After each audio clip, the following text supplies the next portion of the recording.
Alrighty. Hey Santa, freeway. How's it going?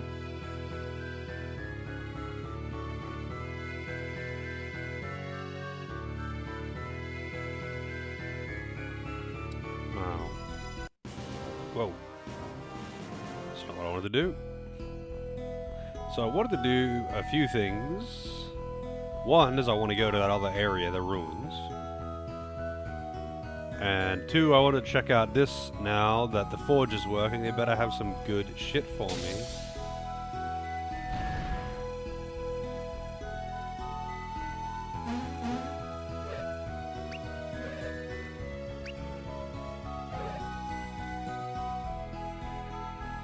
Hey Sully, how's it going?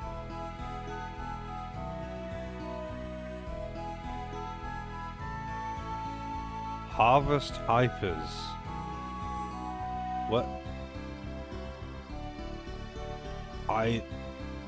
What game is that a reference to? Is that also a PoE thing?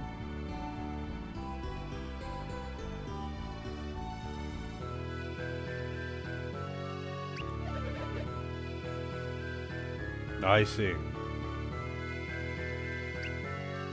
So I think this is the crafting, forging, whatever that's in Golden Sun 2, but I don't know if it works the same.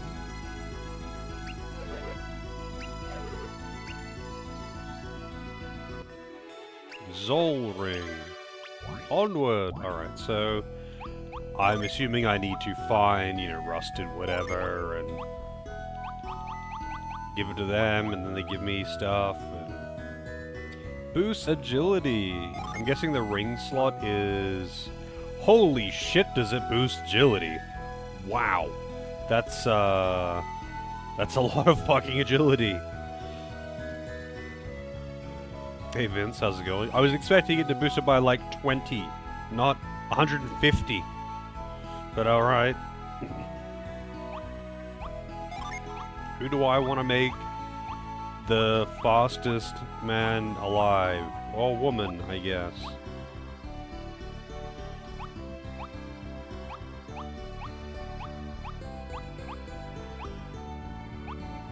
Karis is already quite fast. I kind of want her to be the fastest, though.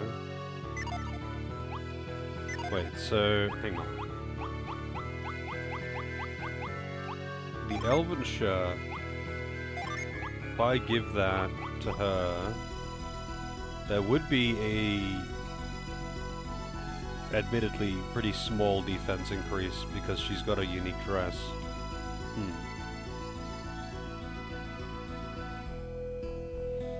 You asked Christian what games he would choose between the ones you mentioned in Discord. Oh yeah.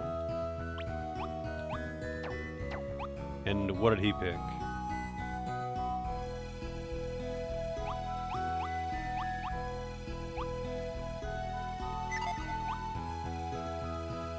He picked Uden? Oh, okay.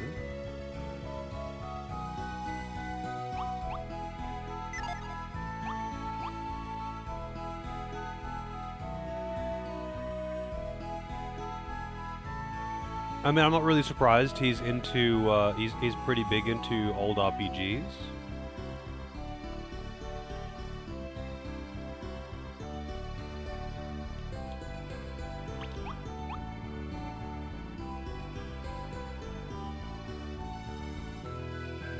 I don't know if he's played that one, actually, now I think about it. He plays a lot of games too, but I rarely get to catch his stream. Because he kind of plays at the same time as me, you know? Whatever, I guess he's just gonna be mega extra... Actually, you know what? Nah, I'll give it to Karis. It's kind of wasted on her, but I want her to be the fastest, and it's kind of wasteful to give her the Elven shirt. I like her going first because it means that her AoE goes out, and then, well, those forgers do not fucking like this. Just DS things. He hasn't played it? Okay. Oh, wait. I'm not going this way. I'm going this way. We're taking the elevator.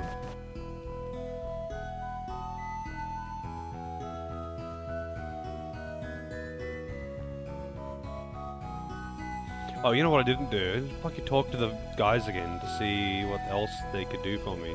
Obviously, he gave me the ring. But, like, what else? Are you just a regular shop as well?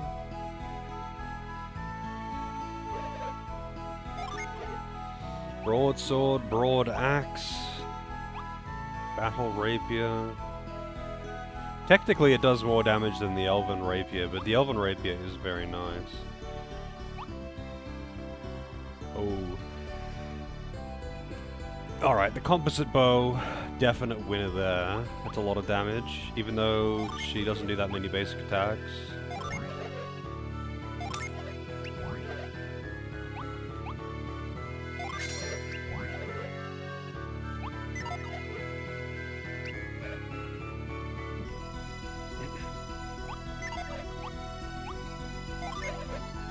Oh, there's more stuff in here too. Synergy rod. God damn it. I want to get that. That's so goddamn expensive.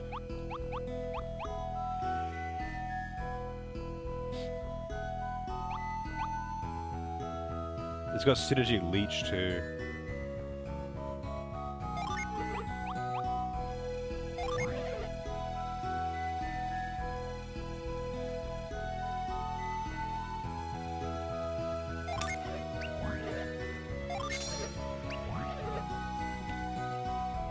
Can't stop sneezing.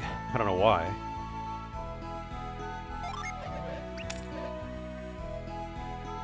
Oh, he's the only one that can actually equip that.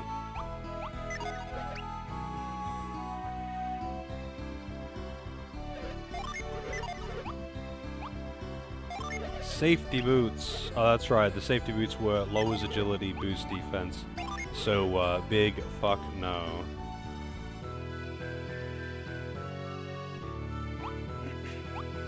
Silk robe. I mean, that is technically a defense increaser, but it's tiny, so who cares?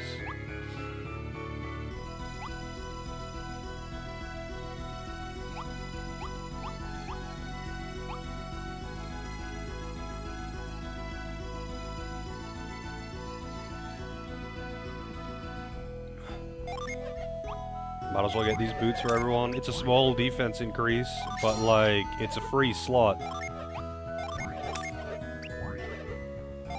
I wonder how many boots there are in the game though. Or that it's gonna be wearing this forever. Hey Ragnar, how's it going?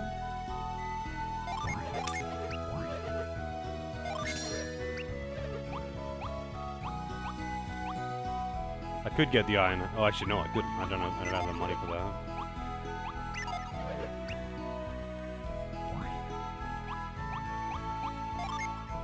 I do need to clean out the old inventory a bit as well.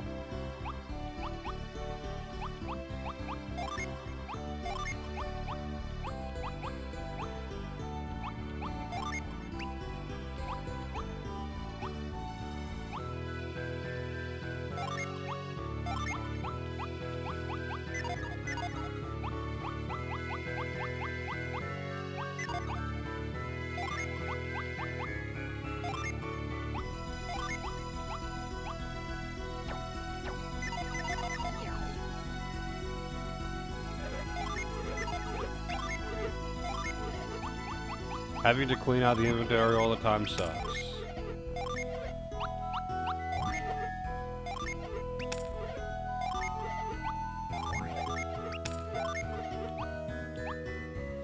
Plump dumpling.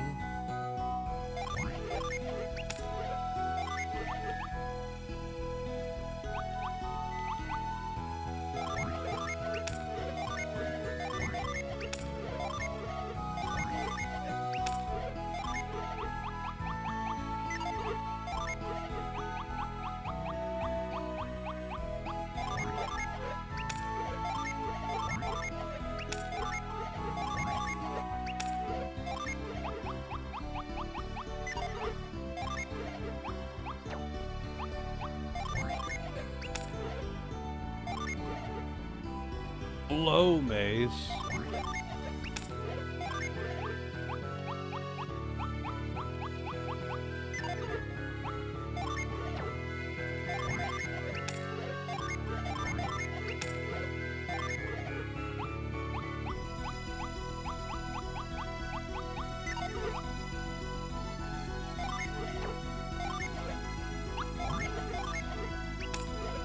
Actually got a surprising amount of money out of all that.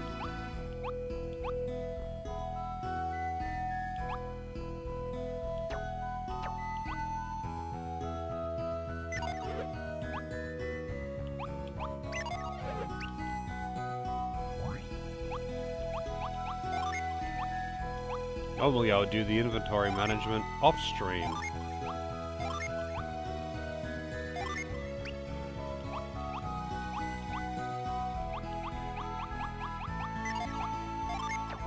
But you know, I'm lazy, and I didn't do any of this off stream.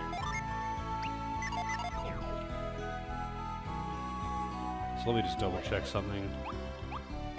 The artifact that I sold, the Blow Maze, is indeed a downgrade for everyone. Just double check it. Alright, we good. We can leave.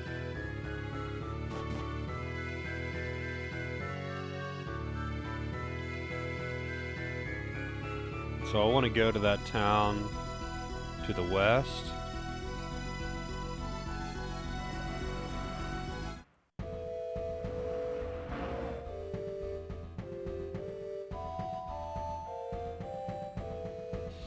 Because it should be flooded with water now.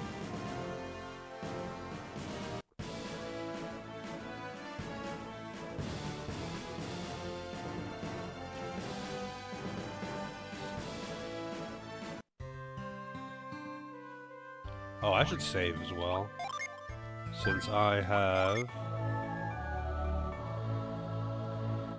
finished all that inventory shit, so...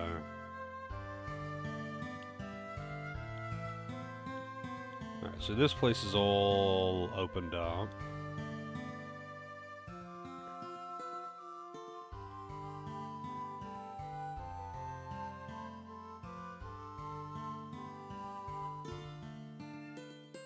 Let's get the gin list back up. First roadblock, second roadblock.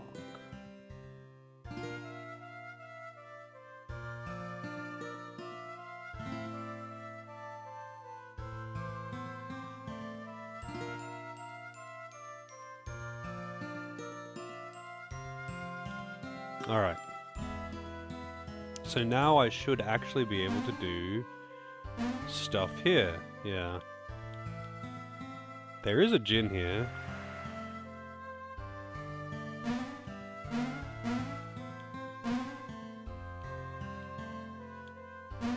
And I don't mean the one that I already got on the wall. The Harappa Ruins. You could return here later apparently, but like much later.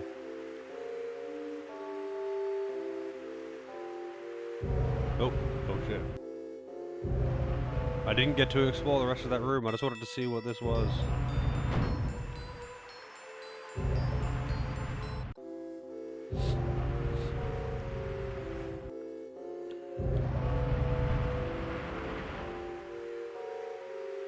Oh, there was literally nothing there. Thanks, game.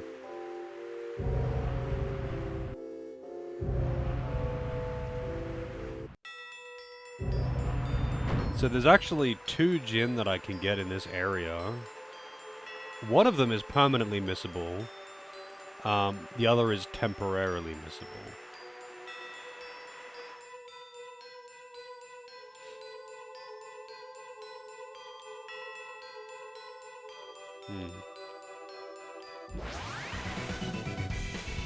Oh shit, it's a Minotaurus.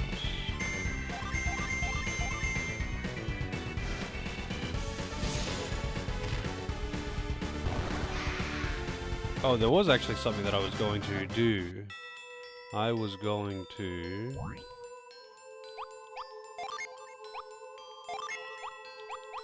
give this Zol ring to Reef. Because if I do, he can spam magic always on the first turn and outspeed everyone. I mean, I don't need it to be him to do that. But I think he's got decent AoE.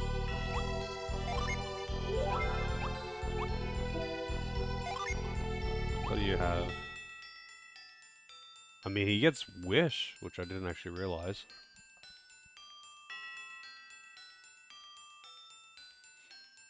Yeah, he's got Drench and Ice Horn.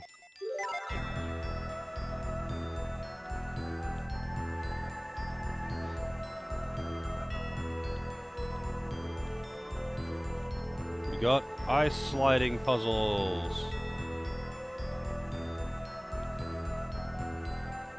I mean, let's see if this is doable.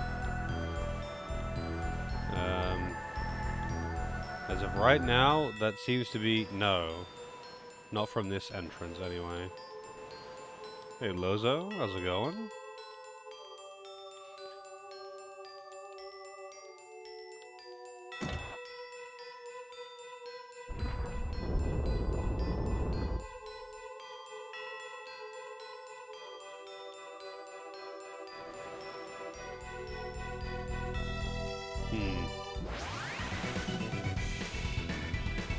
There is a lot of ding-ding.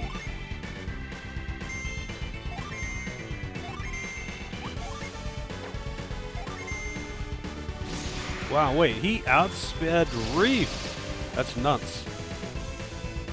I guess Reef is just that fucking slow. Even with the ring equipped. That's wild. Alright, so, again, I can't go that way yet.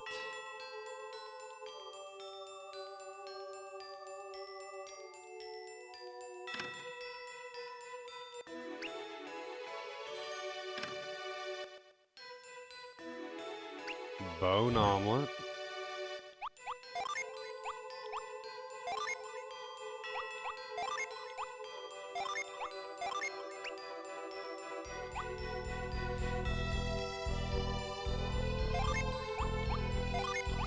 Probably pretty high defense. Yep.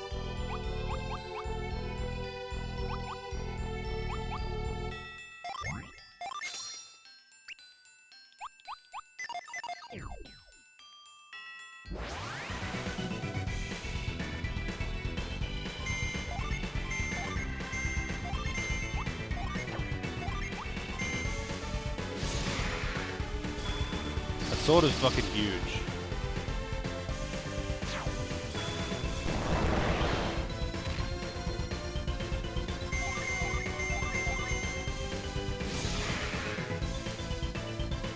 It's labeled as a longsword, by the way.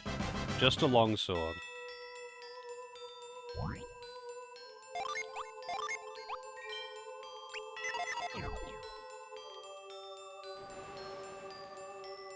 Alright, where is this taking me? All the way across. Alright. What about this? This is taking me downstairs.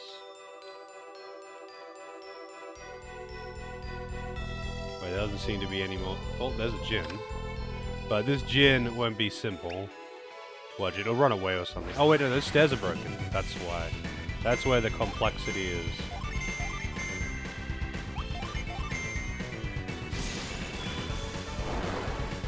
Wow, that did fuck all damage.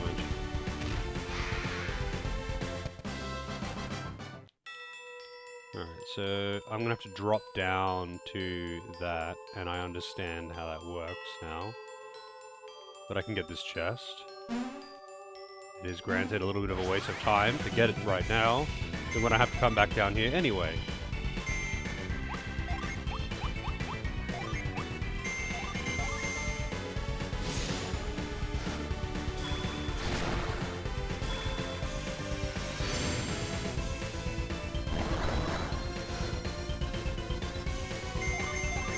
What is the dad even doing right now? Isaac, me?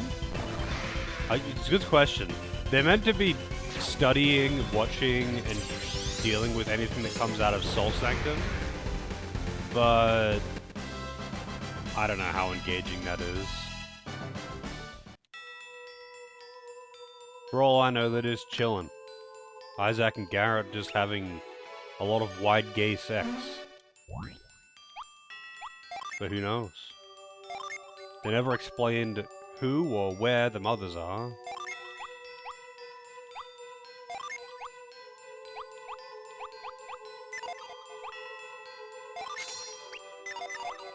Viking helm.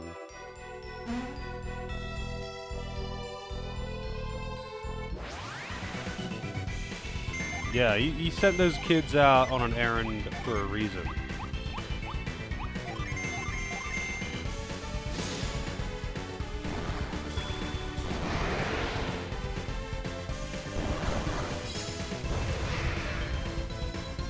A crit.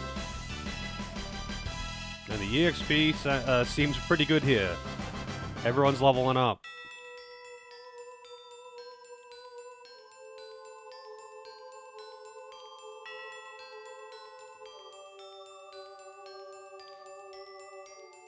Yeah, maybe Isaac just went full Professor Oak, you know? Kid, I need you to, like, leave town for,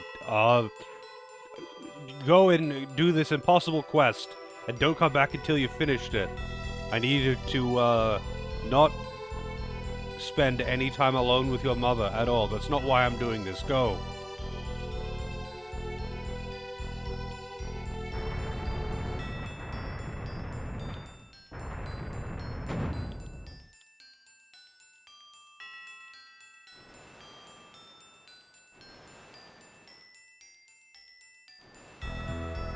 Alright, now I can probably do this.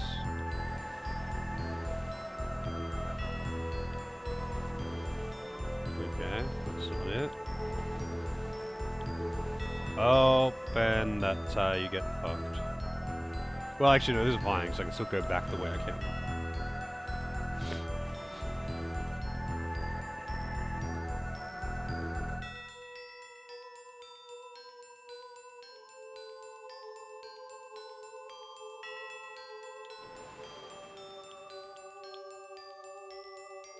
Can I, like, look around further?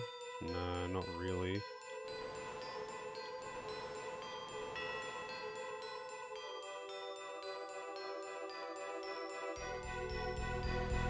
I wonder if I can, like, do something about those fireballs.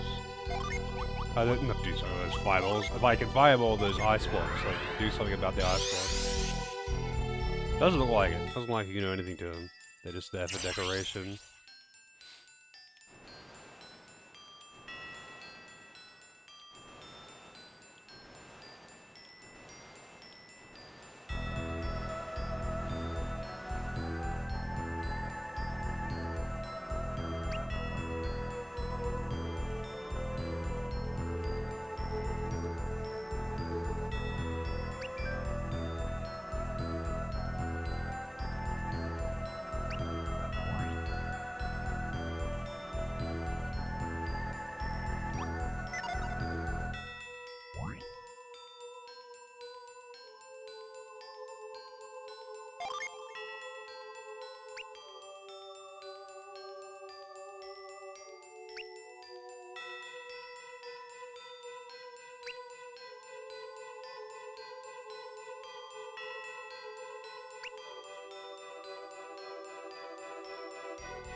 A9.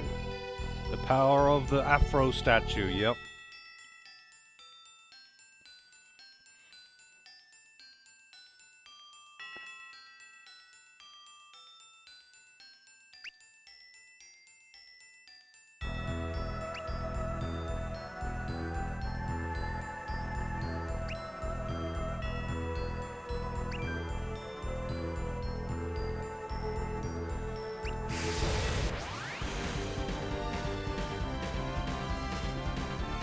The Ice Queen.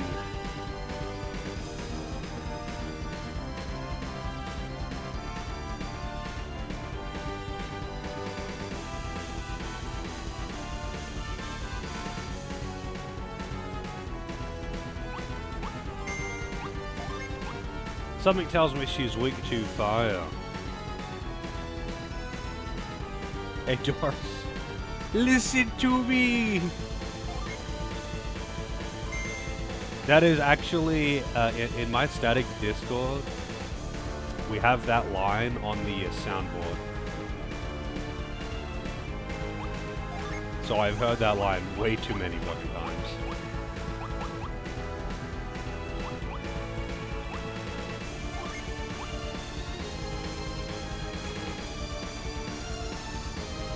We've also got some other random bullshit though, like one of the lines from the French announcer for the raid. He has some good lines, but nothing quite beats honeybee in German though. That is by far the best honeybee, and I will accept no other.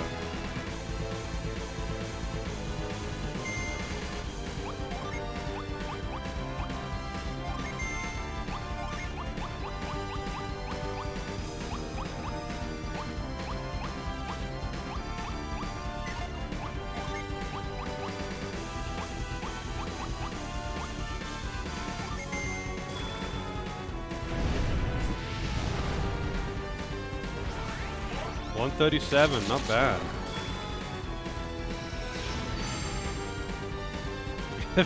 Yeah. If I smile, it's because you all smiled for me. God damn. Dawn Trail is just such a treasure trove of memes. Holy shit, that's a lot of damage. Wow. 191 damage. I actually never had an individual hit against me that high.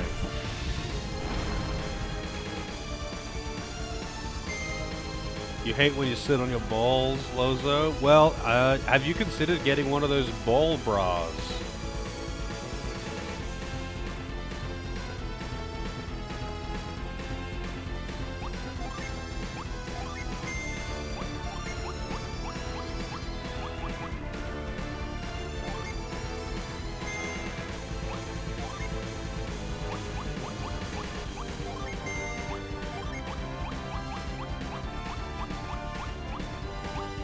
Wait, I thought he had Wish. Oh, because he's a Jinn. Right. He doesn't have Wish because he used a Jinn. Does he have a Jinn that heals? Yes.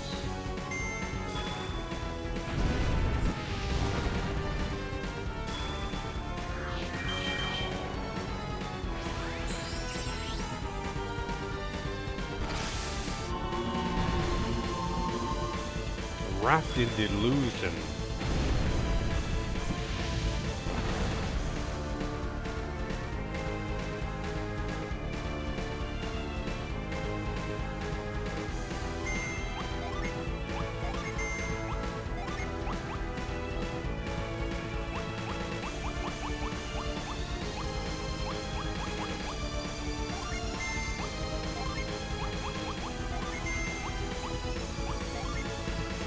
This is gonna do fuck all damage, but I'm doing it anyway.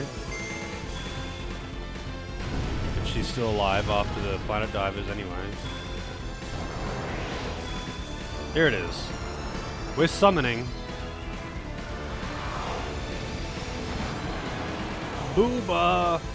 Always Booba. They just find new and improved ways to make a summon a Booba. How's it going, Arrow? Thought it would be GBA? Nah, Dark Dawn was on the DS. That did, like, no damage, by the way. I know she's resistant to water, but it was still a tier 2 summon.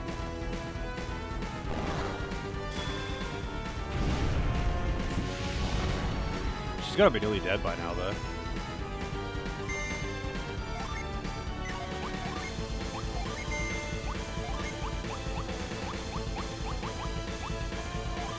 I'm not risking anything, so I'm just going to heal regardless.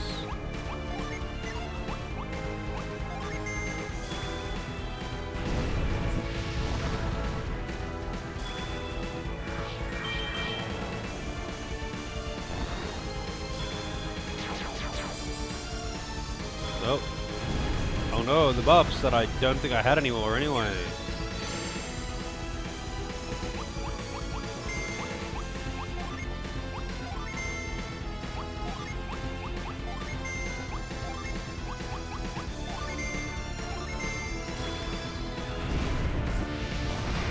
There we go.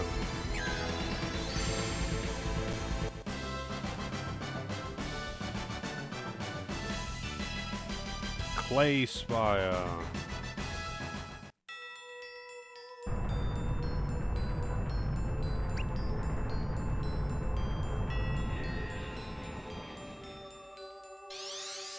Alright, now I can freeze shit. I don't remember where I needed... There was an area which wanted me to use freeze. But I don't remember where that was. I think it might have been the cave exit from the start of this region. Hey, Rafi. Passage mountain climb? Oh, okay. And Harappa itself?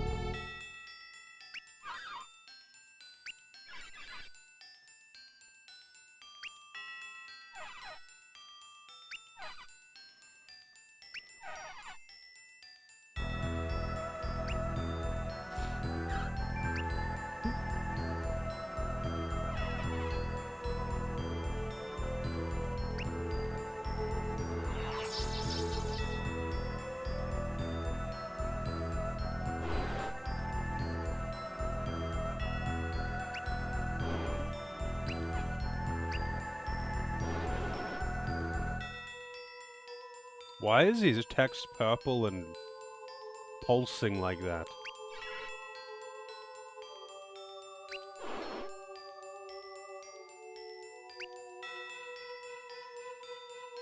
Oh, because he's talking, like, to their minds.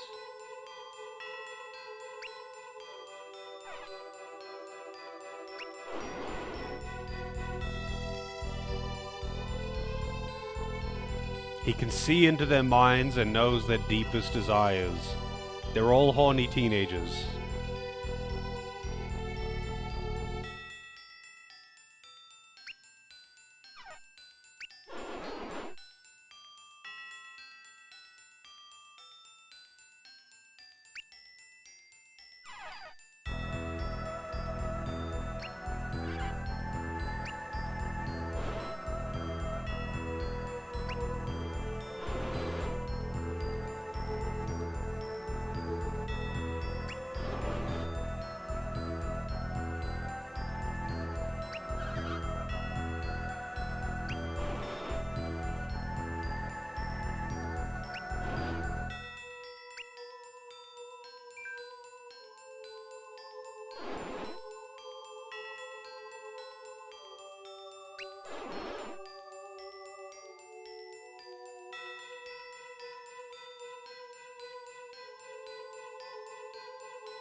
Ice Queen. Okay.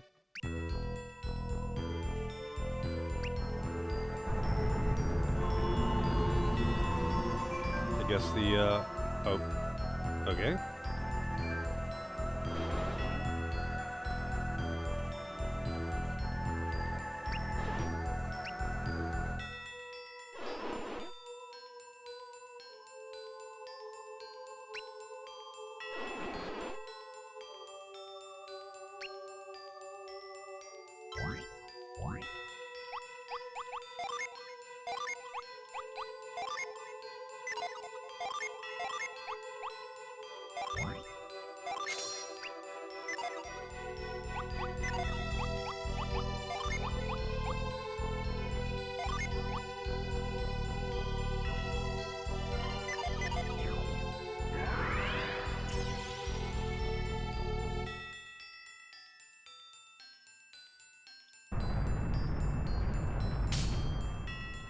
Kind of weird that rather than melting it, like freezing an individual thing, it's making me freeze the entire thing.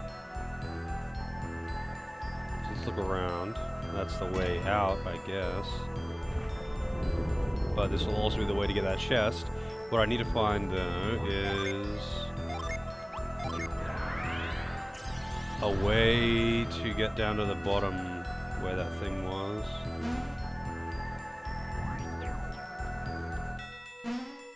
Nope.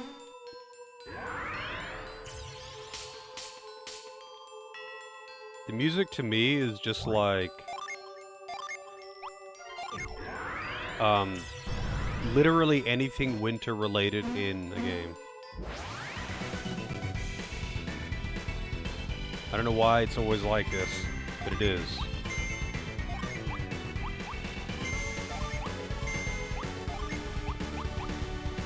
Frostbite, damn.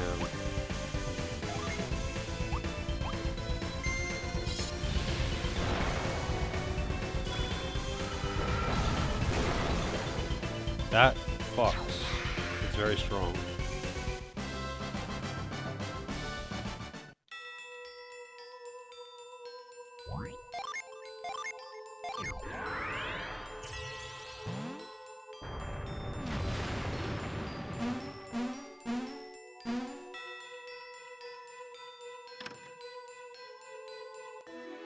Mystery Blade.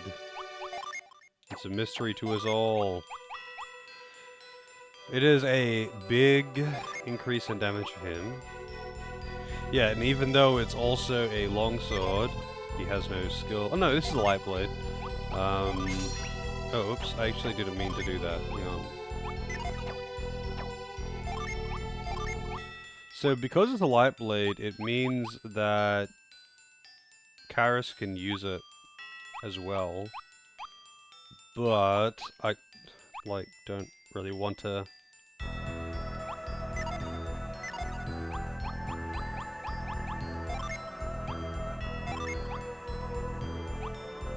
Then again, overall, the highest damage for basic attacks would probably be using the Storm Brand on... I keep going to call him Isaac. I keep going to call them Isaac and Garrett. But they're not Isaac and Garrett. It's Matthew and Tyrell. But anyway. I keep going to call him that. I could use a Stormblade on him still, but whatever. I'd kind of rather maximize their damage and rely on Karis' magic for damage, rather than giving her a good physical weapon.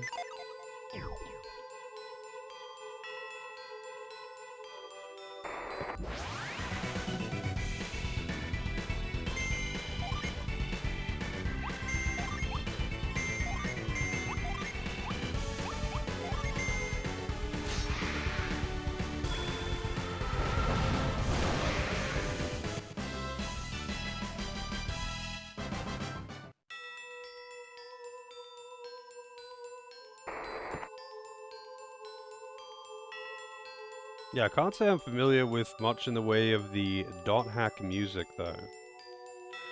Alright, so from here I can't actually go anywhere, I think. Yeah, this is a dead end.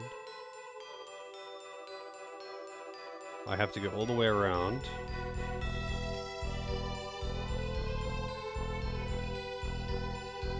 This at least will get me down to the south side quickly. Whee! Super big on using bells during tense moments. Like, what kind of bells? Like, light, you know, jingly bells like this? Or like, you know, heavy, like, church bells? The big gongers. Yeah, are we getting, dink donks? Or like, bongongs, you know? Which one are we getting at? Because I'm a fan of the huge bells, the big church bells. I like those. Alright, so I need to get to the south. How am I gonna get there?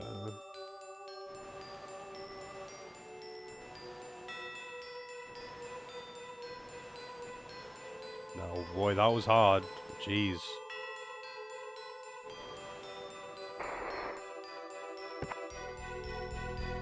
I probably have to fight this, because it's in a dungeon.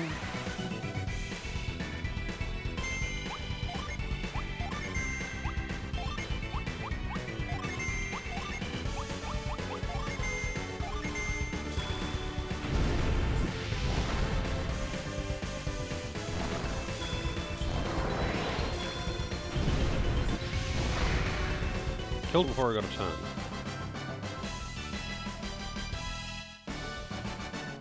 Nice. You see me liking Dot Hack a fair bit? Is that so? Why is that? Serac. Represents the overpowering cold of a glacier and is met at the Harappa ruins. Serac's attack sucks away all the heat. Wait, from the entire environment? Not just like from the person? Okay. Shit. That sounds dangerous, honestly.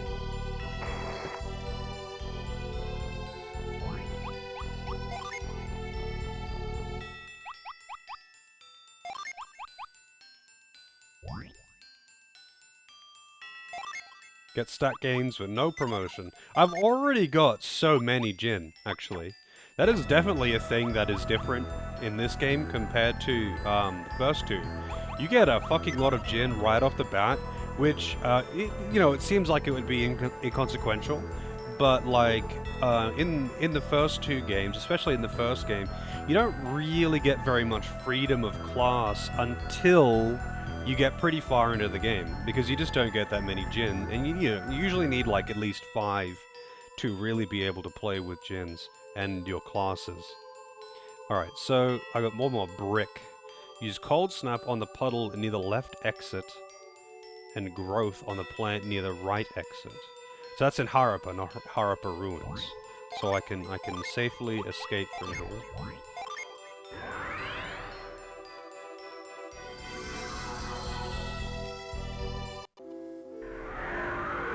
I probably actually missed something down there, but I don't care.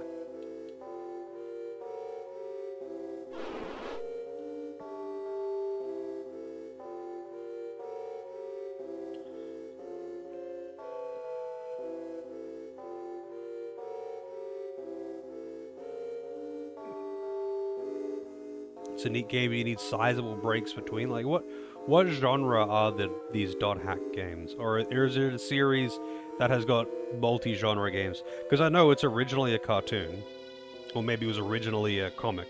Like I've seen, actually, funnily enough, I have only ever owned one Japanese comic. One.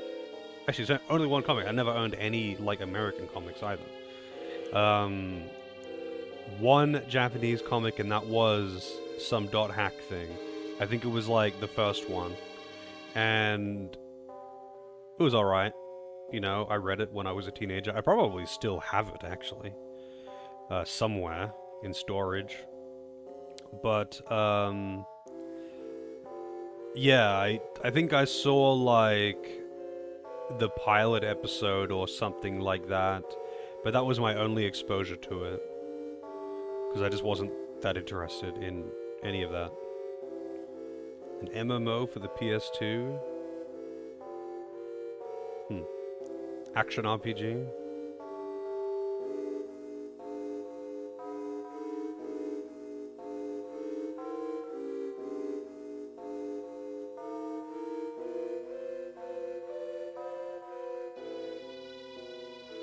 Sort of like Star Ocean? Well, I mean, the Star Ocean and Tales games, because they're basically the same thing, they're pretty fun. If it was like that, then I probably would enjoy it, you're right. Just depends on how hard into the, like how much of the is cutscene and how weeb it is. Like, I know it's gonna be pretty anime cringe. I know that much. But, depends on how much of that compared to how much gameplay, you know?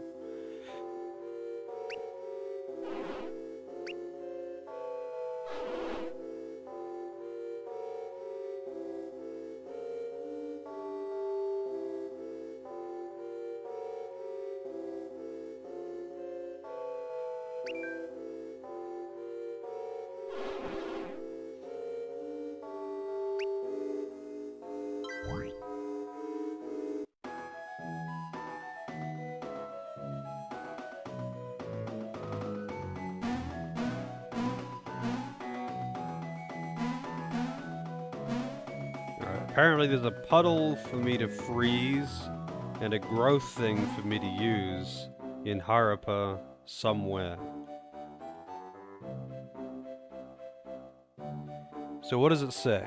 The puddle near the left exit and growth on the plant near the right exit in Harappa. Near the left exit.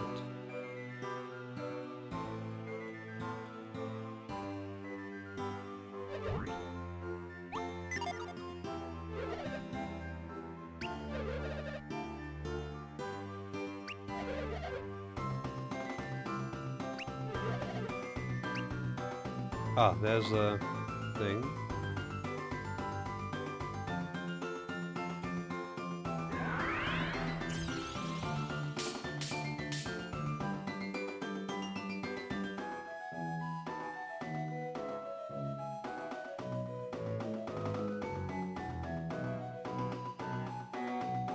Wait, how do I actually get into that house then?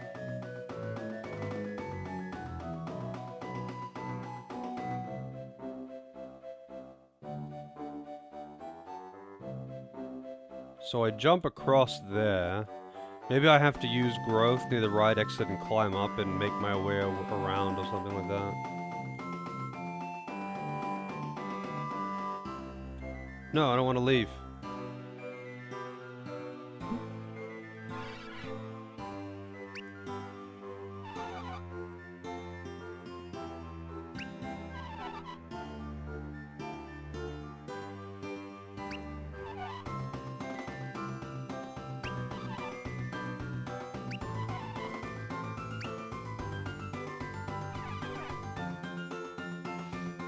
Hey Christian, how's it going? Really all luck?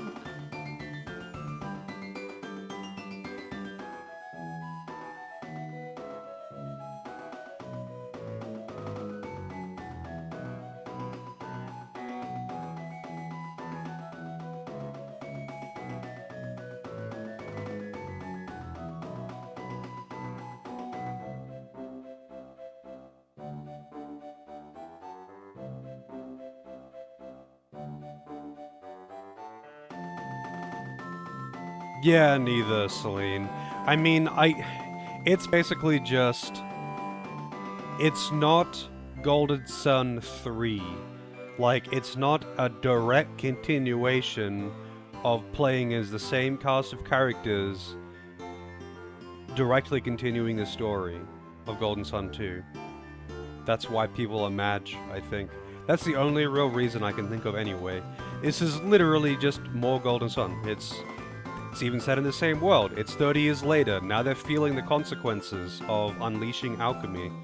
Like, the premise is fine, the gameplay is good, if anything it's more polished. Like, I can find no complaints about this game as a Golden Sun game. But it gets a lot of hate, probably because, I'm not playing as Isaac!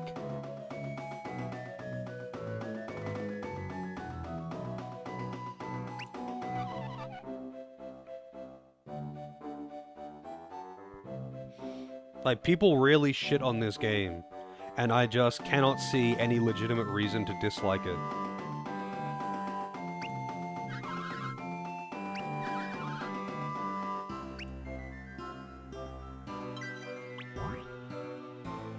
Alright, so where is this growth near the right exit that I can use?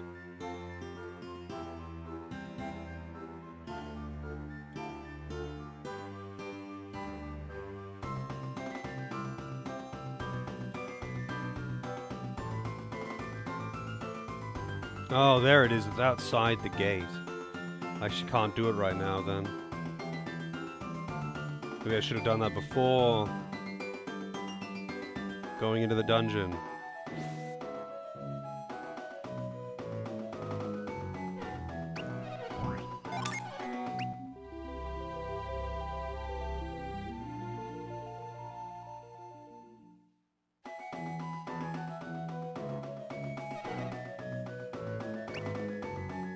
I always find it weird, Arrow, when, like, characters, like, I guess, have emojis or emotes or whatever you want to call them, like in their text when they're just speaking. Like it makes it, in a way, it makes sense in .hack because it's an MMO, right? The premise is it's literally a video game. So they're like typing, I guess? I don't know. But it's just still weird. It's still just kind of fucking weird.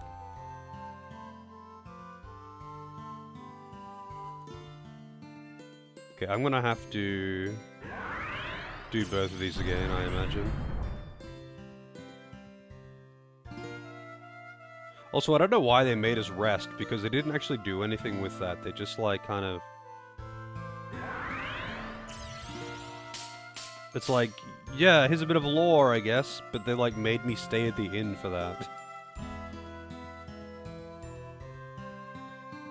Like, I'm assuming that the characters are actually speaking and they're not conveying anything through text, right? Like, they're actually speaking as if they were using a microphone or something. But it's just... I don't know. Guess I'm just a boomer.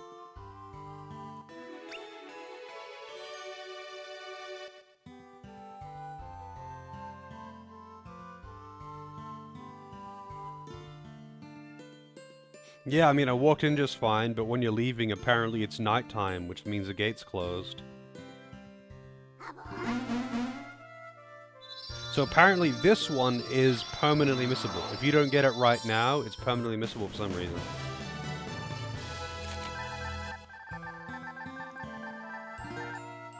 Brick's control over stones allows for the instant creation of defensive barriers.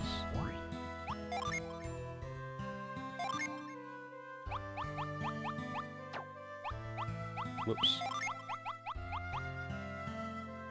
Savage to barbarian.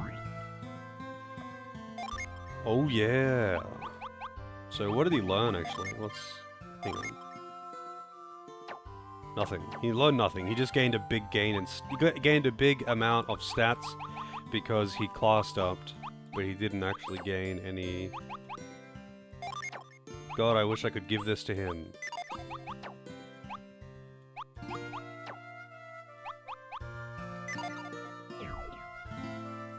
I wonder if I'm actually able to make... How many gens total does it take to make White Mage? Is it 6 or 7?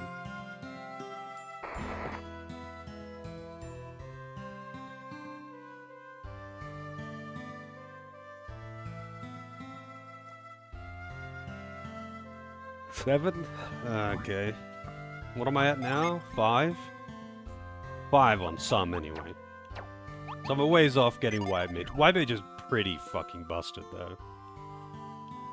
So I'm not going to get White Mage till the end of the game, because I imagine I'm going to get 8 characters. But, like, I would imagine that the pacing is going to be for the Djinn acquisition, that I'm not going to get the amount of Djinns required for the OP 3-element classes until, like, late.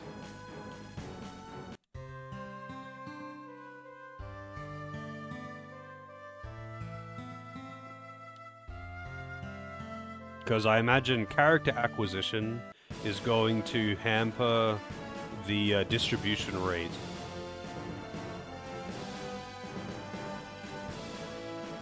So I was curious about...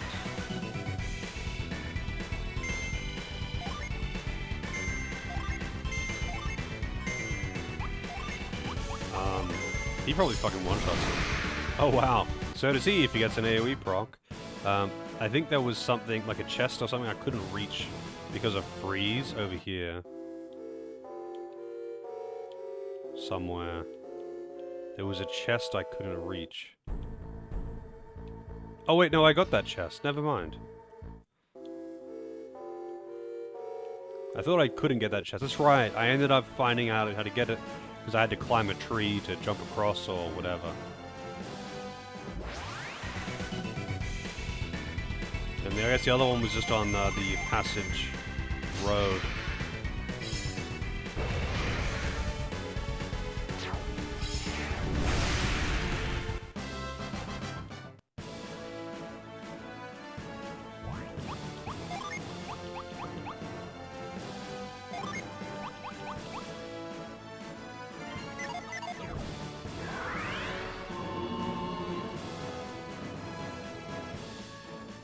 Hey, Kwasi.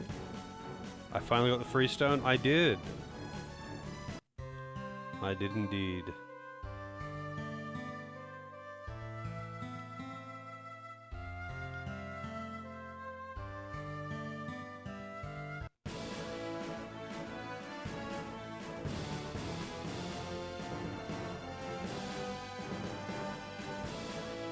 Is there anything over here?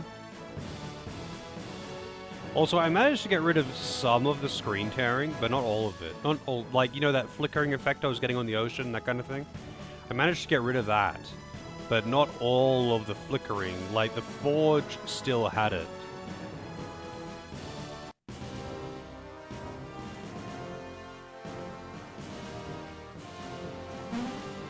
Oh, I guess you can't climb up sideways.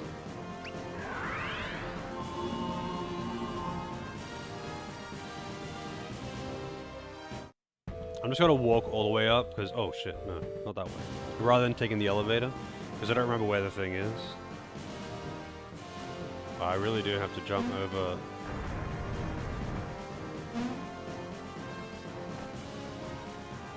I've got a void on, so it shouldn't take long at all.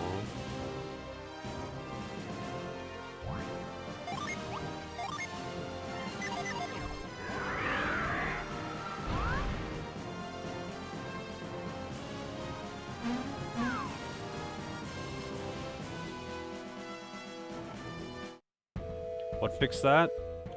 Turning on one setting, I don't remember what it was now. It was just like, I just played around with the settings a bit. You know, like turning one thing off, turning another thing off.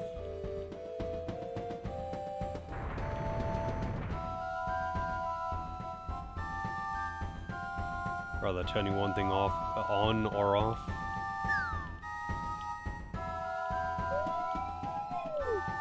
Down it goes.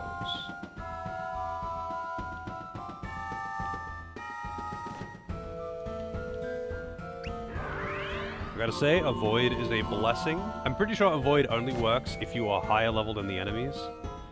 So... that's nice.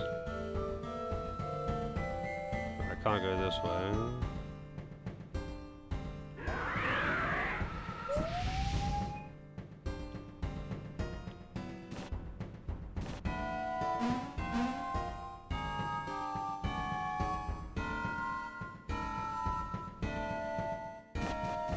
Whatever I get out of freeze here better be fucking worth it.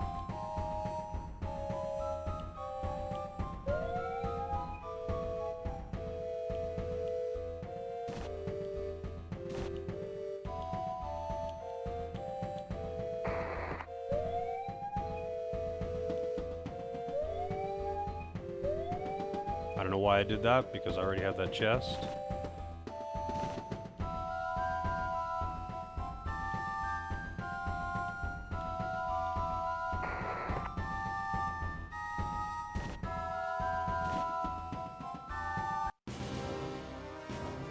I don't know if you got about that whole siren thing yesterday. It's true though, it sounds like a fucking siren, man. Especially if you've got like multiple, like you're pushing around the blocks really frequently, it sounds like a siren.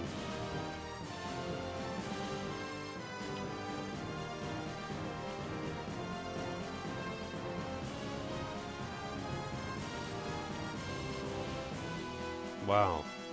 I really just walk all the way through there. Wait, but I thought there was a water patch here somewhere. I guess there just isn't.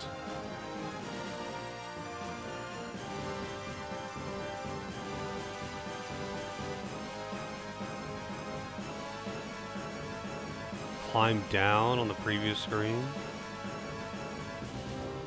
On the right side. Alright.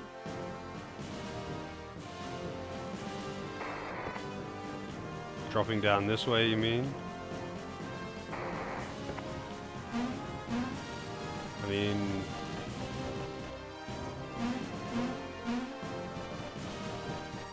oh, maybe it's in here? Oh yeah, I remember this room now. I totally forgot about this room, to be honest.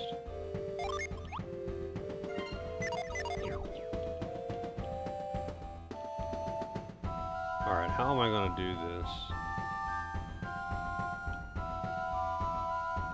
So I'm assuming I need to get the blocks into these holes. But like, I'm imagining I don't want to just freeze this outright, because it would be in the way. I'll probably want to freeze it after moving past it or something. I don't know, man. Because that doesn't help me. Oh, wait, maybe I meant to do that and then melt it.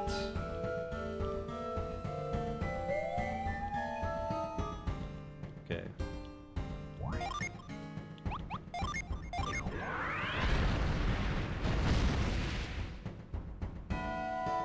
So I can fit this in like a glove.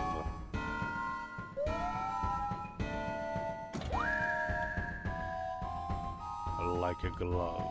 Alright. And this one's just a freebie.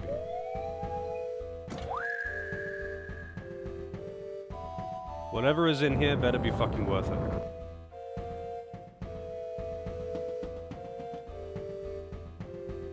Oh, it's a summon.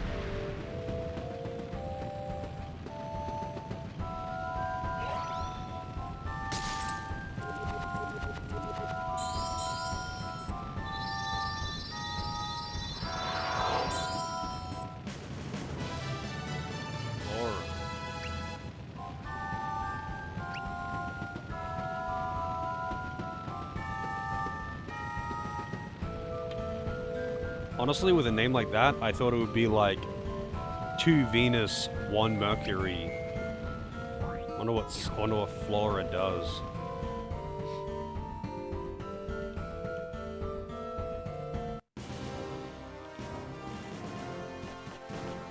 Yeah, I totally forgot about that room.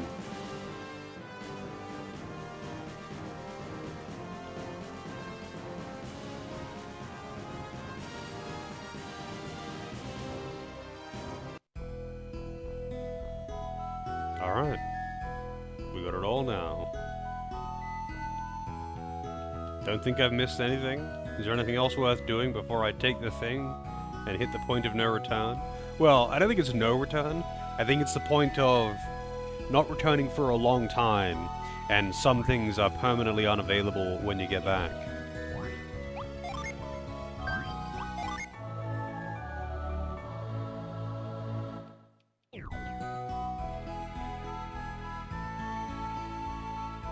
The Shandong dumpling restaurant thing in Kaohsiung, what, you mean to get the gin that's on the side, you get the dumpling, you give it to the meditating guy?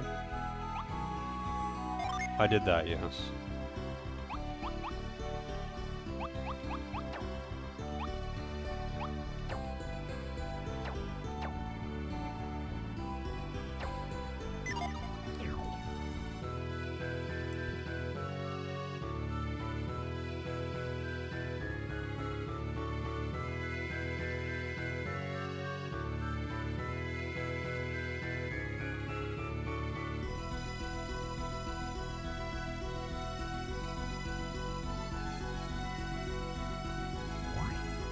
Do I... Whirlwind?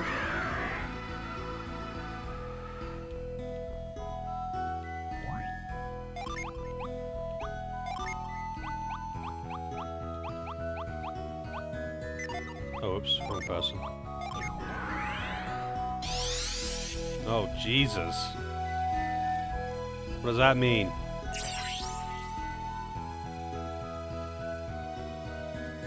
Maybe I have to like activate it in the thing down below. Yeah, I don't know how to get Melon DS not acting like shit, but it still works better at the moment. Apparently Melon DS is great if you get the settings just right. But I kind of don't like having to get the settings just right for an emulator to work. But people really do praise the shit out of this emulator.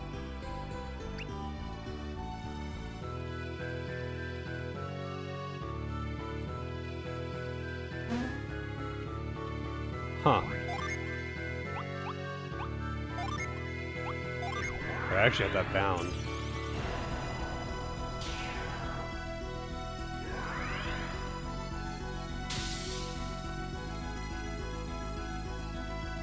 I didn't need to, Wait, so going back and doing that dungeon, that was not optional. That was not optional. I had to do that.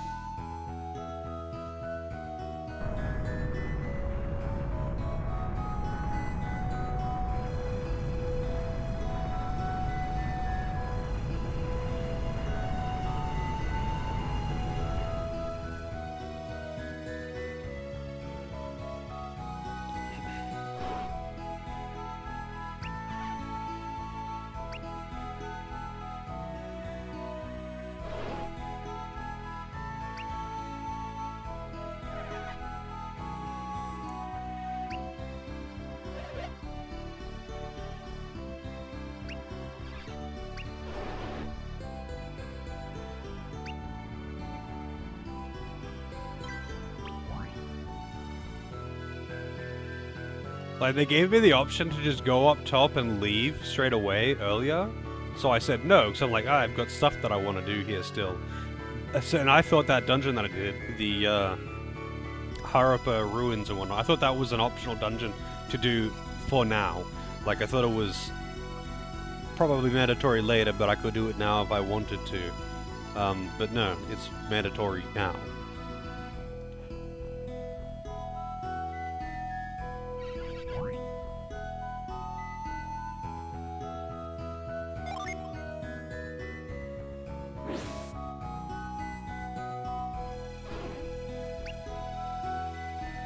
That does not look safe at all, but okay.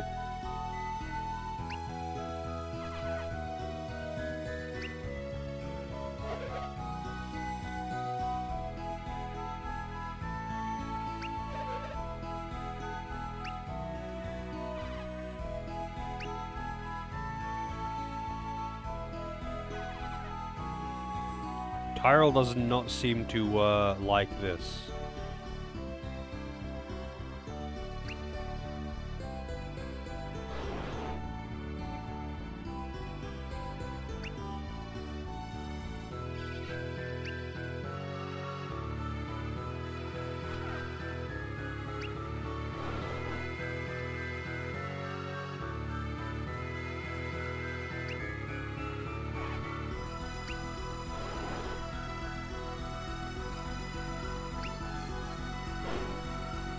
Man, that is so insanely dangerous. They, like, don't even have very much room up there. Like, they're standing right on the edge with, like, unimpeded mountain wind.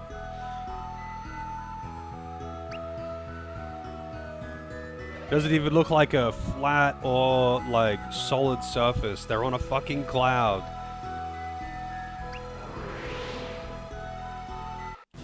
Jesus.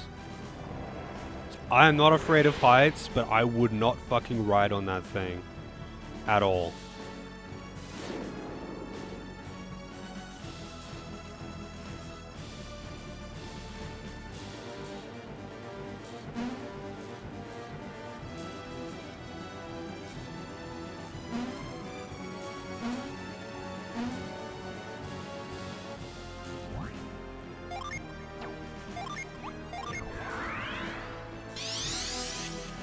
Okay, so I can't actually do anything with those. Weird.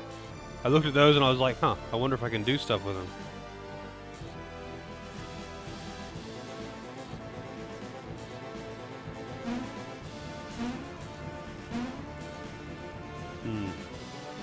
I mean, maybe I can and it just won't tell me. Oh, wait, maybe I can gust with this thing.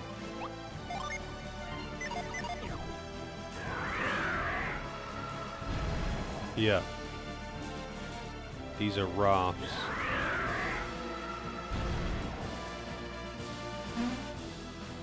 Weird that it didn't say anything for that, though. I guess because technically I'm not using the thing on it. That's probably why.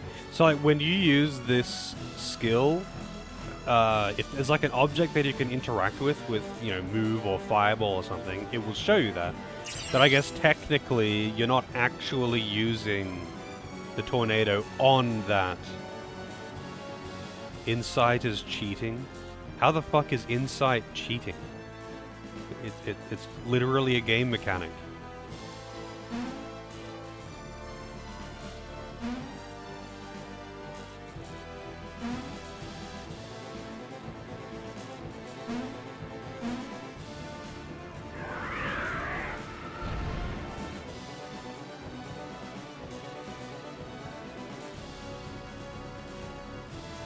Alright, now though...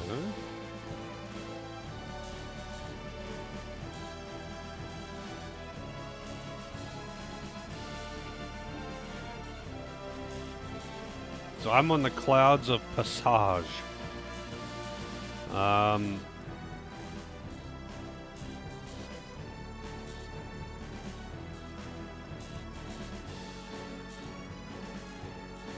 Doesn't look like there's anything in any gins in this area, at the very least. Oh, we gotta give that one the old grippy job.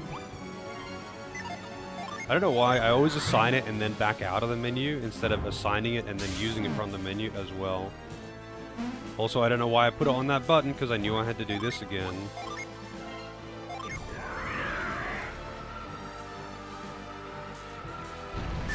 Oh, shit! Okay, you can't... That's what those things do. You can't touch the balls.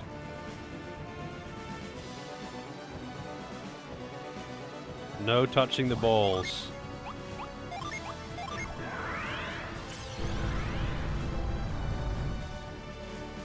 Oh, there's probably something underneath these.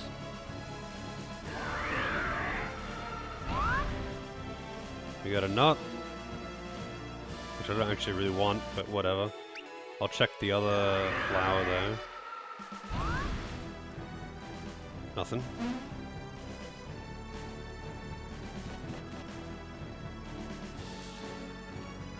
Yeah, when the balls touch, you get a free nut. Just ask anyone. That's what happens when balls touch.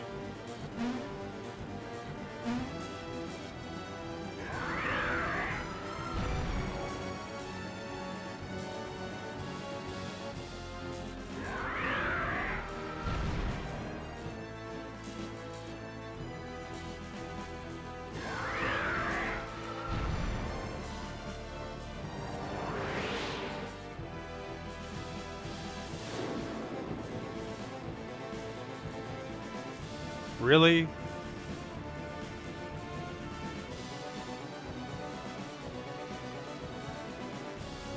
What? Why can't I jump onto it? What is going on here? Jump! There we go.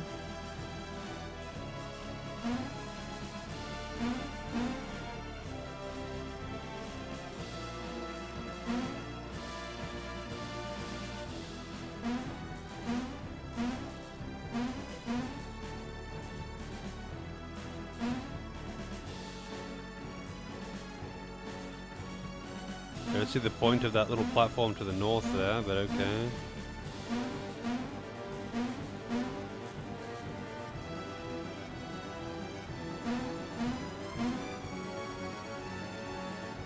Feel like I'm gonna get a boss fight.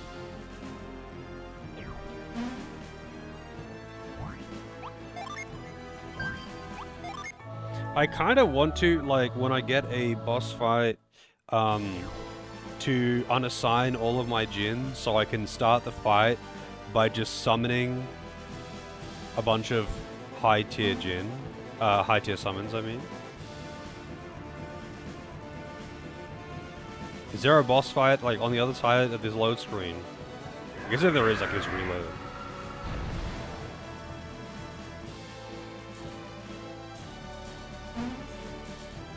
But no, it looks like there is not a boss fight on the other side of this load screen.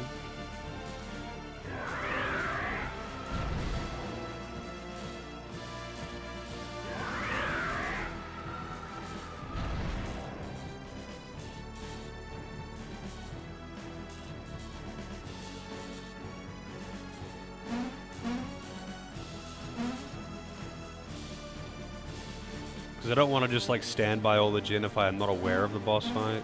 But there usually isn't very much warning, to be honest.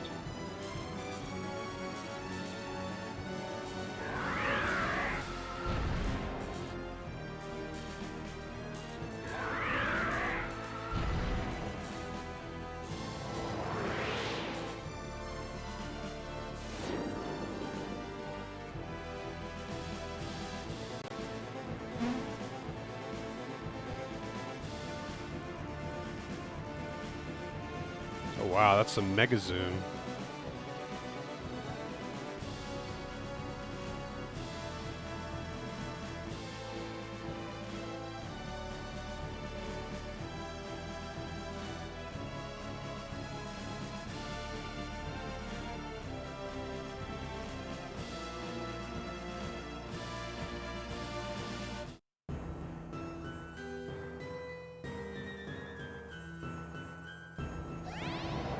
Hey Nara, how's it going? That's a big compass by the looks. I'm doing alright.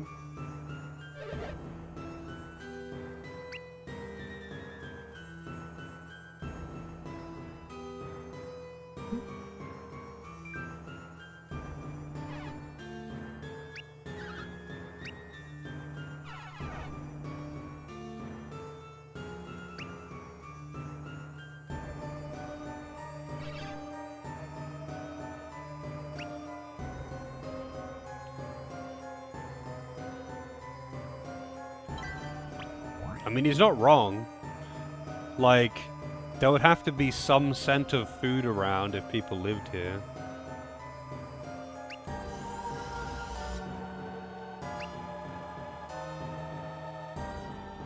People do indeed have to eat.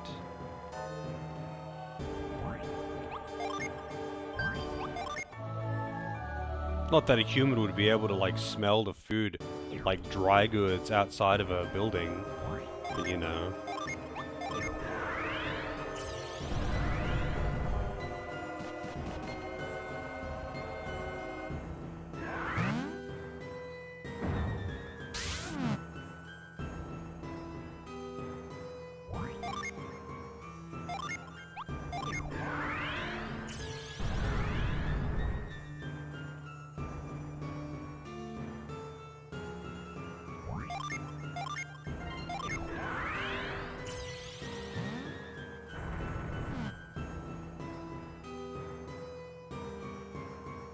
Craggy Peak Ruins. So there is a gin here. There is a gin here.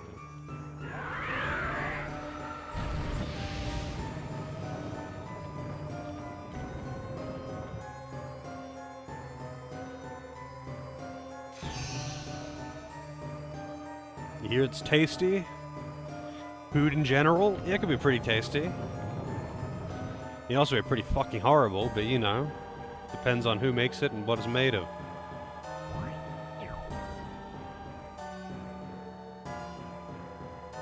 Wait, so what's actually up here? Oh, it'll be like a hint.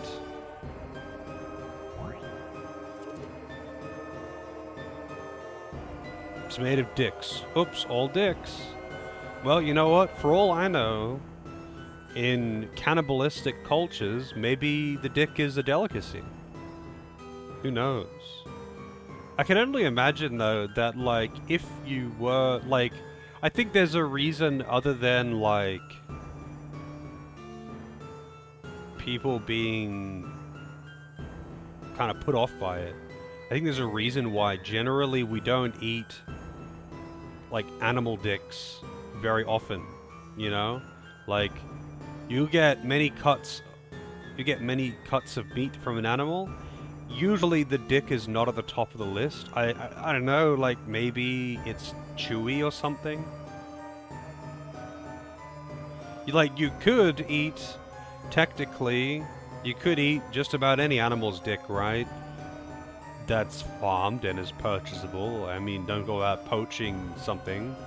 But like, I think there's probably a reason why the dick is considered an undesirable part. it probably is either chewy or not very tasty in general, right? There'd be some reason why. Because, like, surely if it was actually like a good cut and it tasted good, people would not care. There'd be enough people to just not care that it's a dick. Hey Fox, how's it going?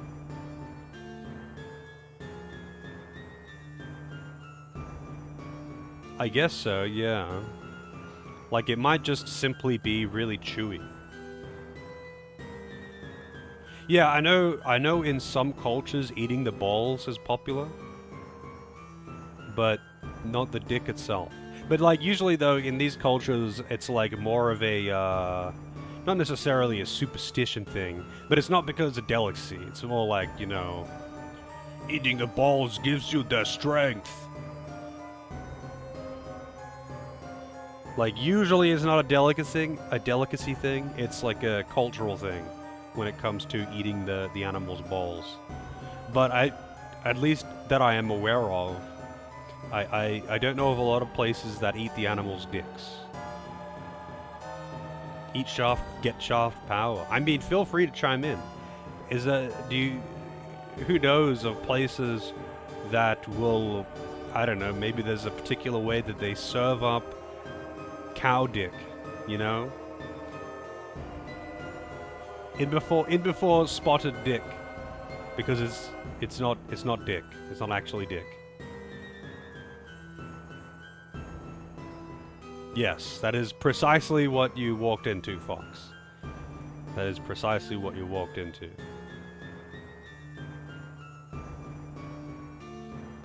It went from food can be good or bad based on who made it and what it's made of, and then obviously the first thing said was it's made of dicks. It's all dicks.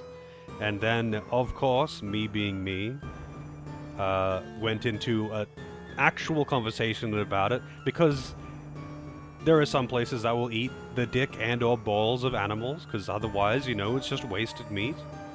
But not many places eat dicks.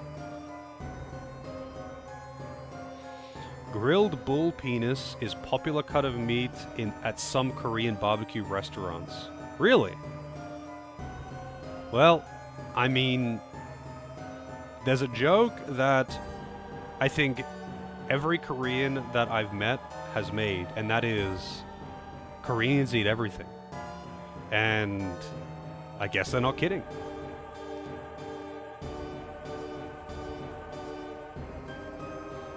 If you eat one hot dog, you've basically ingested the penises of at least 6 different animals. Yeah, because hot dogs are at least like American hot dogs, not like a proper, like an actual decent sausage. Like the American hot dog it's like got a lot of offal in it.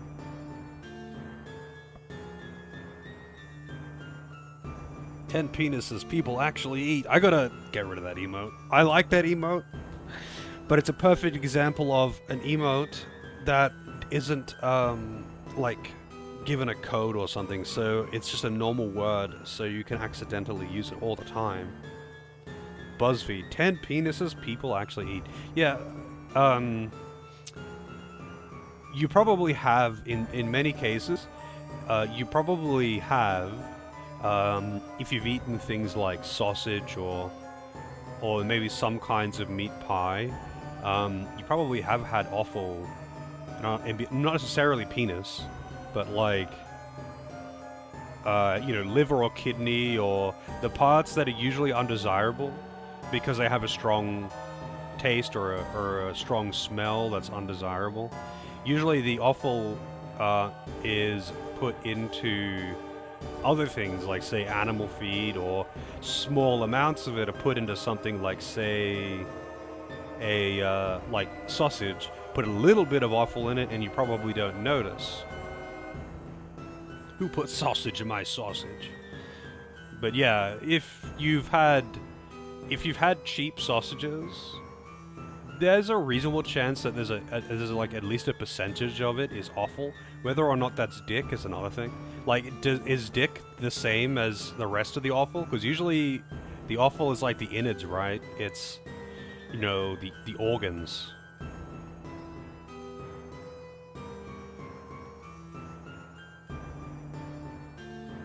Rather than, I mean, I guess the dick is an organ, but like, it's, you know, the kidney and liver and innards. The bits that aren't like cuts of muscle, which is the real desirable meat.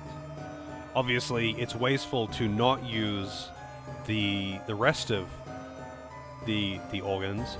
So most of it goes to animal feed, I think. But then, you know, they'll try and use as much as they possibly can. Like, they try to be pretty resourceful. If they can use something, they will.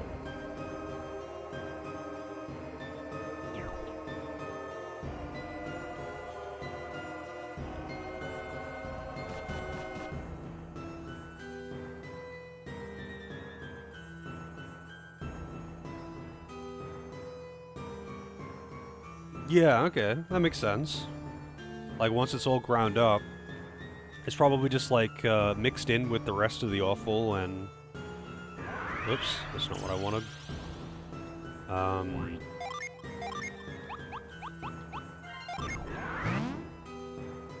Mix in with the rest of the offal and just chuck it in there, I guess. Like, I think, usually there's a certain ratio that they would have in sausages at like supermarket brand sausages. If you go to a butcher that makes their own, there probably won't be any offal in them. But they're obviously more expensive too.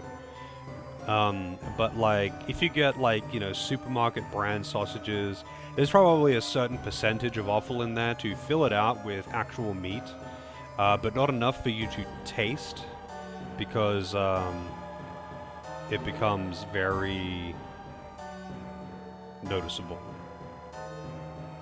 Like if you put a lot of, if you had a mix of like ground beef and you put a little bit of kidney in there, you wouldn't notice. But if you put a lot of it in there, you would absolutely notice, because it's got a very strong flavor, at least as far as I know. I don't think I've ever had kidney by... I've had things with kidney in it, but I've never just had kidney by itself.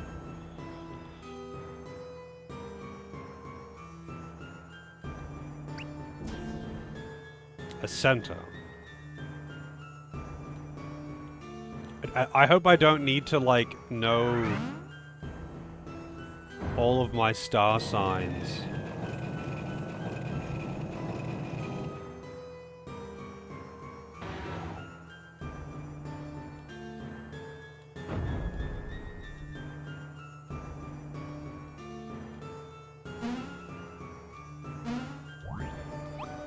I hope I don't need to have studied up on my star signs for this to work.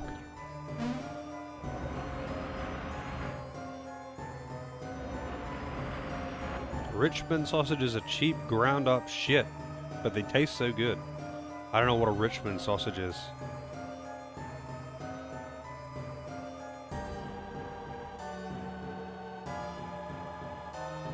So I saw the Sagittarius. Now I know, I mean, that's what happens if I try to interact with it. I guess I just have to go through the open door. Why are these lights like flickering though? I think that's just an emulation issue.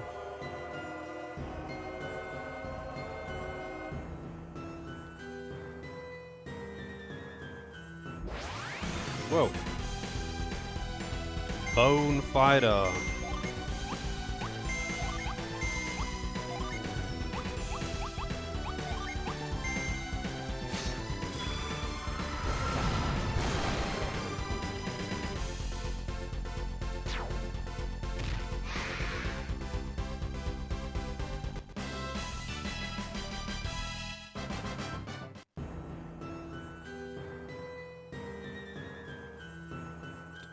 I have to make the lion let go of it, huh?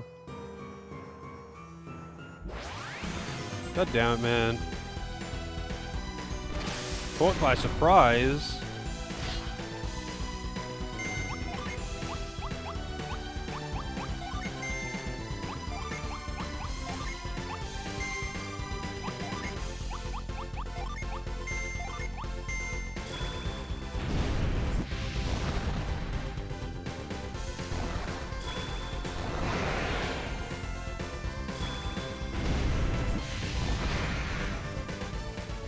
Oh yeah, I mean, I don't think that the cleanliness would be in question. Although to be honest, I don't think like dick meat of an animal would be any more or less um hygienic than anything else, right? Like either way it's going through all of the same butchering process. It would have to be getting you know, properly butchered and cleaned and all of that kind of shit. I'm sure it wouldn't be like less hygienic than say, I don't know, eating rump, which isn't the anus, but still.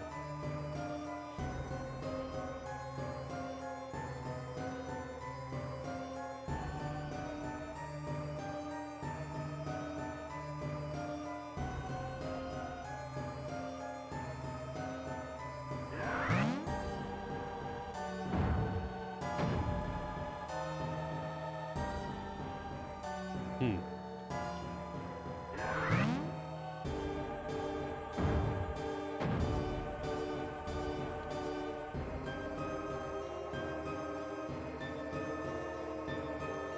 I'm not really sure what it wants me to do with this thing.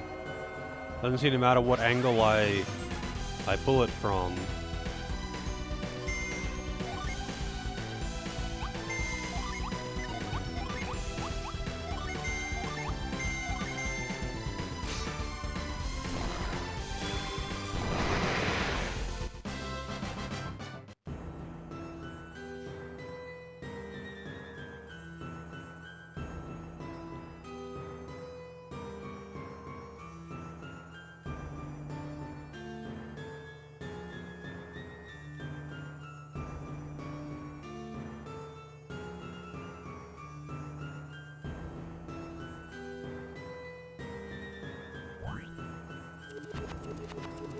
Only flame can sate the lion's hunger.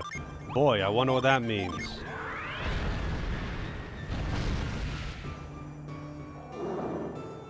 Yummy!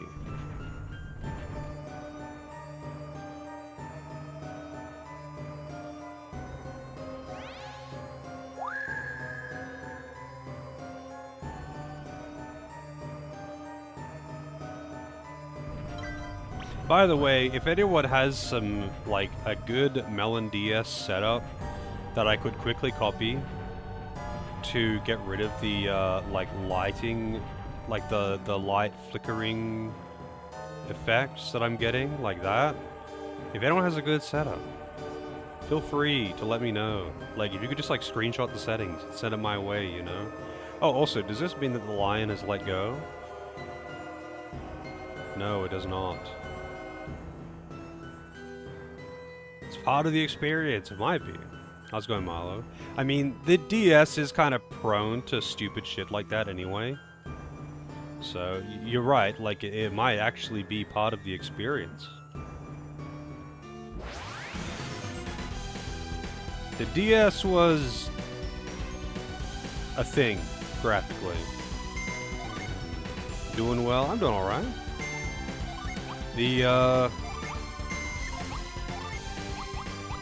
Yeah, the DS was, it was a thing.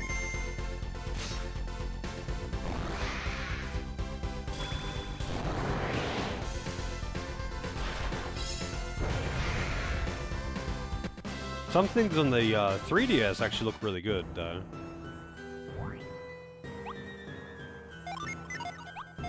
Yeah, I think the thing with the regular DS... Whoops, I didn't mean to do that twice. The thing with the regular DS is that, like... It tried pretty hard for the 3D, and it struggled hard. So, like, games that didn't try to be, like, graphically intense 3D, were fantastic. But there was some games that had, like, pretty big performance issues because of the, 3D. Each twin seeks the other for comfort. I'm guessing I need to put them, you know, here in the two mounds, whatever. The place where someone rested their balls for a moment.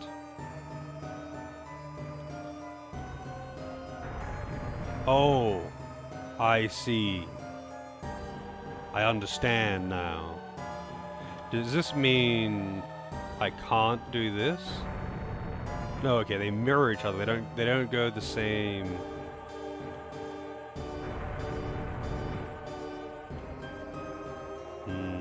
So what happens if I guess I just can't.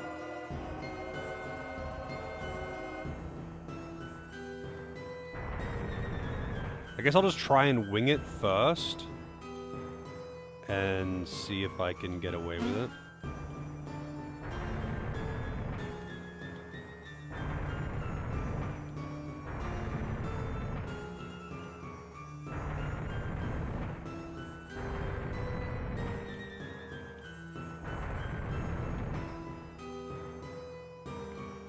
I know I could probably use the push mechanic, but I'm lazy.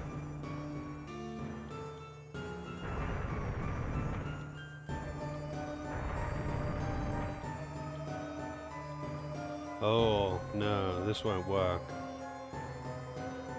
Wait, no, I guess I just have to go the long way. The extra long way.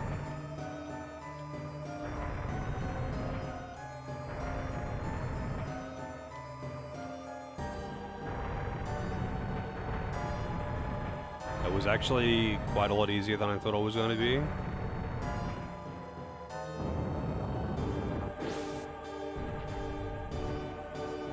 Giga Brain, yeah.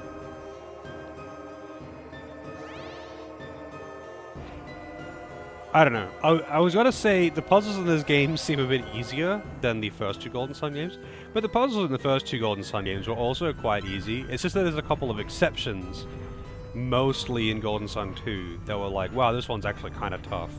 But for the most part, the puzzles are pretty, you know, Legend of Zelda tier. Like, they're not really difficult, they're just, you just have to stop and think for a moment, and then the answer is right there in front of you. Also, I wasn't paying attention to which one just opened. So I guess I'm just moving until I find one that's open. That one was already open.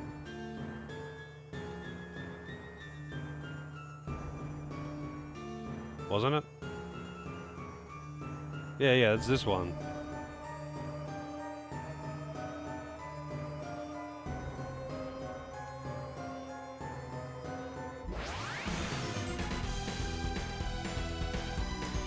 Fairy. Not one of those lame old pixies.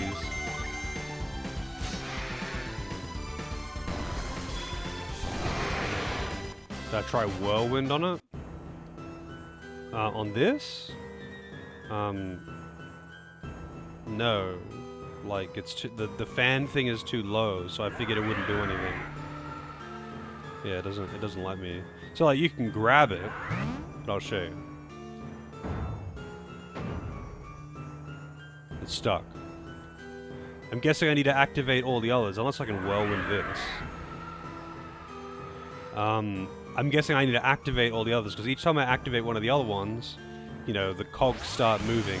And I figure I activate all of them, and then this one will start moving.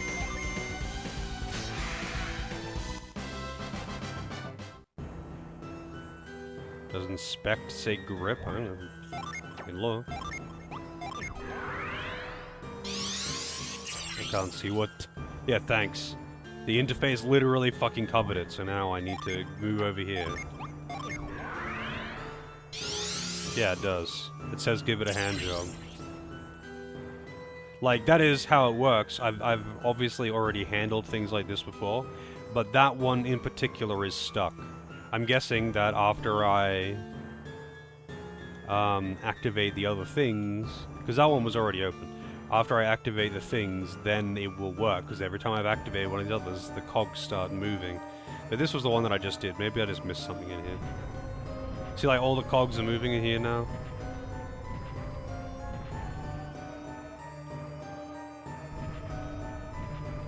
No, there's nothing else in here.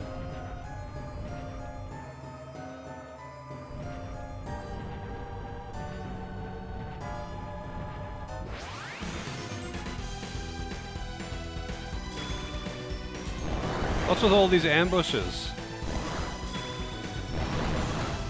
Getting so many ambushes.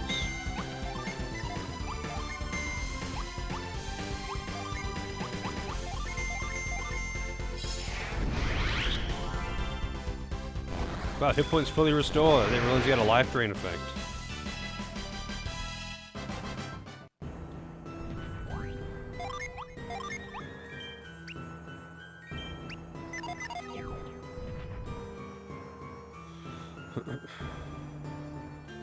Already did that one. So that one's the one that's useless. And that one's the one I've already done. And I already did that one. That was the first one I did. So there is no new one open.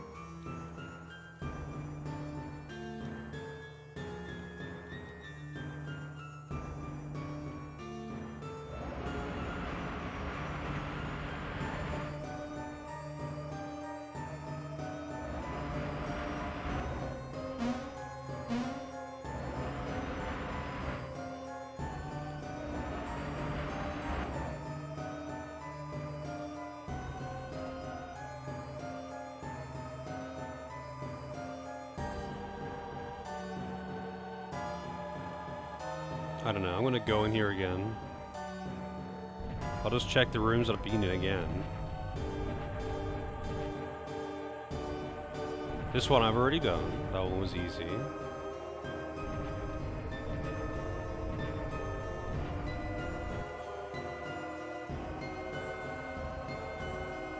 I did that one. I just checked it before too.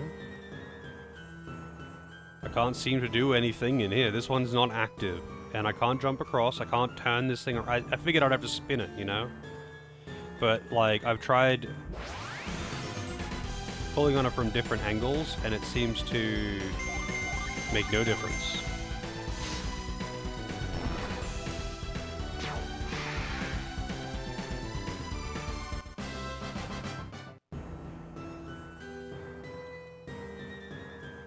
Like, it would need to rotate clockwise. But this one was open from the start, and it wasn't even the one that I was meant to go into. This one was open before I even started, but I had to go into a different one. So I kind of figured that it was for later, you know? But it's stuck. Like, it's well and truly stuck. So, it doesn't seem to matter what side I do it from.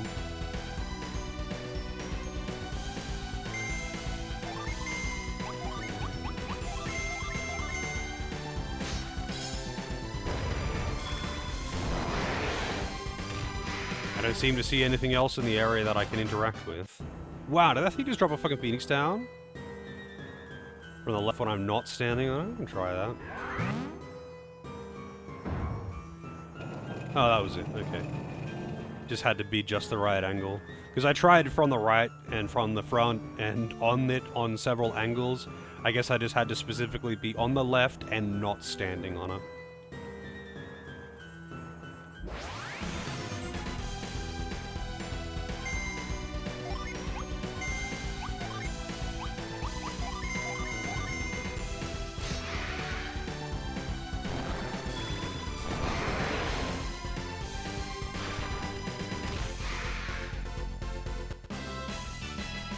Kind of funny that I could have done this the whole time then. I just had two options.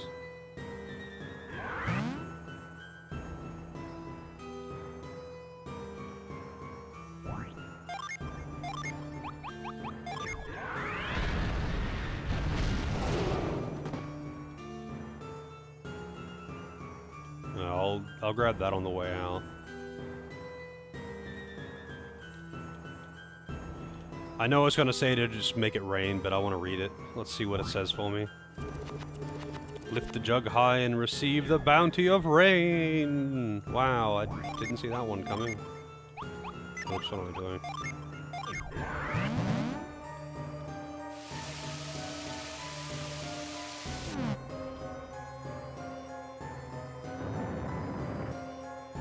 Now freeze it.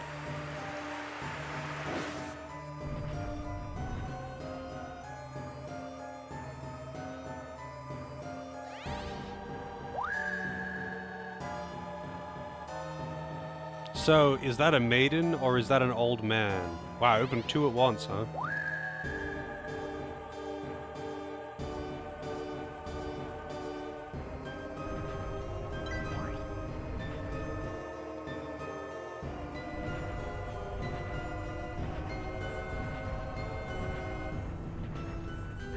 Oops, that's the wrong button.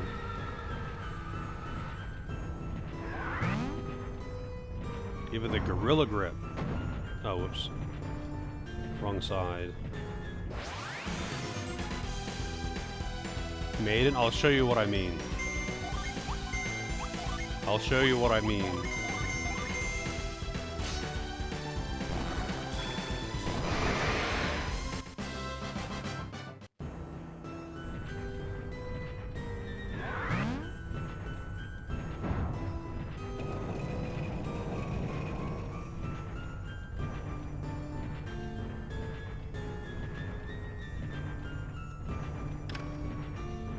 Oh shit! Spiked armor. We're going to the dungeon. I'm the boss of this gym now. Spiked armor over the elven shirt. It's a really high defense. Boost attack and criticals. I want it.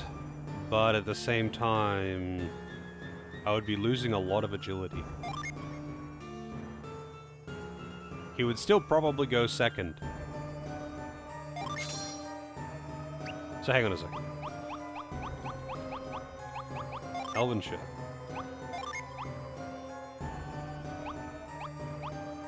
It's kind of funny that, so he's got, oh, it's agility times 1.5. It's not actually a flat agility value. Interesting. So he would go, he's got 124 agi. He's still gonna go second. 124 is not actually that high. I could give him the agi ring and give Reef the, yeah. Because he's using some plain ass shit. And give the agi ring to Matthew. And he would always go first, but I'm fine with that. So, oh, he had the kimono. I didn't realize. I thought he had some plain ass shit. So what does this do? It boosts agility and resists fire. Well, it's actually better for her too, and that gives her a decent agi boost. Kind of funny that everyone can wear it, but okay. And the thing that she was using was honestly the Sanan dress. It doesn't seem to do anything. Oh, sorry, no, it has a use effect. Use to reduce enemy attack. But, like, it doesn't, like, have a special passive or, you know, increase anything other than... I'm in danger! Level 1 with the raid. I mean, kind of, yes. Kind of unisex.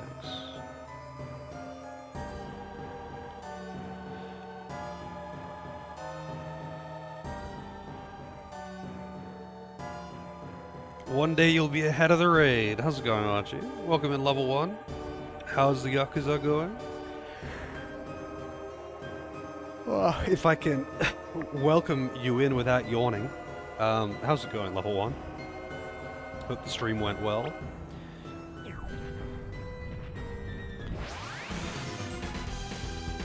I wish the, you know, their model changed with their equipment so we could have Bone Daddy Matthew.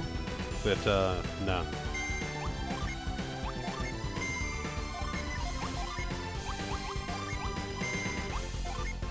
This thing is about... These guys are about to get fucked, like, more than they've ever been before.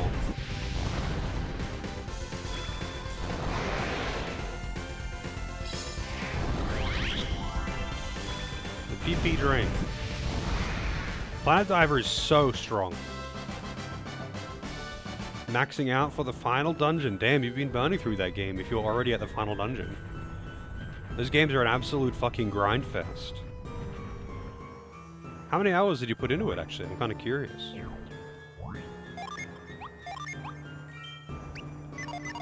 Also, Reef is... Oh, never mind. He doesn't have that much HP. I was like, he's got a lot of HP, but no, he doesn't.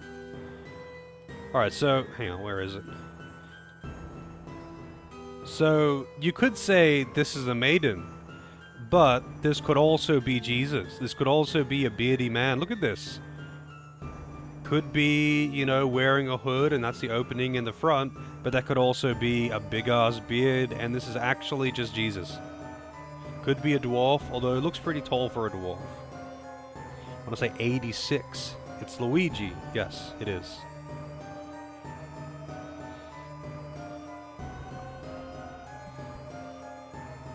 $86 hours. Yeah, that sounds about right. Those games are pretty hefty.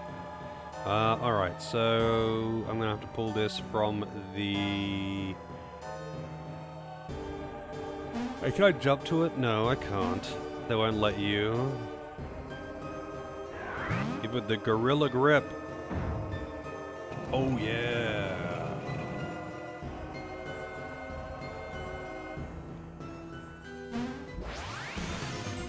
Story is like 60? Really?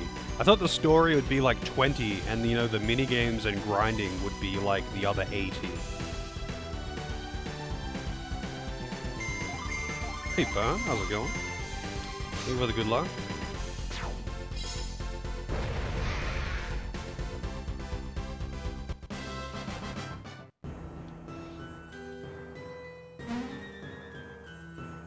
We're puzzling good today. Alright, what does this one want? I guess I gotta give her the old gorilla grip too.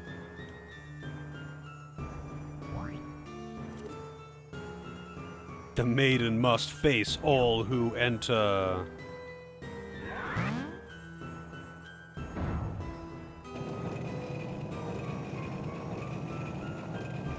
Why is there a growth thing there in front?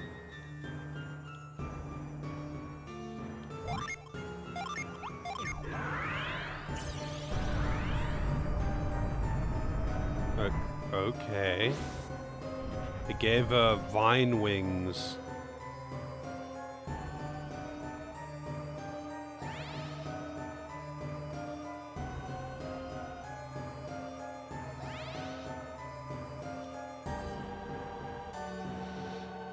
Can't touch before marriage. Yeah, like, see how, you know, in the statue's case, it looks like the V-neck on the front of this dress, but then you go outside. Is this new or a remake? I don't think any of the Golden Sun games ever got any kind of remake or remaster or anything of the like. But yeah, you go out here and that does not look like the V-neck on the front of a dress. That looks like Jesus.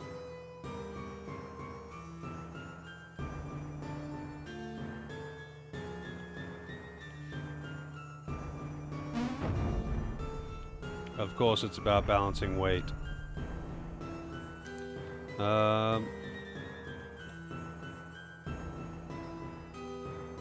Looks like a dwarf from Dwarf Fortress. I've never played Dwarf Fortress. But didn't the original Dwarf Fortress actually have no sprites or anything? It was entirely ASCII?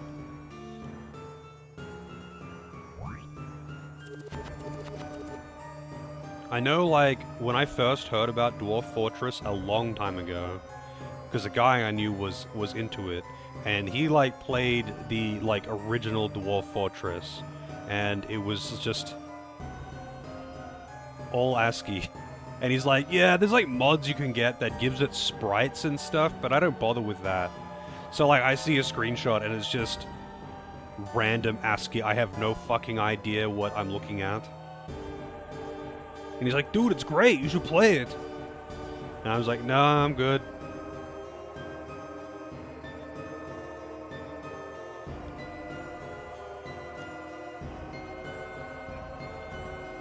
The four angels must find balance. Alright, so considering that, there is one on the sun outside. I'm guessing this isn't just a matter of putting 2 on that one and 2 on that one. And why do the stairs go higher on the left?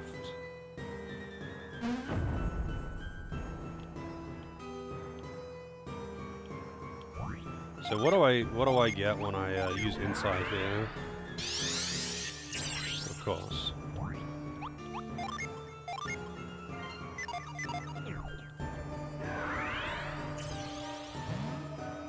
Do I just like pull both in?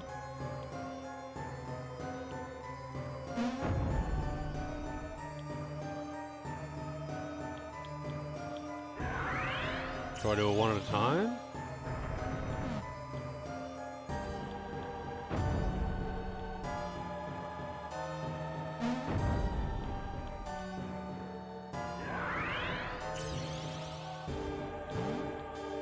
Oops, that's not the way I wanted to do it.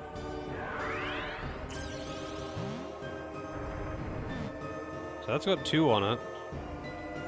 This probably won't drop all the way down now. It'll be even. Oh no, apparently Matthew is quite he's a thick boy. So this should be even. Maybe I was meant to do it one at a time, maybe I wasn't. I don't actually know, but I got it first try without really thinking about it. I know technically they're a party of 5, but I don't include it like that. Because usually the games don't.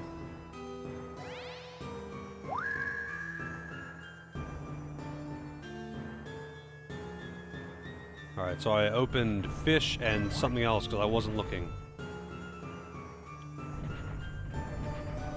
Alright, so I was going to say, how do I get back now? But there's a thing there. I opened fish and... not pot. Fish and dog.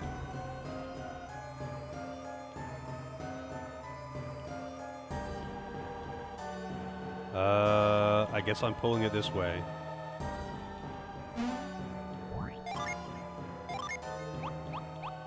Oh, that's the wrong button. But whatever.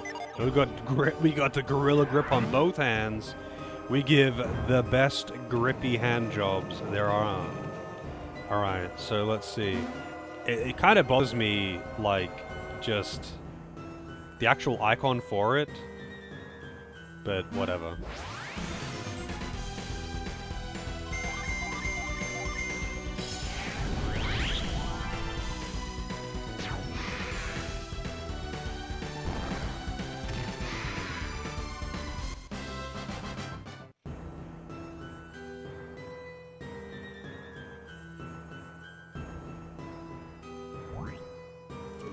Fish. A hungry fish will climb the very rain to reach food. God, that would be terrifying. Can you imagine how fucked up that would be? If fish could, like, climb the rain, so when it's raining, the fish literally just, like, rise out of the ocean and just swim around. Just anywhere, because it's raining. And then after the rain, when the rain stops, they'll just, like, drop down onto the road and shit. But for that period when it's raining, God, that would be terrifying.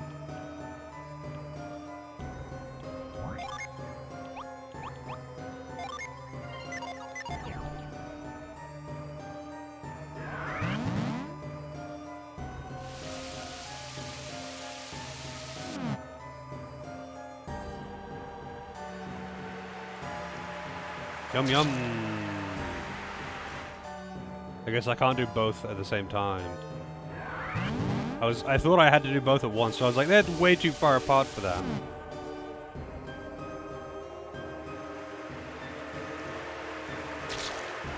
You'd like to see that.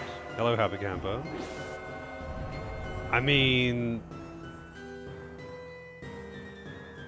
to be honest, I don't really want, like, random fish, like, just dropping around all over the place.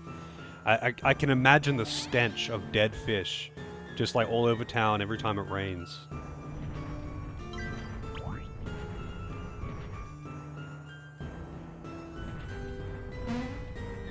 Fish-related house damages? Yeah, they would like break windows and shit. Like imagine you just chilling and then suddenly a fucking marlin just smashes through your living room window. It starts flopping around on the ground because it's not raining inside, so they can't fly in there. Yeah, or worse, like a shark. A fucking shark just smashes through your window. And as we've learned, it would make the ka-chunk sound when it does this. Raining catfish and dogfish, yeah.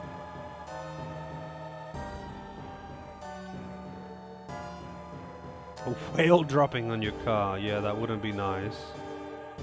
Fortunately, I don't have a car. No whales will be destroying it. Getting caught in a piranha storm, Jesus.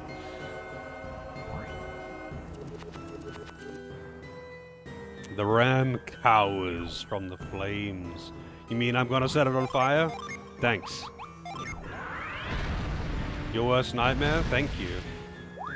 See ya. Also, he's got revived finally. So, am I just like pushing it off out of the way?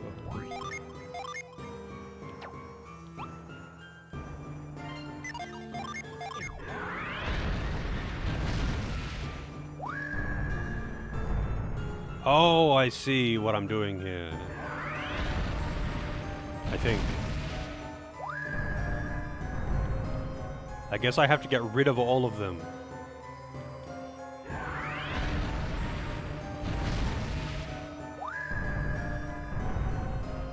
Okay, hang on. Let's restart this.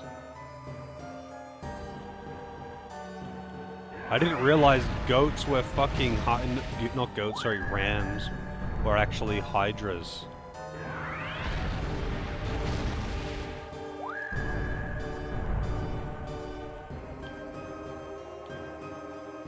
Wait, so I'm curious what happens if I do this.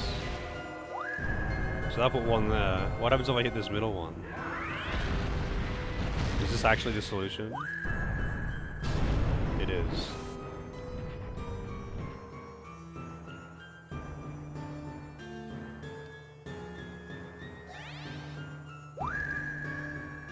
Crab. Return to crab. And also lobster.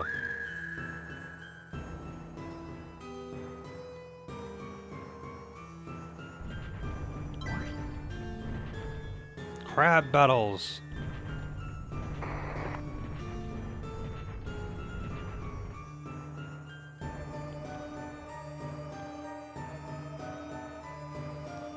Exactly.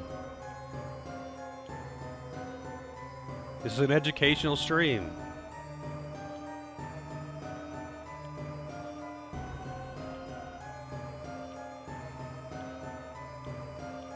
Alright, guess we have to give her a hand job.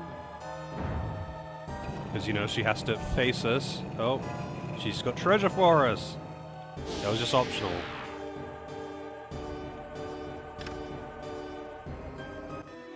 Grievous mace. Alright.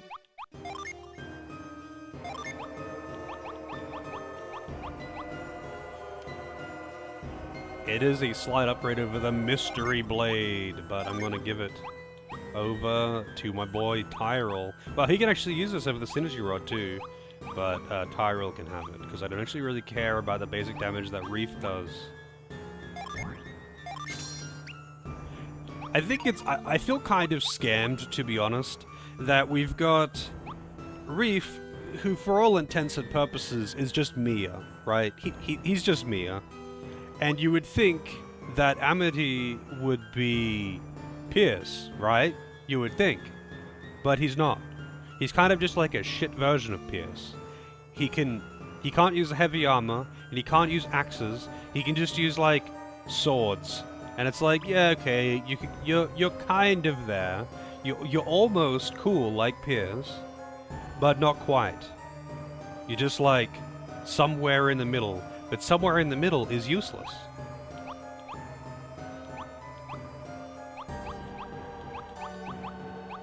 Like, I liked having Pierce because, yeah, okay, he's slow, but he at least got access to the water magic heals, and he could use heavy armor, and he could use axes, he could use maces, he could use all of the big boy weapons, you know? And that made him nice to have. Like, he was a healer that wouldn't go down and could actually hit pretty hard.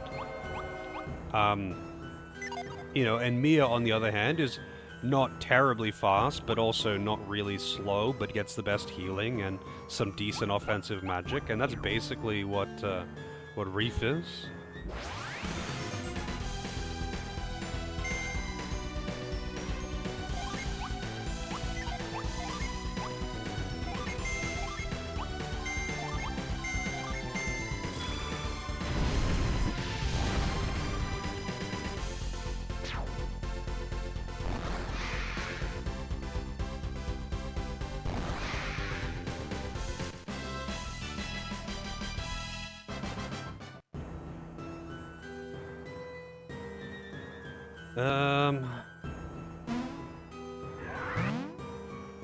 Guess I just have to pull it from this way.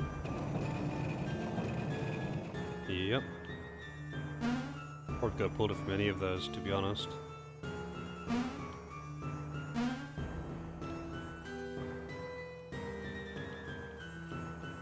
Alright. I see what it wants, but I'll read it anyway. The crab cannot swim any longer. The crab doesn't need to swim. The crab can come onto land and do whatever the fuck he wants.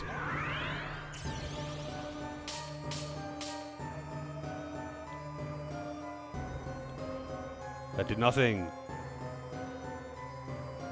I guess I have to parch it, not freeze it. You know, I was wanting to freeze the crab alive. But no, I guess I have to just steal its water and force it to live on land. Which is a lot less cool, to be honest. Also, it bothers me that it's not called Parch anymore, to be honest.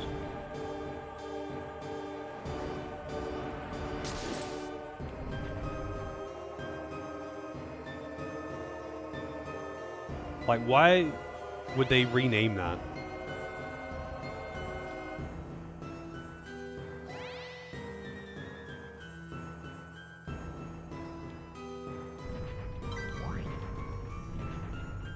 Wow, the bowl got fucking smashed. Rude.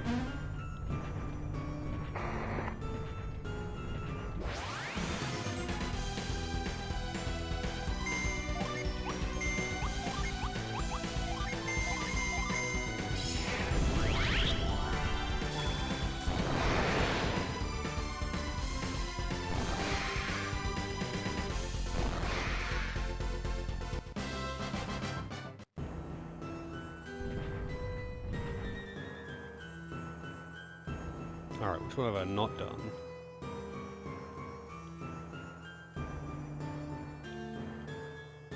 Oh yes. It's lobster time. Oh shit, he's battling a fucking gladiator. Let's crank this thing up. Give this thing a hand job.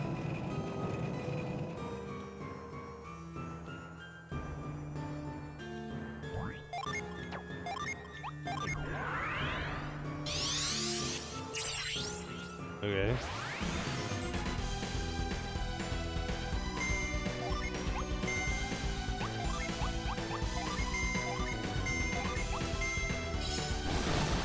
Oh, nice AoE.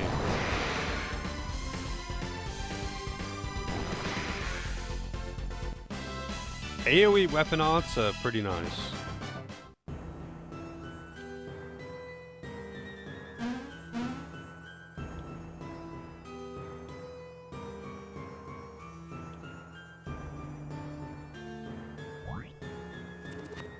The scorpion battles his eternal foe. Excuse me, that's a lobster. Okay.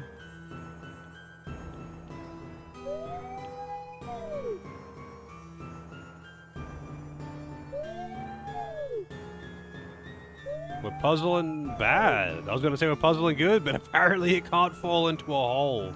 So hang on a second. That means I have to put a blockade on the other side as well? Hang on a second. Let me retry this.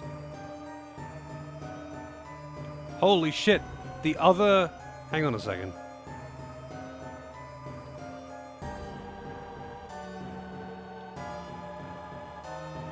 The other guy with the same name as me, he just started streaming. The Kazenone 66. The ever rare.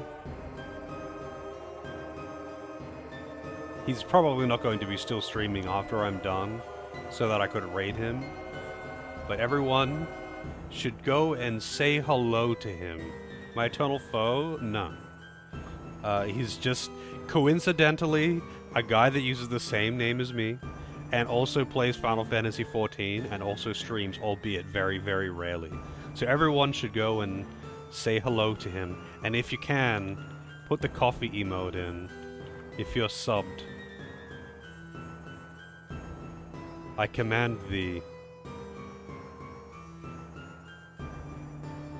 I haven't seen this guy go live in fucking ages, but I've talked to him like once or twice, and it's funny, because we both play the same game, and he's English. Not Australian, but he's British. The odds of us being so, I guess, tangentially related, is just funny. Very low.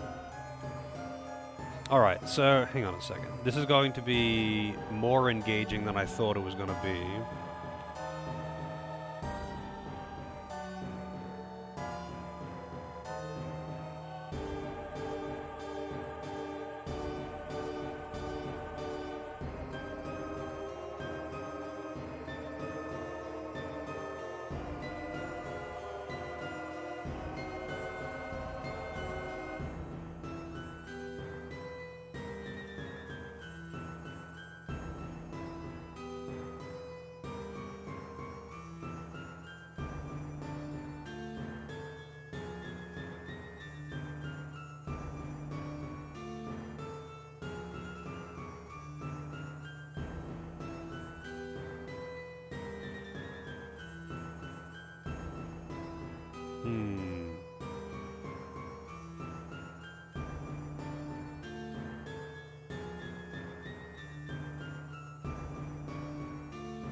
I might be overthinking this,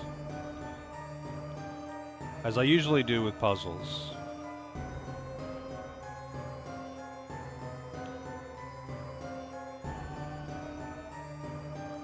Kind of weird though that it has to like... Wait, can I don't know if I can push these things with push. I don't know if it's got to give me that option. But I'm gonna try something.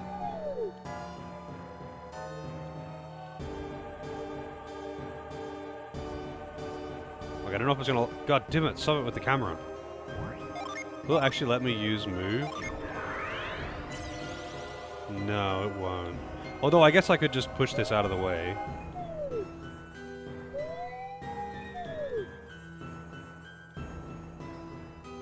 And then push it back.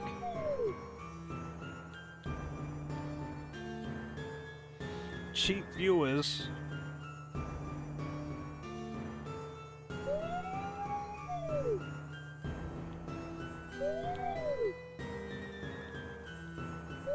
Bonk, and then it falls in. Alright, I was overthinking it.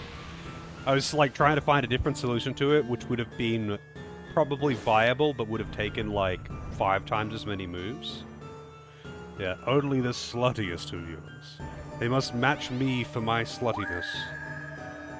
Or I'm just not interested, I'm sorry.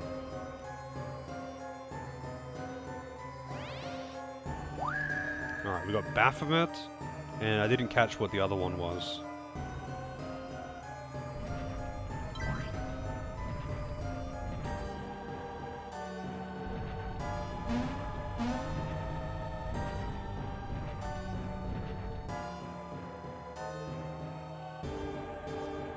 We got Baphomet and Concerned Cow.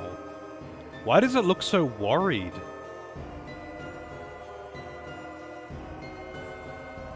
Like, why does it look so worried?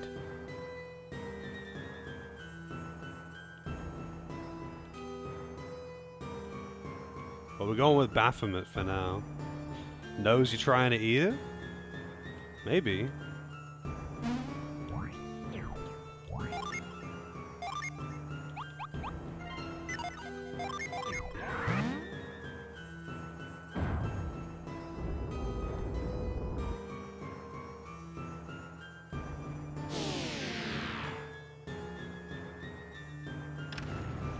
It's a mimic.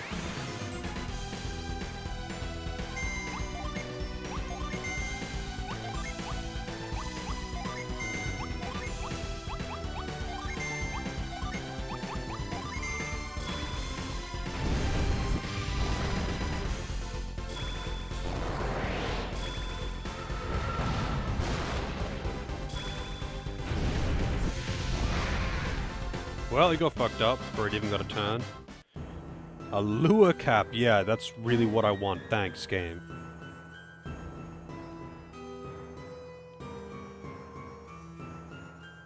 Cloning program is in full effect. Yes. I don't know where in the UK he is, Knight, but who knows, maybe he's your neighbor. The goat leaves no trace behind. Yeah, when it murders someone, it gets rid of all the evidence. You don't really want to know how.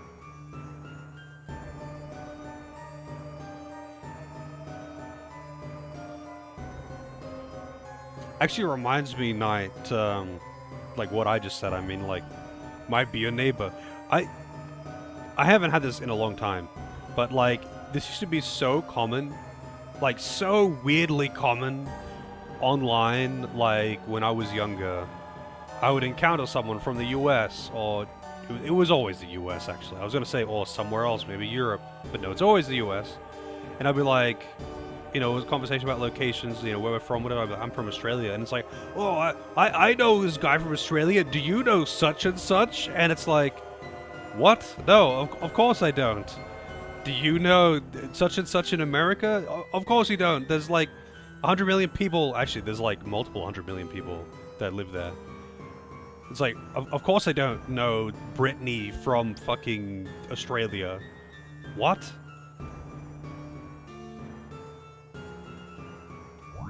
And I used to get that all the time. It's just like, how dense can you be?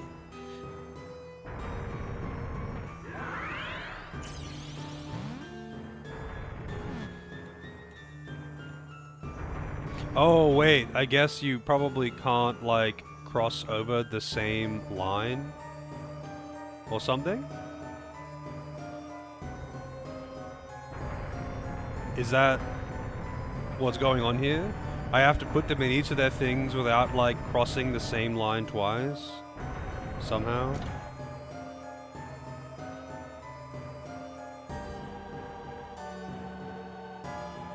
You must know Shane, mate. He's like the best dude ever.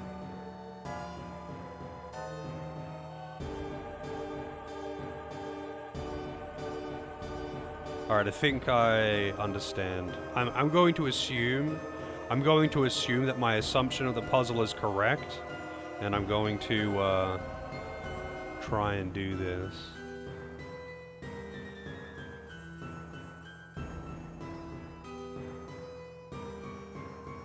But I'm not really sure.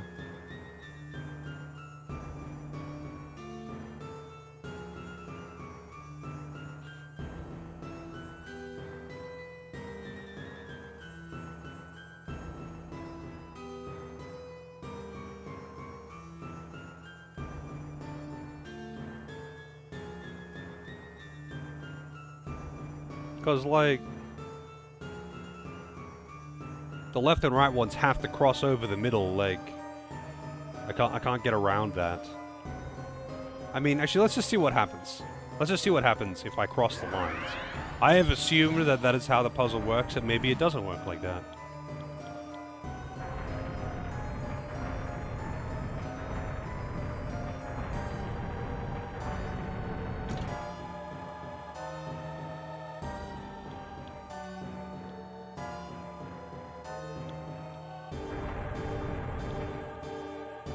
That's right, the square hole. Yeah, you can't push it over the line that another has already taken. And what happens if I try to push it into the square hole? Because they all fit in the square hole. doesn't go. It resets the room, I guess.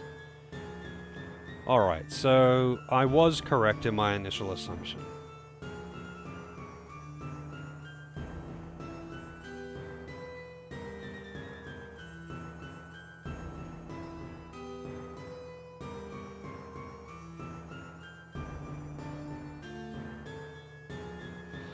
Can't sleep, time to log into PoE again? But what do you mean? You could log into Final Fantasy XIV and grind relic weapons or something. Doesn't that sound even more fun?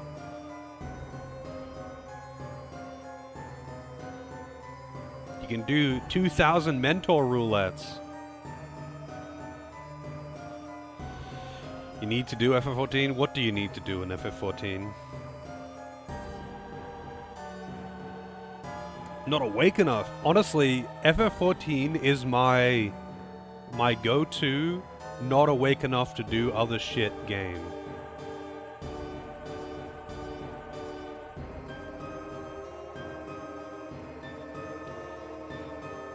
Like, that's the game that I play when I'm tired and just want to chill and, you know, kind of just switch off.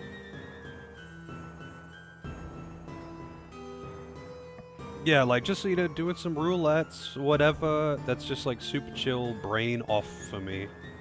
Especially in the evening when I'm basically a zombie.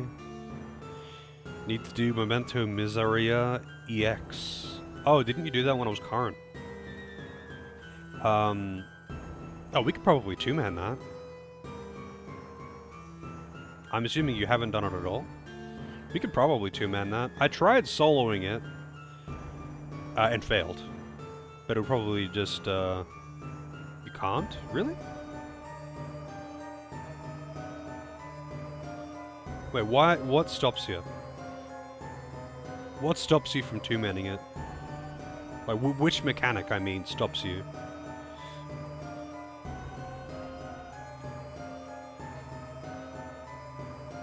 I was, the other day, actually, I was, doing Endwalker Trials 2-man to just see what we could do.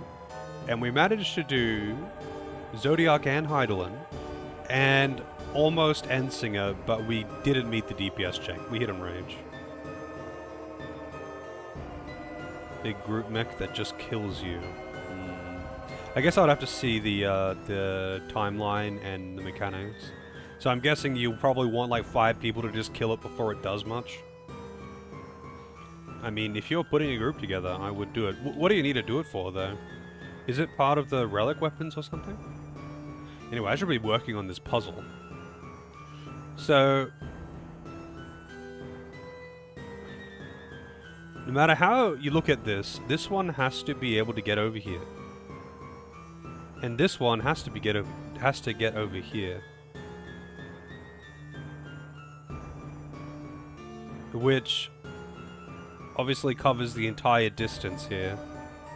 Unless I can, like, weave this through it. Hang on, let me think about this.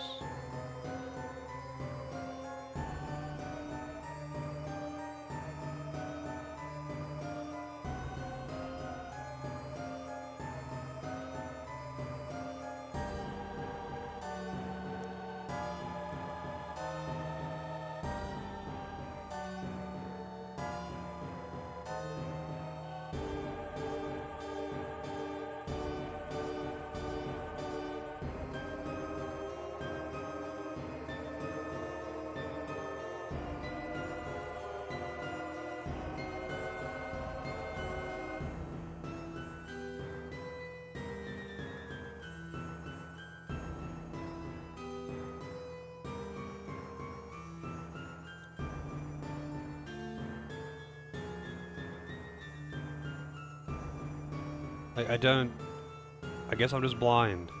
You need it for a glam, really? Oh, just because it's the dyeable version?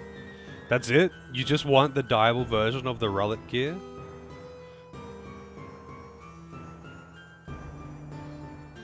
That is dedication. That is dedication. If you find out, like, what the mechanic is that kills you, I am curious if I could figure out a way to survive it. Like, maybe you can bait it to an invuln or something.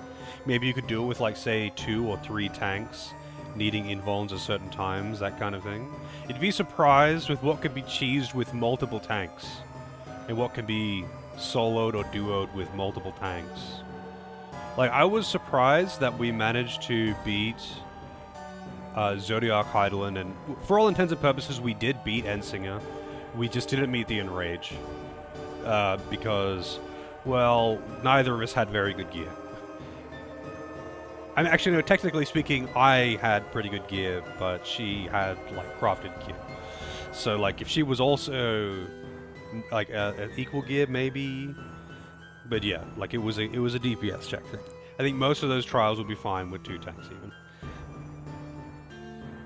Because a lot of things that are meant to kill you just kind of don't when you're a tank. They just kind of don't. Or you can invuln it. Like, I feel like I'm probably overthinking this, but, like, I just can't think of a way where the middle one can get past.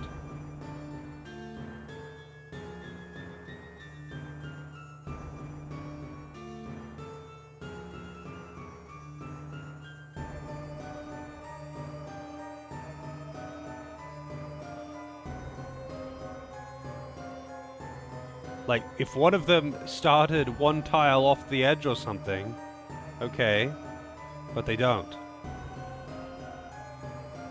Like, I feel like I'm missing something here. They each have to go to the opposite side of the room. And they can't pass over the same track.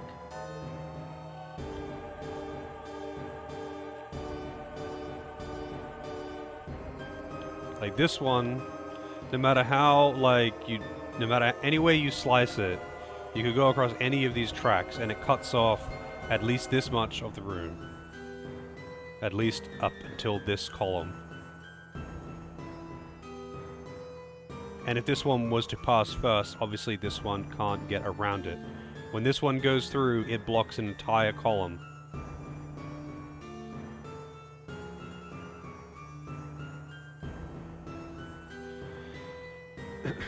Active time maneuver that needs 2 tanks and healer and DPS at least. Oh, I really don't remember that fight. I did farm it a bunch to get some gear, but since it didn't drop a mount, I just kind of didn't bother farming it that much.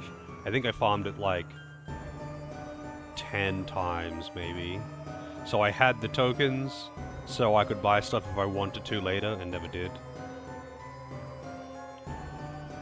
So it's like Susanna, it has a body check in that you need someone to do something that stuns them, while the others do something else.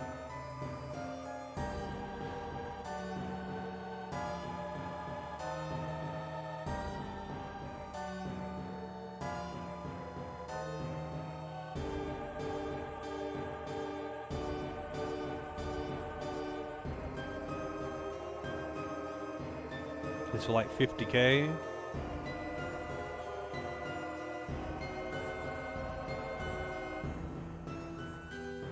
So what happens if you only had 2 tanks? Like, could you not, like, invuln? Like, you don't just use mitts?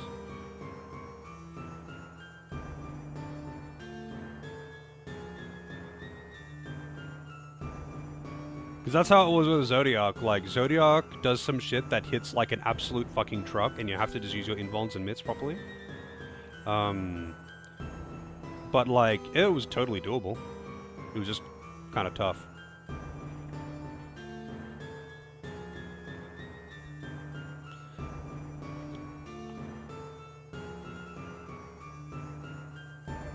Like, I don't... It takes ages to push these fucking things around.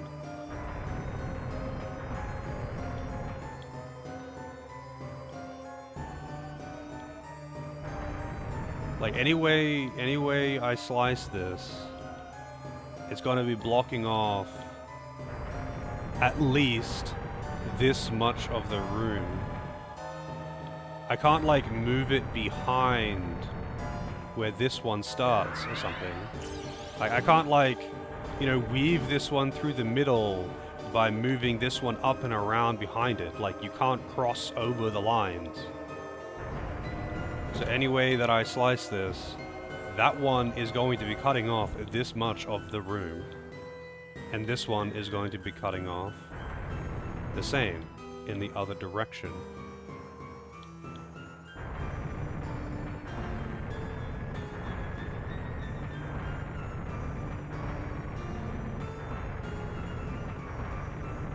Could I, like, make a bigger gap? Oh, no, I guess, like, maybe I could make it... No, but then it would still be the same thing.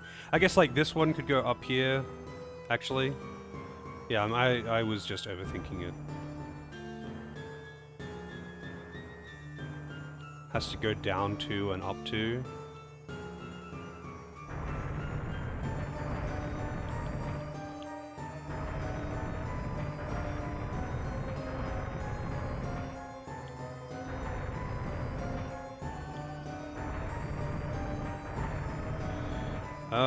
Actually, hang on a second.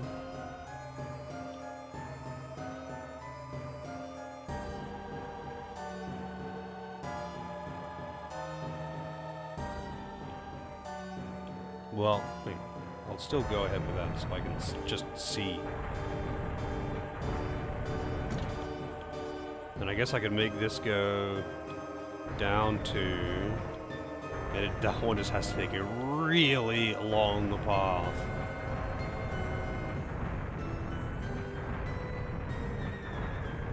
For some reason I didn't think I had enough space to be able to do this. But they have the exact amount of space that you need to do this. It's just gonna take ages.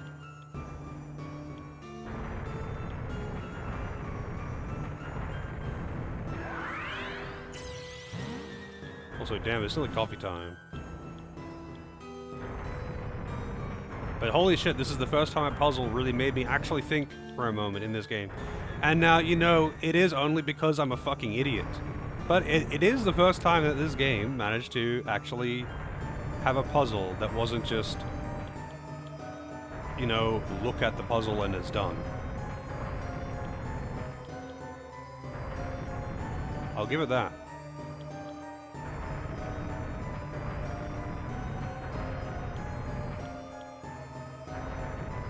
Also, which role are you playing? I guess for this tier at the moment, Celine? Caster, right?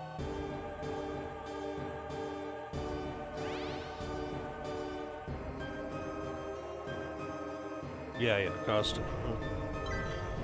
I was gonna say, do you have a geared tank? Because I would be genuinely... something that I actually really like doing is going into old content, like, old Savage and Extremes and whatever, and trying to beat it with 2 people, etc. I think that's really fun. I only know one other person who is interested in doing that, and obviously I don't play with her all the time, so if you want to try and do that kind of shit, I would totally be down. I would be curious to see if there was a way to get around that fight without needing a full party. Alright. So I need to... Oh, he takes a 90?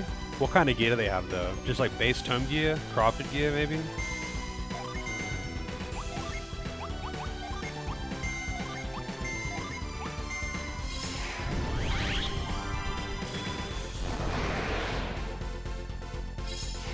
Green slot? Oh, they're like dungeon gear?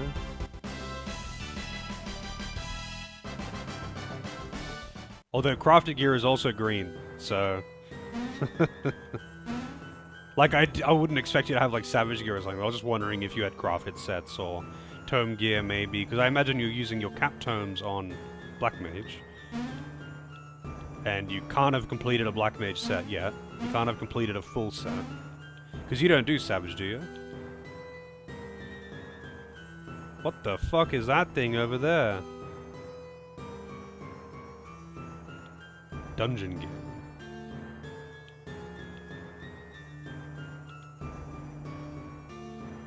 Alright, I'm not really sure what exactly I'm trying to do with this one. I guess I could get onto the high ground, but like, for what end? Whatever, I'm just gonna start giving things hand jobs and see what happens.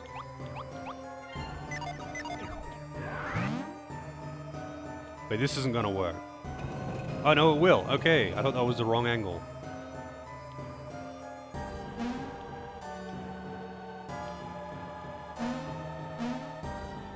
It's gonna drop whatever that is if I blast it from the top.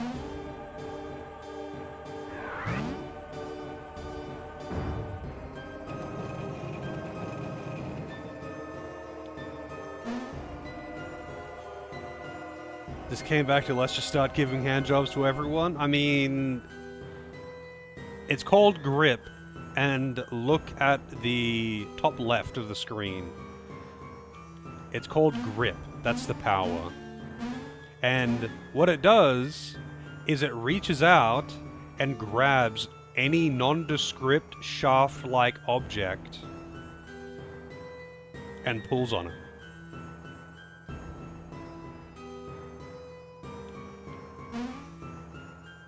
Anything shaft-like. It could be a tree, it could be this thing here, it could be a rock, it could be anything that is vaguely shaft-like, and you give it the gorilla grip. Now, sometimes you pull yourself towards it, or spin it around, or whatever. But either way, you can't tell me that it isn't suggestive.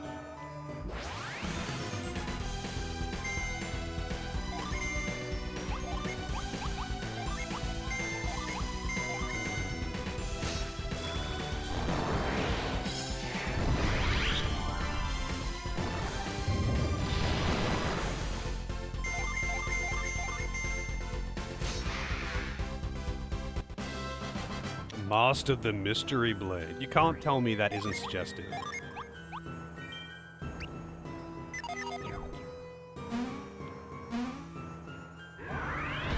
Alright, what is this thing dropping? What the hell is that? Oh, it's a djinn! I thought it was like... Okay, it makes sense that it's a djinn. It just really didn't look like a djinn when you could only see its face in there. It looked like some kind of angry worm or something.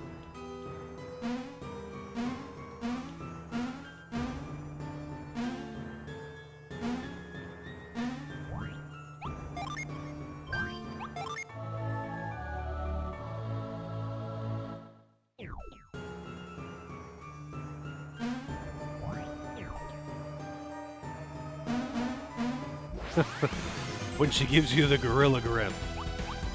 That's when you know she's serious. I sincerely hope, to all the men out there, that no one has ever tried to give you the gorilla grip. Because when you have to ask to go a little more gentle, please, you're in dire straits.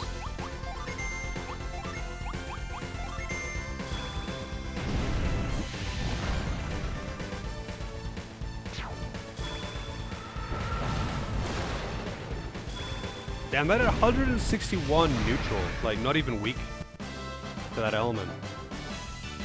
I mean, it costs 20 MP, so I'm not surprised it hits that hard. Jesus Christ.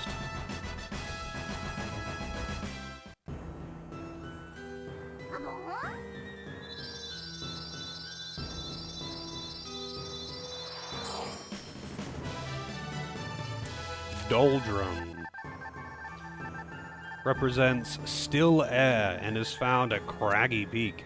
A doldrum can hold an enemy in place by encasing it in unmoving wind. That does not sound like unmoving wind, does not sound like a very good prison. That's like the opposite of a prison. But okay. She gets a promotion, I guess. So what does she get? She gets no new spells. Yeah, wouldn't unmoving just be just normal air?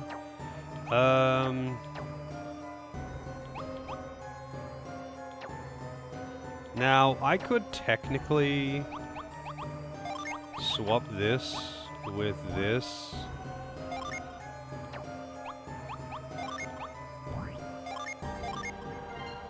So he gets the promotion and gets the extra damage where she doesn't change, and that's fine. I don't need her to be super strong. I want one more djinn so that my whole main party has got promotions. But, yeah, I would rather he gets one over her.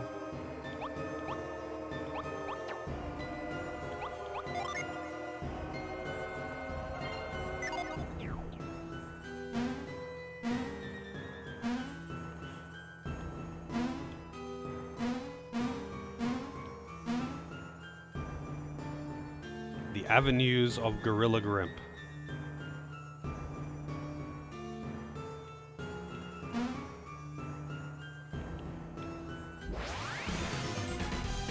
Ninja? I think you can get Ninja at 5. Because you can get it in the first game. I think it's 5 or 6.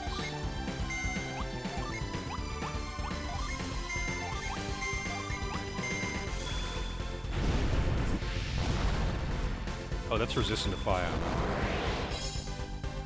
Ninja requires 6? Okay. So you can only get it at the end of Golden Sun 1.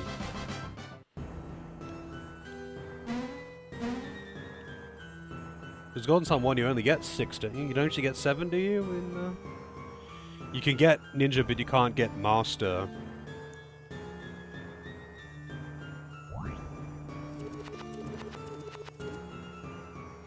A bull without horns must burn with shame.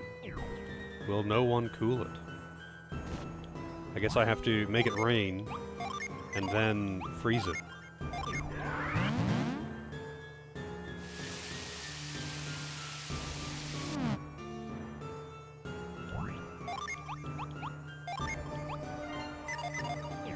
Why did I back out of the menu before doing this? Can I, like, reach both from here? No.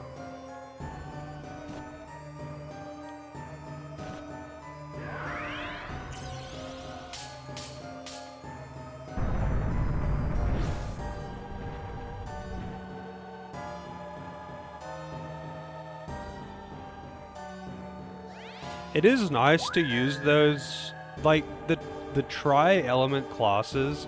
They are nice. Like, they're quite strong. They get access to some good skills, and generally speaking, they have the highest stats. Like, the 3-element classes have the most stats of all of the other classes total, but the problem is that you really just cannot use your Djinns, and that's fine for the most part, because I don't really use my Djinns or summons all that much. But in cases where you do want to use them, especially the defensive ones or the buff ones, you just can't fucking do it. Like, because it just destroys your class. Like, if you use one Djinn, it will turn you into a different class. Usually of a completely different archetype. Whereas when you've got, like, the single or dual element classes like this, you can use as many or as few as you want, and it just linearly downgrades your class. It doesn't really matter. Like, it's not good, you will be losing stats, but, like, you don't turn from a warrior into a black mage by using one Djinn. You turn from a warrior into a slightly weaker warrior. And it's kind of a big deal on certain fights, especially in Golden Sun 2, where, like, you want to use the defensive Djinns, you know, to not die, but it's like, oh, if you do, by the way, you're not ninja anymore. So you're instead, like, some kind of fucking mage. Because I think that's what happens with ninja, is, I think it, like, doesn't matter which Djinn you use, you turn into something entirely different. And it was just annoying as hell. Actually, no, I think there was one way that, like, if you had maxed out, like, if you had the master class, you could downgrade yourself to ninja specifically, but only by using, like, one Jupiter Djinn or something. Like, it was really specific.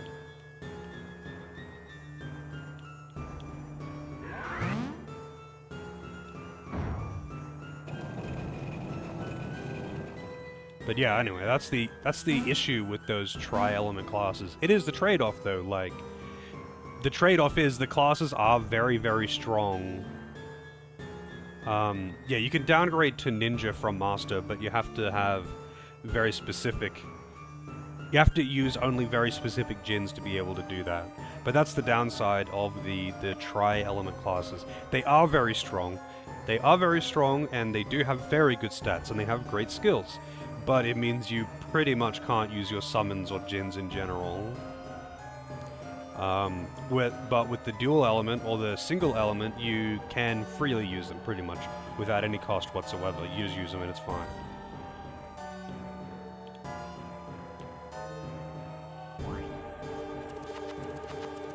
Deadliest foe is himself. Ice.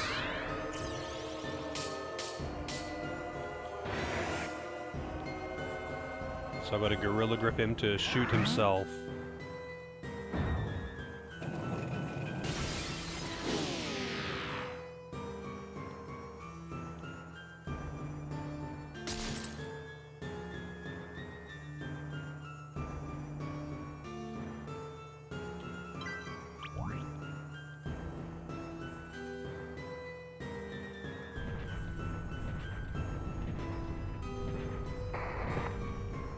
"7 years bad luck." I think I've got an entire lifetime of bad luck because I was born on the bad luck day. So you know what? Just pile it on. Doesn't matter. It's like, you know, someone who's got like a life sentence already. They've been like sentenced to 100 years in jail. And then it's just like, oh, 20 more years. And it's like, yeah, cool, thanks. I don't care. I'm already here for the rest of my life. You put as many extra sentences on me as you want. I'm already staying here, man.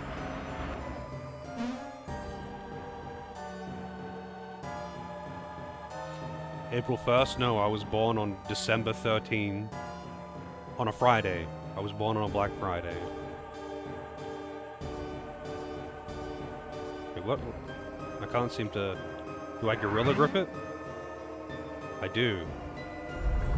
Oh yeah.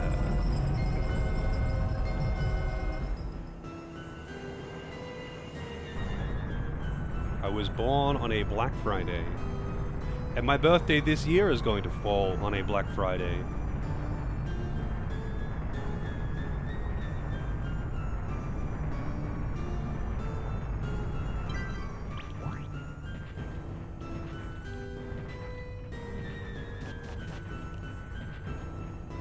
Let me just double check I haven't missed anything here. Yep, just the one, just Doldrum.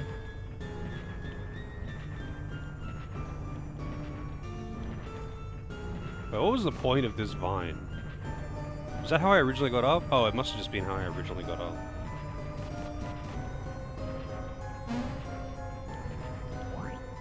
Kind of weird that there's no boss so far in this dungeon.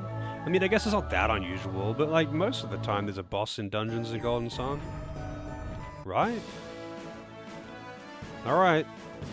Here we are. There's gotta be a world map one, surely.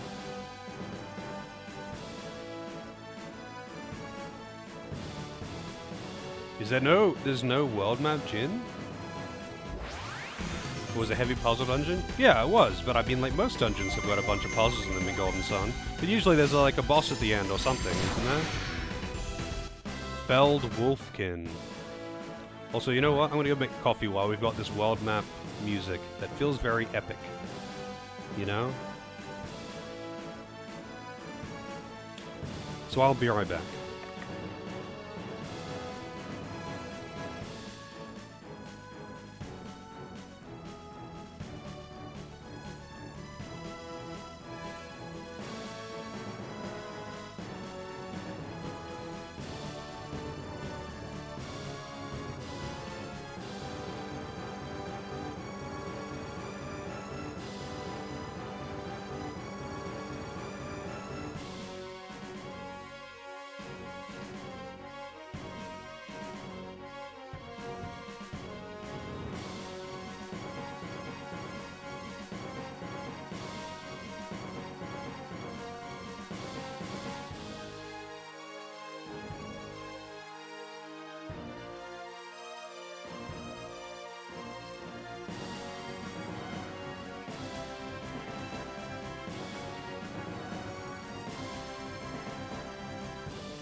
Should I eat expensive food? I mean, sure, if someone else is paying for it. I know I'm not going to be paying for expensive food anytime soon. But I'll happily eat it. Alright.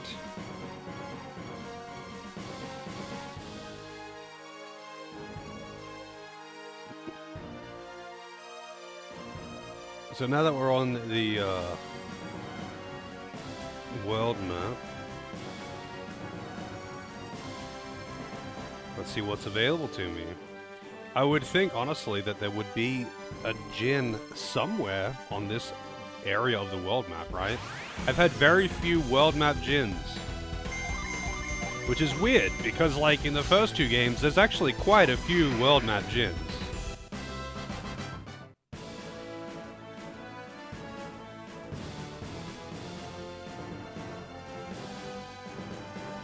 We've got a cave.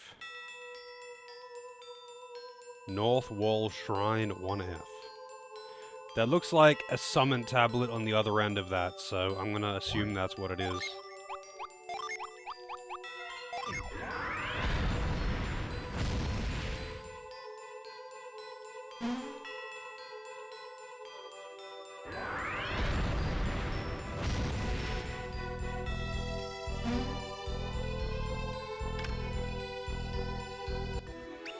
Vile. How vile.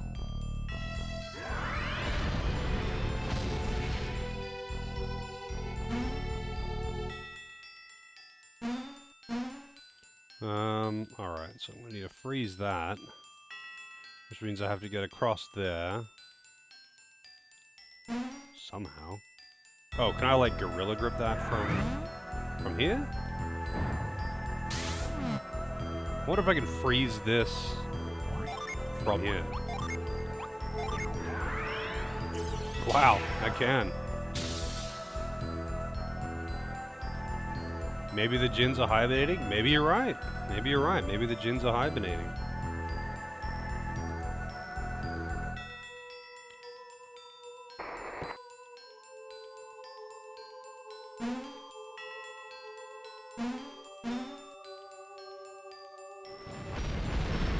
Alright, what am I getting?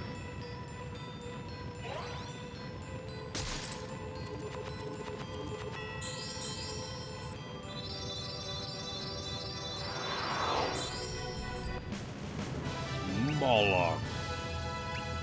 2 Mercury, 1 Jupiter.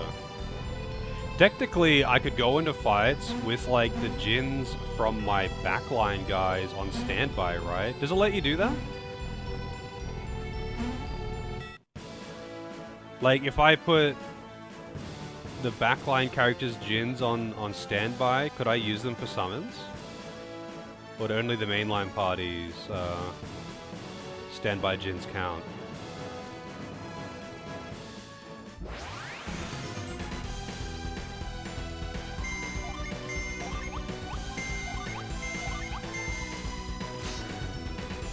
I mean, I guess I could just test it, to be honest.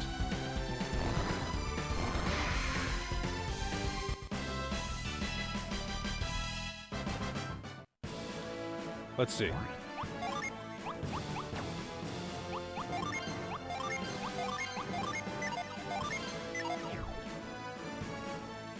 Is there anime Hitler in the game? It does seem that way, but he's probably gonna have some stupid meaning behind him. No, I was acting evil out of necessity.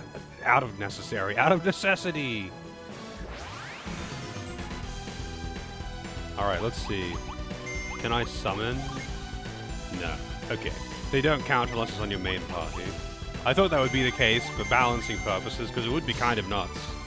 Just to have no cost, like, multiple tier 5 summons, you know. But, yeah. Thought I would check that. I haven't had a boss fight in a while, though, man. Starting to get a little, on edge. Need that boss fight fix.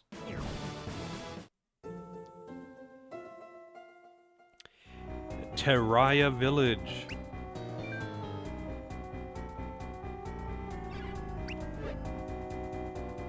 That guy's cross-eyed, but okay.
The old anime gut punch that for some reason knocks the guy out.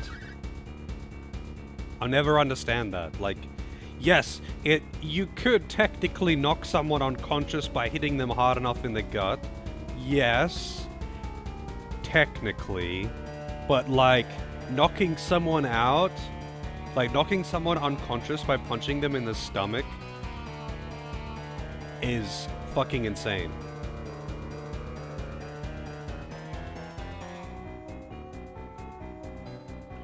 A liver punch? Yeah, that's agonizing. But, like, that's not going to just knock you out. Like, it's not going to just, like, make you instantly black out. It's going to hurt a fucking lot. And maybe cause a lot of damage. But, like, just... like, it would need to be extremely strong. Like, it would need to be a very hard punch. Just straight up getting punched in the liver isn't going to instantly knock you out. But that's... like, I guess it's too rude to punch someone in the head.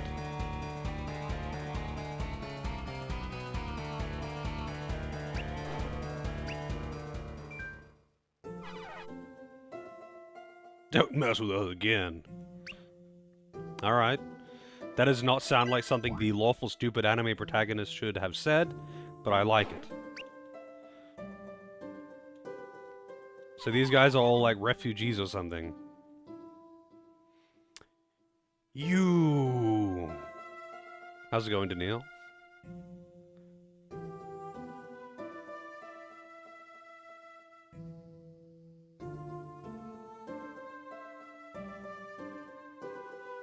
Did you enjoy the movie earlier, Daniil?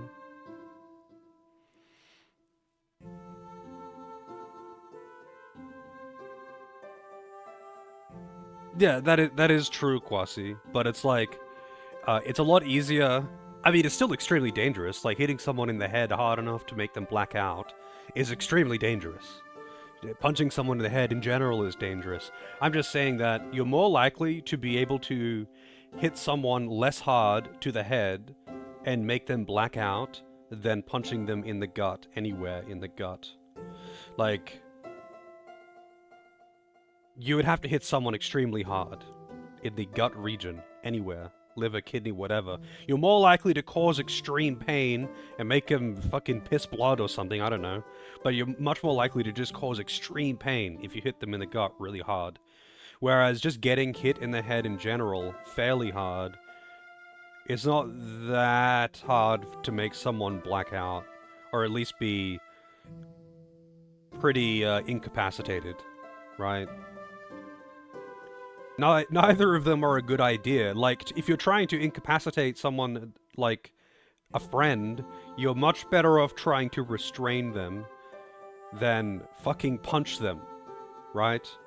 If you needed to restrain or temporarily incapacitate someone that you are friends with, you're much better off trying to restrain them.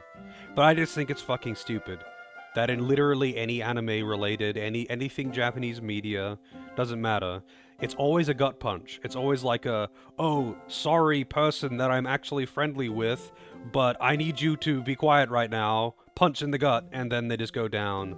No questions asked, they just go down. Taking notes on how to incapacitate someone.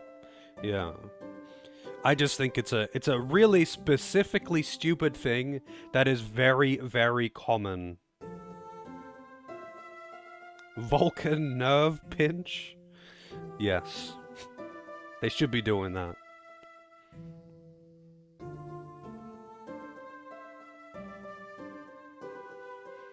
It's just like such a weirdly common thing.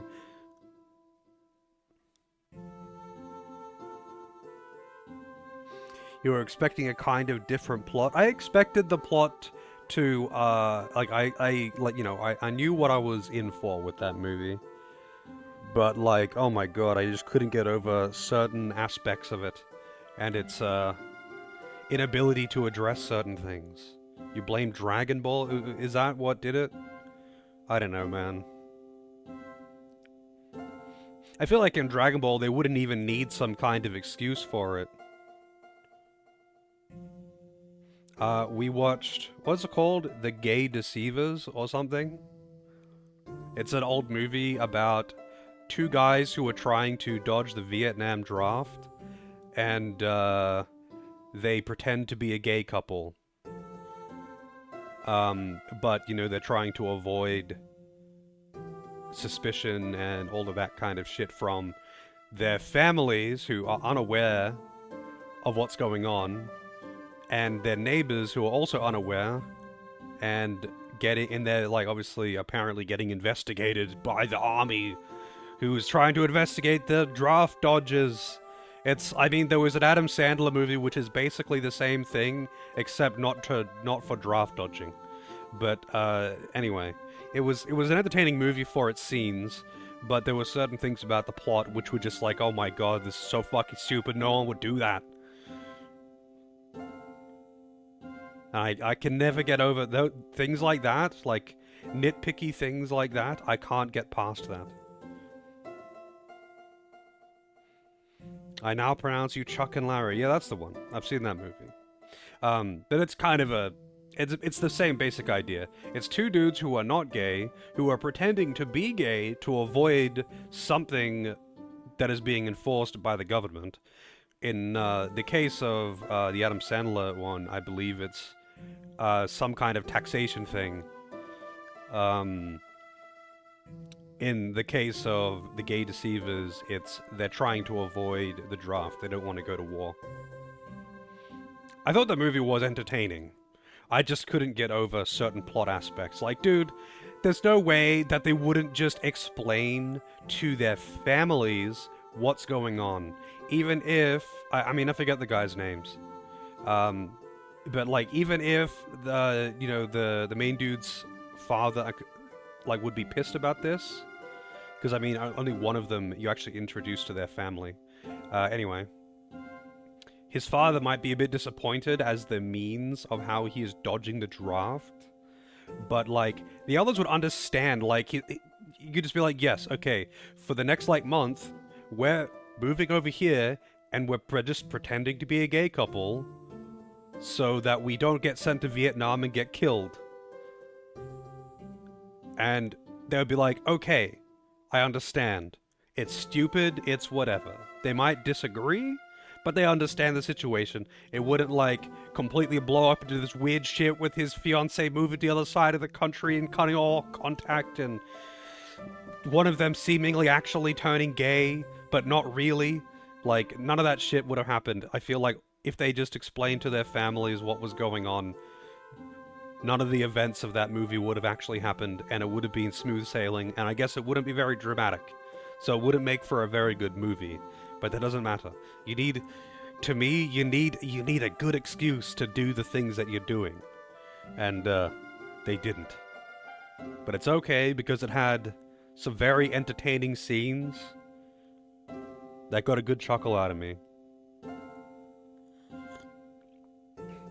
Those are marigolds.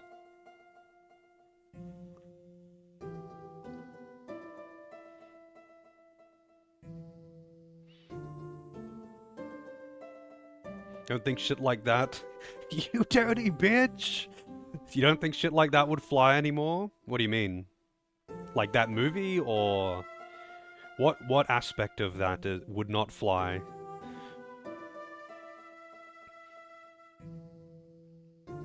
Look at these wacky gays type humor. I wouldn't say... I mean, I guess it was, like, really prevalent for a while, but it's not actually look at these wacky gays kind of humor. That's not even it at all. It's kind of like a awkwardness kind of humor, because they're not gay, but they have to simultaneously pretend that they are gay to some people and pretend that they are have to show and prove that they are straight to other people, because it's like this awkward balance that, like, their neighbors are all gay. They move into a gay community, and they are being investigated by the military. So they have to present as gay, but then they also have to prove to their family that, hey, we're not actually gay. And it's like entertaining in that regard. Like, it created some very funny scenes, but it's just Yeah, purely a plot-related thing, which irked me. But it doesn't matter. Like, it's not a movie you would watch for its like deep story or something. Like, it is a comedy. It's just I can't not overanalyze movies.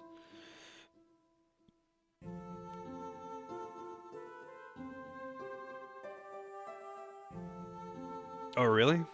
I don't know anything about the backstory of that Chuck and Larry movie. I saw it ages ago, like I think when it came out.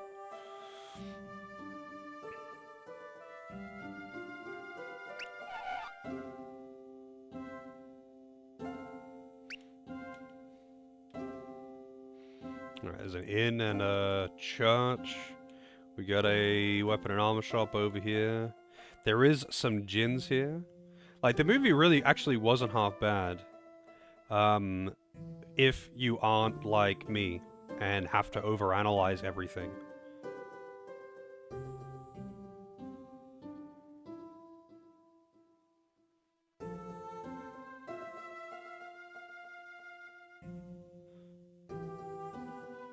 So, Fury and Terraya Village.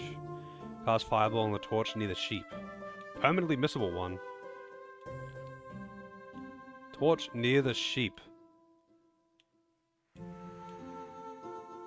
This looks important.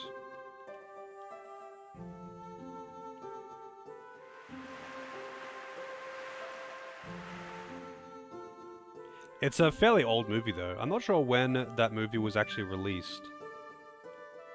Mystery Girl in the shadows. Who isn't actually in the shadows, but her character was all grayed out like she was. Alright, so I'm guessing it's this one. But I won't be able to get that line of sight here.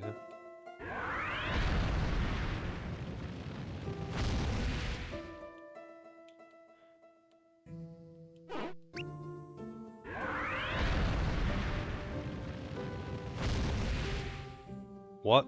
It says cast fireball on the torch near a sheep. So that one's freezing because they sheared it and left it out in the snow like psychopaths. Actually, not like psychopaths, like terrible farmers, I guess. Of course, it's freezing its ass off. The rest of them aren't sheared. Having lamb tonight, hell yeah. I will never turn down lamb. Also, every time lamb gets brought up, I am reminded that, like... So, lamb is really common here in Australia. It's a bit more expensive than beef, but it's really common. And I think lamb is great. I would take it over beef, like, every time. But apparently, a lot of Americans have never had it before, because it's just not very common there. And I didn't know that until I started streaming, really. And I'm shocked. Shocked and appalled. Need to get on top of that. Eating lamb chops on Australia Day is the most patriotic thing you can do.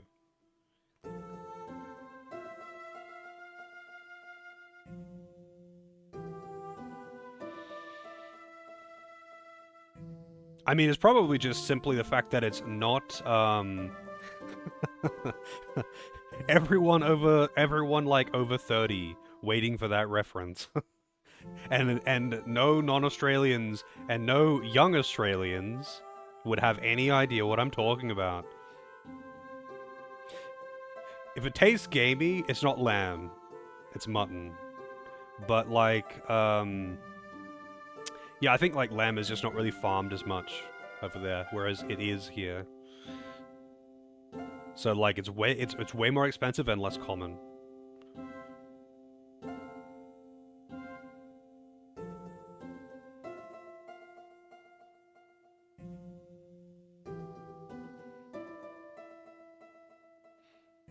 Reading a wiki article on it and it doesn't make sense? Wait, what doesn't make sense? You've had it, it's okay? I like it so much more than beef. I mean, granted, they're both great. I'll take lamb or beef, but like lamb... damn good. Oh, the plot for Chuck and Larry. Yeah, I don't even remember the context as to why. I think it was like tax evasion or something. Because they would get some kind of, like, tax break if they were married, but both of them were single or something, even though they lived together. Like, they were just roommates that worked together, and they were, like, best friends or whatever.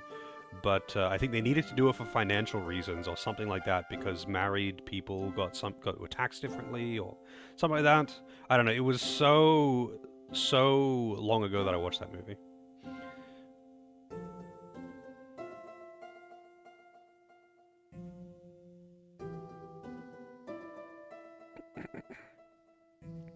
Probably mutton sold as lamb. If it was like gamey, then yeah, it was probably mutton sold as lamb.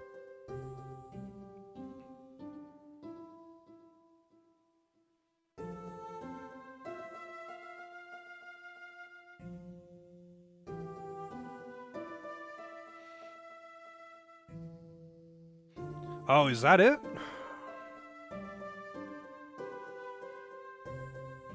I don't know. Well, I'd have to see the movie again, and to be honest, I have no intention of watching the movie again.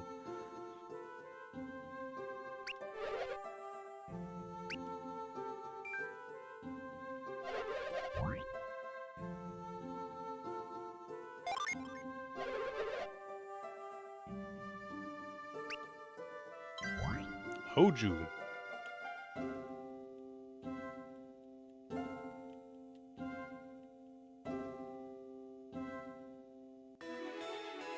Nurse's cap. I wonder if it's girls only.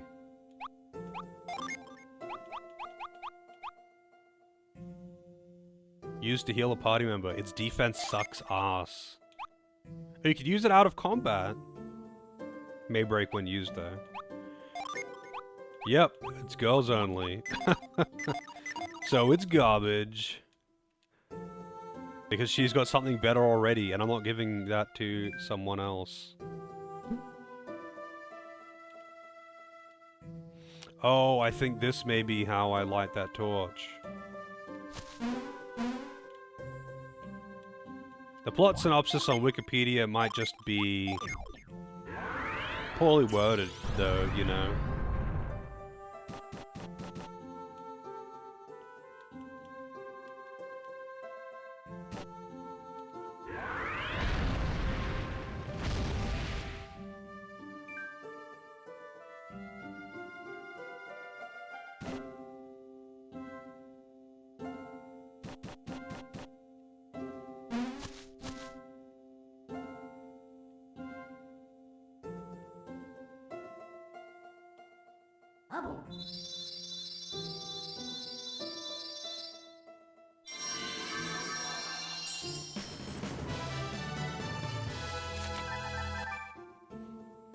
The spirit embodies hot rage, first met at Teraya village. Fury summons the souls of those who died in anger to attack enemies. Damn, that sounds, like, pretty dark, actually. A little bit out of place, to be honest.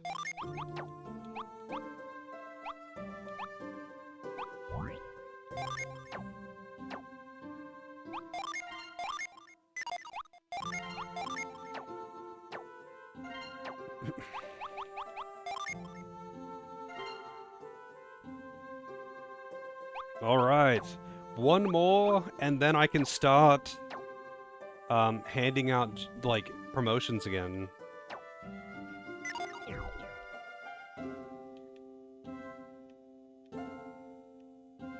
Alright, let's check out the shop here, though.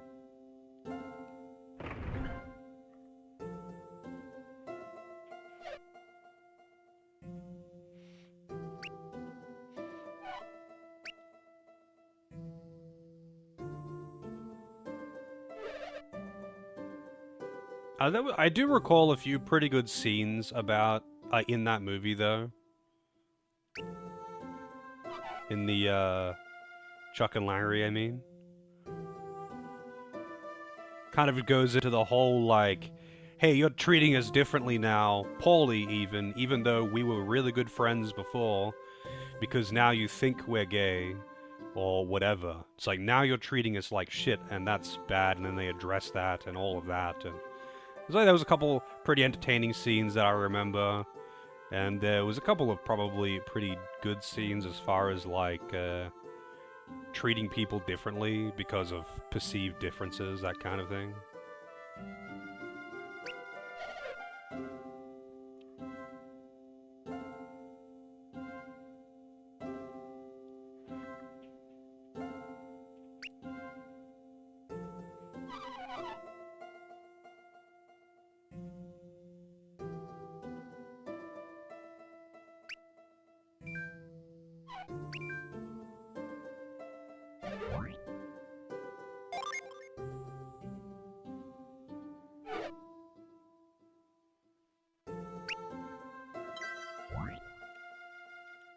I feel like these people took over the town and they don't live here. This is actually a scam. Water of life. Wait, what is it? Trusty staff. A strong and supple stick. I'm guessing that's for crafting.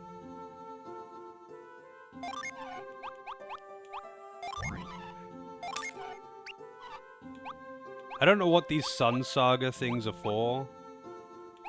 I'm not buying Water of Life. Sacred Feather. Reduces random monster encounters. But I have the spell to do that, so I don't need to... Oops. Don't really need any of that. Thank you.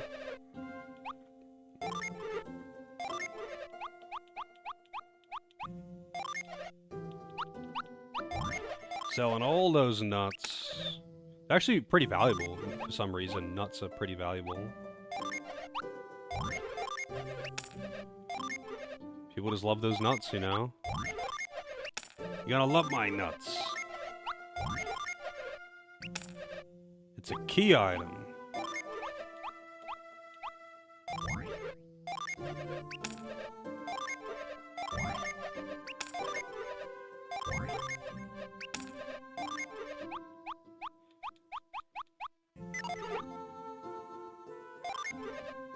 Can you ever actually get more Psy grenades, by the way? Or is that like a unique item that I got from a one-off drop and it's never happening again?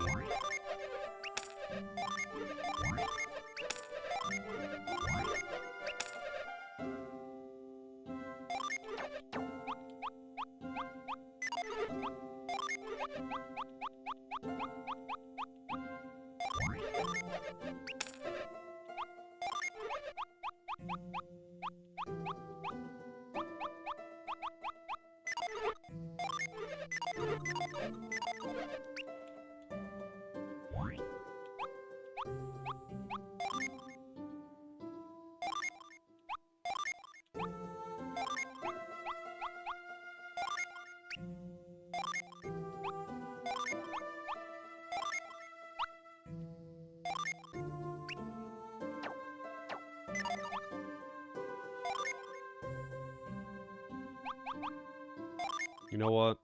Just so I'm not tempted to ever do anything with it, I'm giving it to him. I'm holding onto it because it's like, it's an actual fucking grenade in a fantasy setting. And it's like shaped like a regular grenade.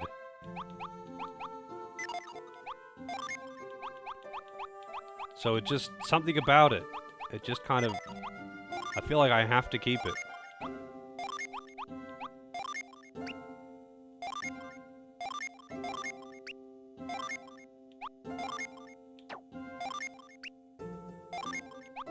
Also, I don't remember where the grandmother's gift is meant to go. It's in Sana. I don't know where Sana is. Anyway, let's see what equipment you've got. Claymore. Downgrades. Composite bow, or upgrade for someone that I'm not using. Garbage. Jerkin. Not replacing either of those things. Gauntlets. I guess I could replace the bronze shield. Okay, what artifacts do you have?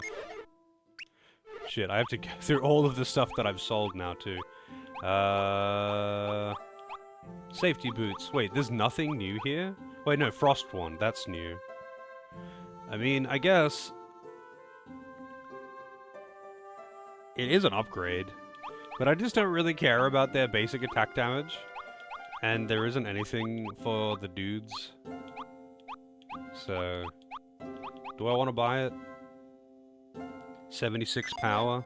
What about regular weapons? No, there's not even anything that he can equip here. Wow, this sucks. Guess I might as well get this. The Garrett. That's his name now. His name is just fucking Garrett. I don't care anymore.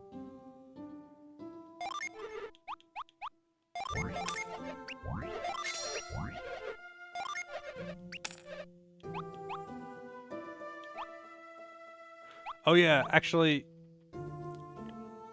this is a question that I've considered. I hadn't considered. Does this game at any point force you to use the like all 8 characters or something? I'm assuming you get 8 characters by the end. But anyway, is there any fight that's like you have to use both parties, or like it splits the parties up and you have to use everyone or something like that?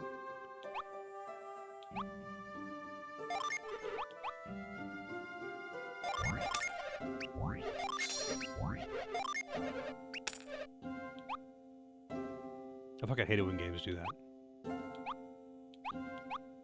Although in this game, at least the backline characters get like half experience or something.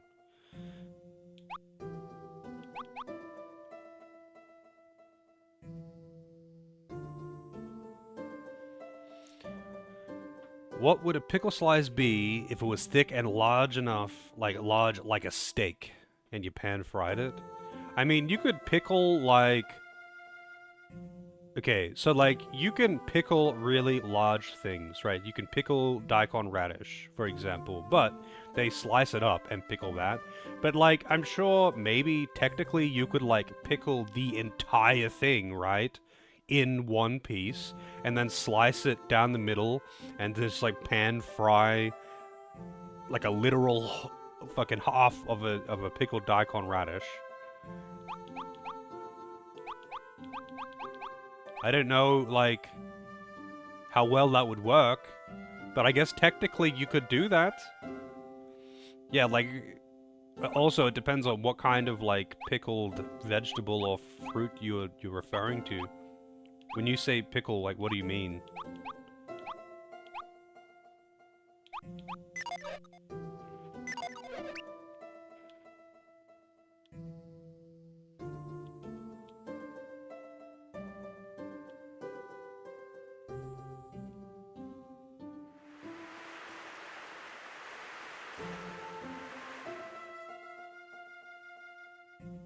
An actual pickle? A gherkin? That's a gherkin's a pickled...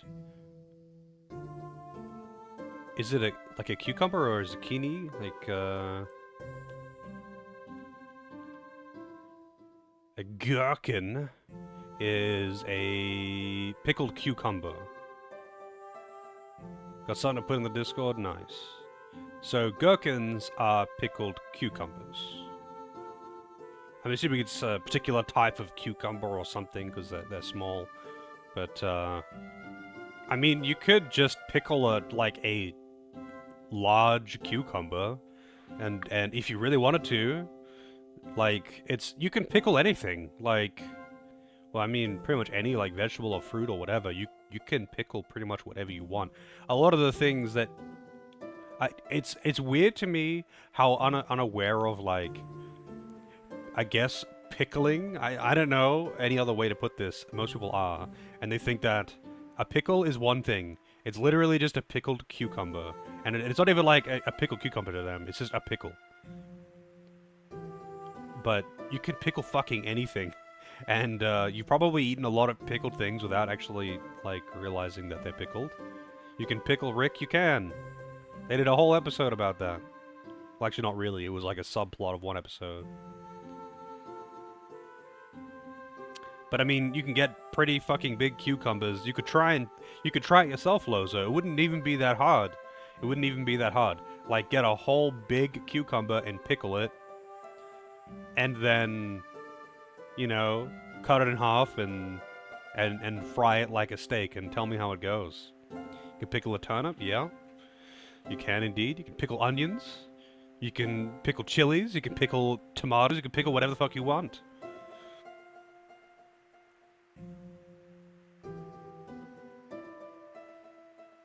I really like,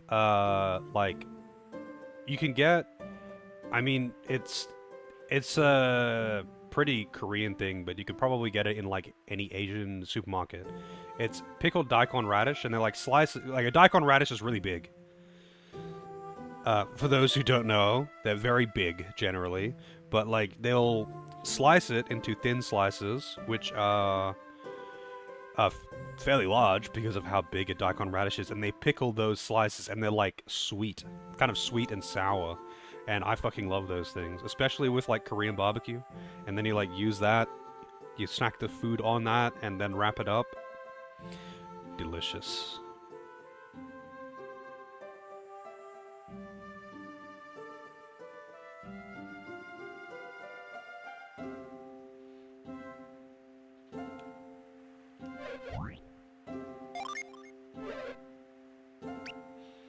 Alright, I guess I just have to ask everyone in town what the deal with the girl is.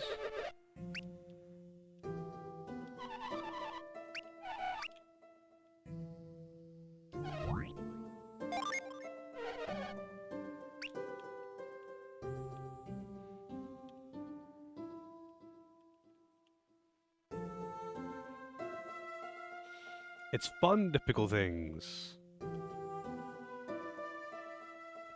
I mean, I've never pickled anything myself. I have just eaten a lot of pickled things because I've known people who are big into pickling things. As odd as that may sound, like my uncle really liked to make all kinds of pickled chili related things, and he'd make relishes and all of that kind of stuff, and it was delicious. And like, I've known a few people who are like this, you know, they like to pick stuff because, you know, they can make it last. You can also do more interesting things with food that you otherwise wouldn't. Your opportunities are endless. Your options, rather, are endless. But yeah, I'm lazy and I don't do that shit. But yes, you can do a lot with pickling.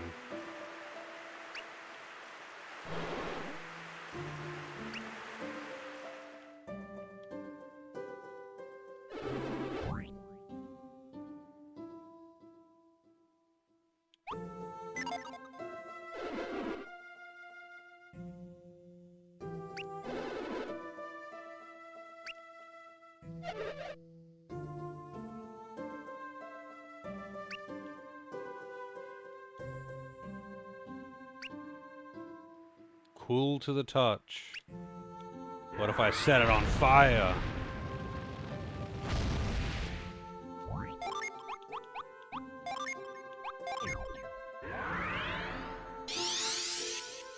I don't think it's meant to look like that. Thanks, Melon DS.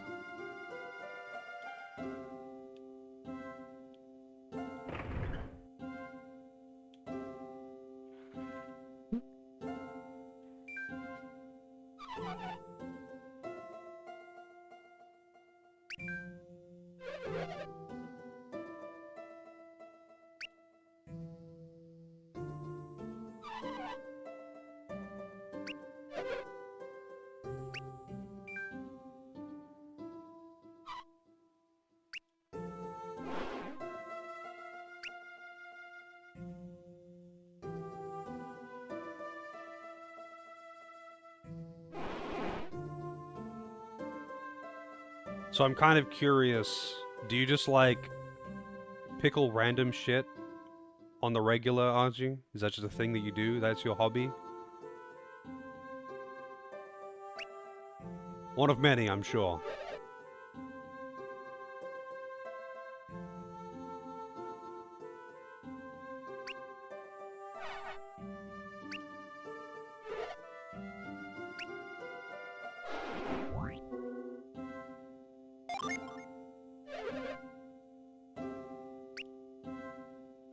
Your calm demeanor shames me.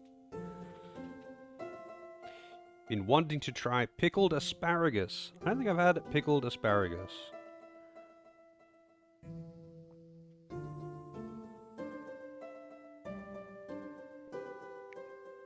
I've had all kinds of pickled chilies and onions, various types of like, um, turnips and cucumbers and all that kind of stuff. But just random pickled vegetables. I've had plenty of all that. By far, I really like pretty much anything to do with pickled chilies. I'm in. Could eat pickled jalapenos all day.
You are obviously adepts.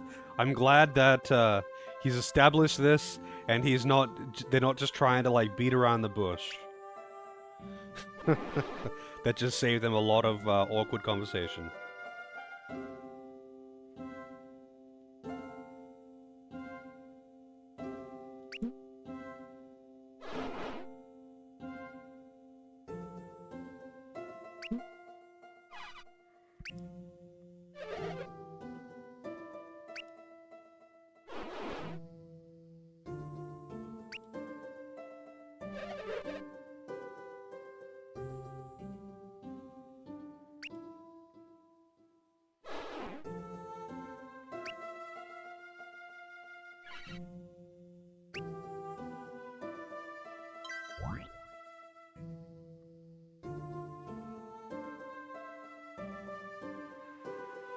So, I guess the mystery of the girl is going to remain a mystery.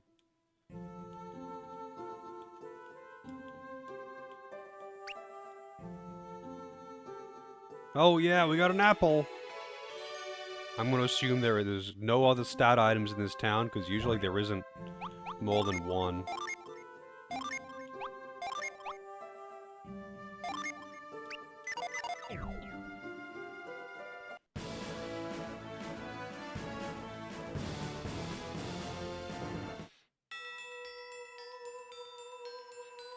Tepe Ruins. There is a gin here. Oh, I see it. It's right there.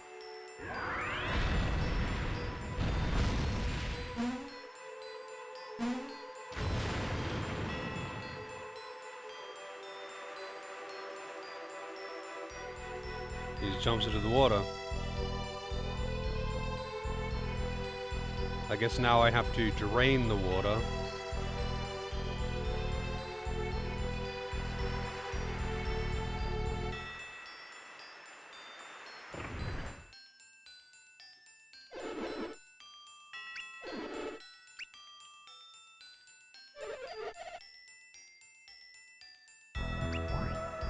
Oh, that's what the trusty stick's for, huh?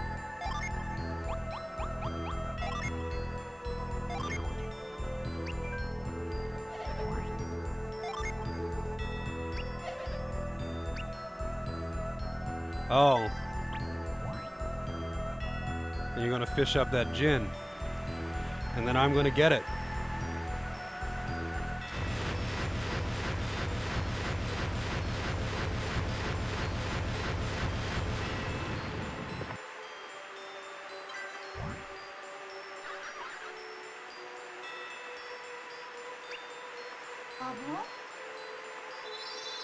Didn't have to fight it, alright?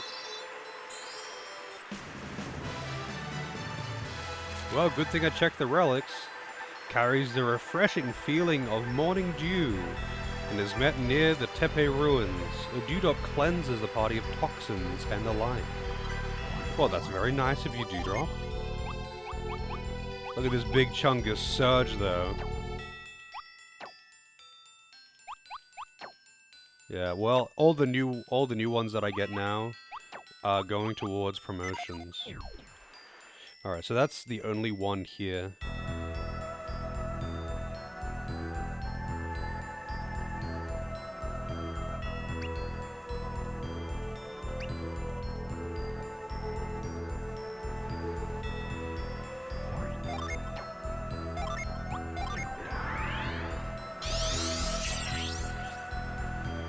So I can't growth that from here because it's high ground.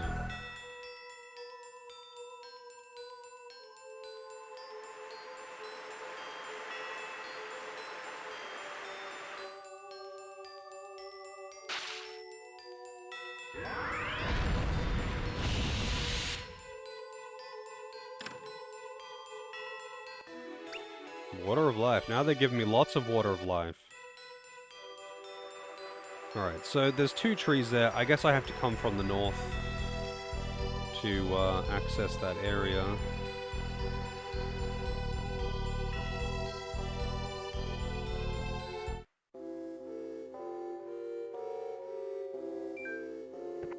It's the mystery girl! Are we finally going to get an additional female party member? Or is it going to remain the sausage party? Whoops, all sausage. It's funny because usually they try to keep it fairly even in JRPGs, right? Usually it's fairly even, maybe more males than females. But it wouldn't be like, you know, one girl with 5 dudes. It would be like maybe 3 with 5. But usually it's pretty even, I find.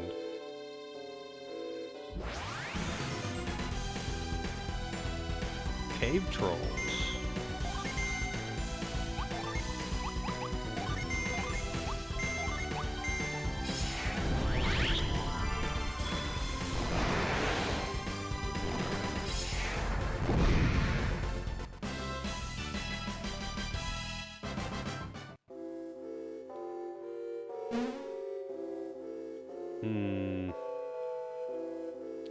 Too far to get across.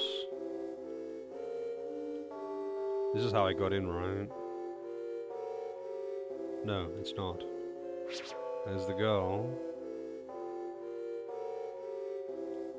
There's the entrance. Wait, what the fuck? How did she get from here? Hang on. She was here. Like right where I am right now, which is here on the map. And then she appeared over here for some fucking reason. And then she reappeared again right here. Like, she walked past where she was going to come back to where she was going to.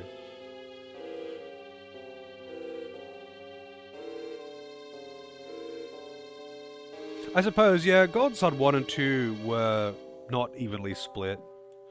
I kind of forget. That's why I always joke about Ivan being the honorary girl. Because he can wear a lot of equipment that only the girls can wear otherwise.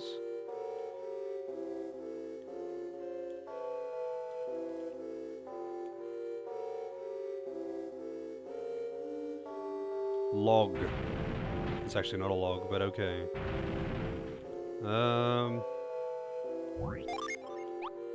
But yeah, it's like Golden Sun 1 and 2 both had one girl to 3 guys in each party. So you're right. Golden Sun has a trend of it. But in this case, I've got 4 to 1. Maybe it'll be the same 1 to 3 ratio.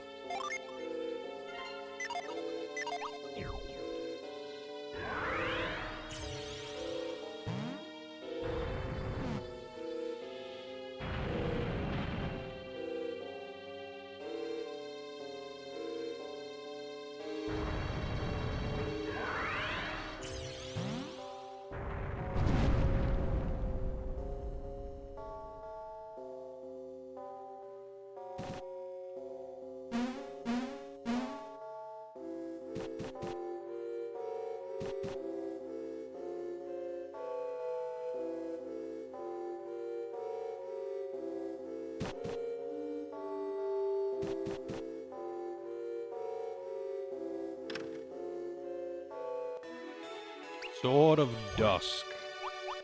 This is why I'm always hesitant to buy weapons. Again, a big upgrade. Wait, so this is a longsword, and the current equip that he has is a light blade. But yeah, it seems like the whole mastery thing is per weapon, not per weapon type or anything. If you go from a longsword to a longsword, you're still just whatever.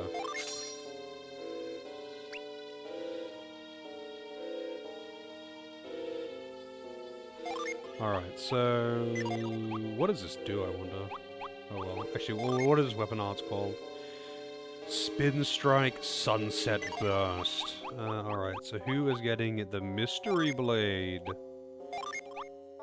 Technically, Karis can use it. I guess Karis is getting it, actually, because the Grievous Mace is stronger.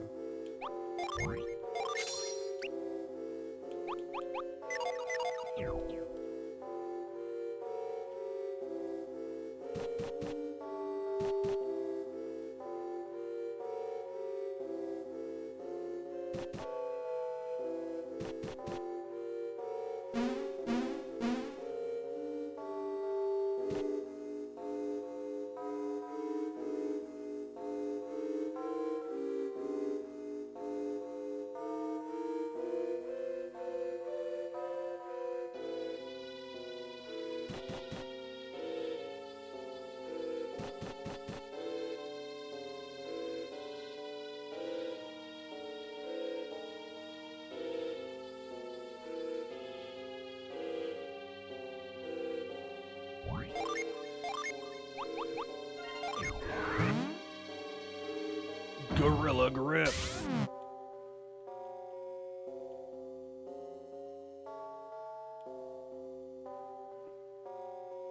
That is a big red nose.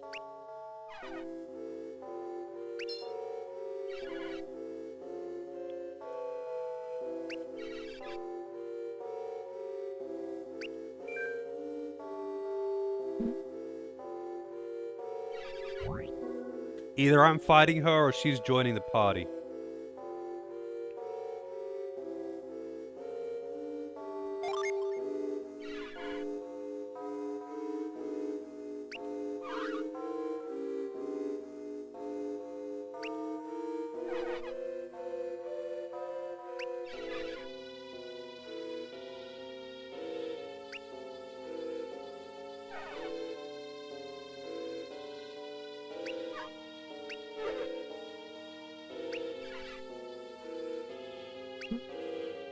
She's an elf.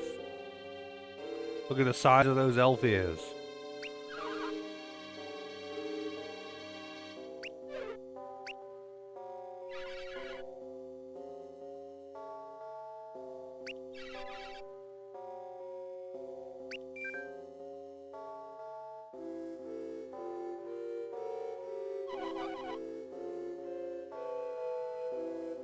It's a child elf.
Alright, good luck, Fox. Have a good one.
Cheap viewers.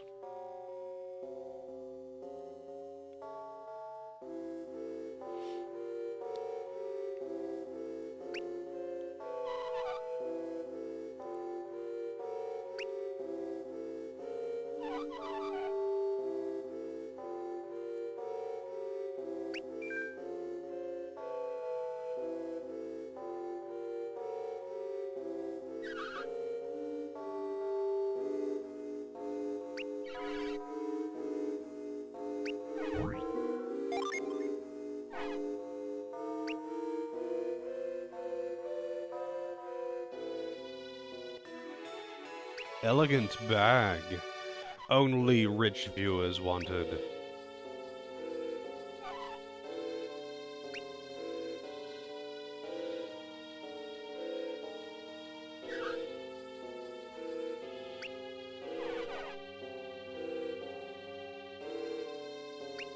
Tyrell wants to fuck the Beast Girl so bad.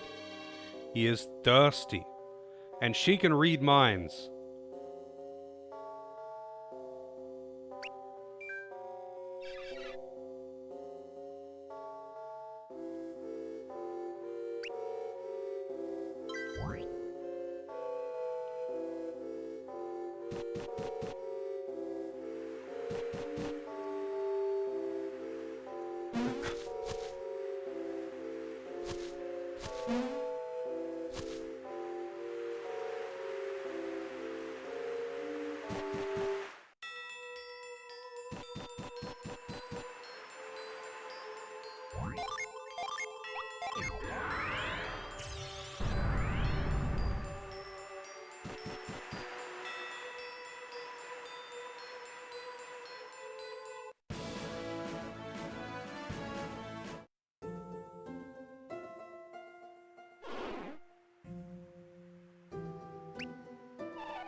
Who the fuck is Hoju? You know what?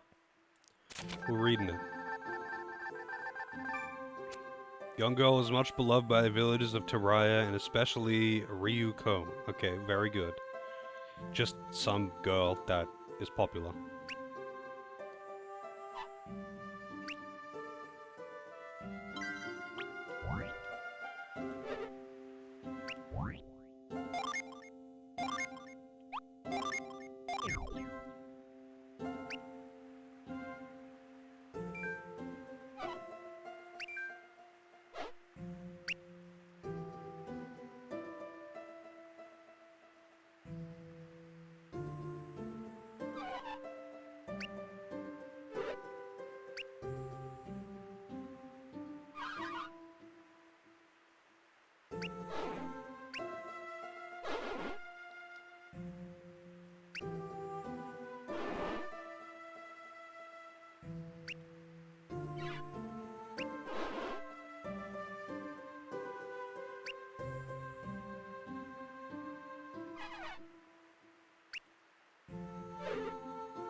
I don't know who to give the grandma's gift thing to as well, because these are Sanan people apparently. Who do I like? Who do I give that thing to? Am I going to Sanan Town later, or is it one of the people in this village? She would have said the name like when I got the gift ages ago, but I don't fucking remember. Maybe it says it in the tooltip. There's just got to be a quest item I'm carrying for like 90% of the game, you know?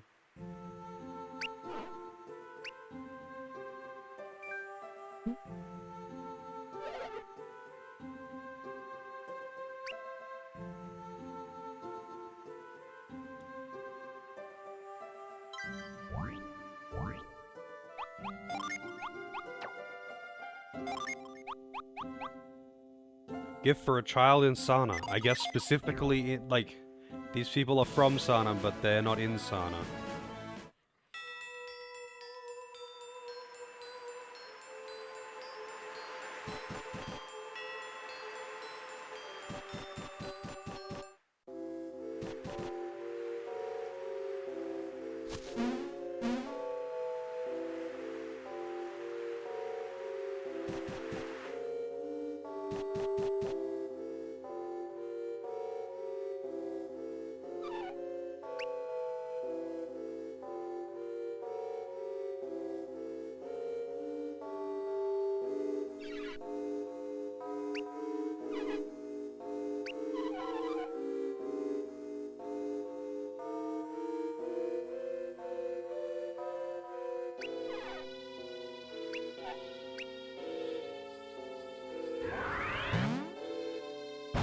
Slap the nose, and then it jiggles, and that's how you open the door?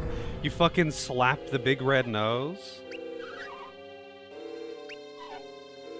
It's actually called slap synergy. What the fuck? Jesus. Carrying it for a long time, alright. I'm guessing Sana is a late game town.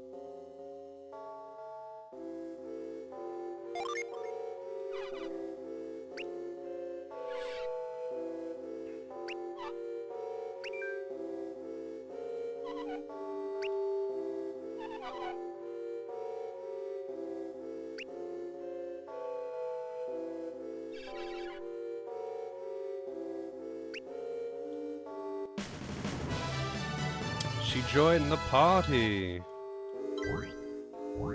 Is she a permanent party member though? Waft, Fleet, Bolt, Breeze, and Haze.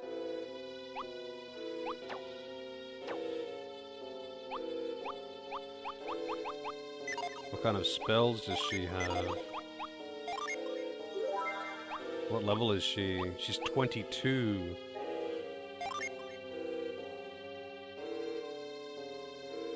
Pretty decent HP.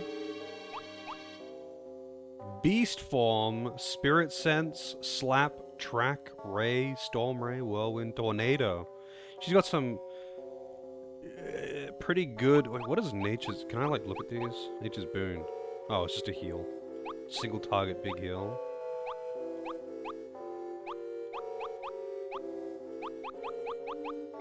Slap. Slap a creature or object forcefully. Sniff out a faint smell. Is that actually really a field skill? Spirit Sense, sense someone's heart even beyond death. Damn, that's kind of weird. Like necromancy should probably be illegal. I could just bench Reef. I don't know how to change party members out of combat.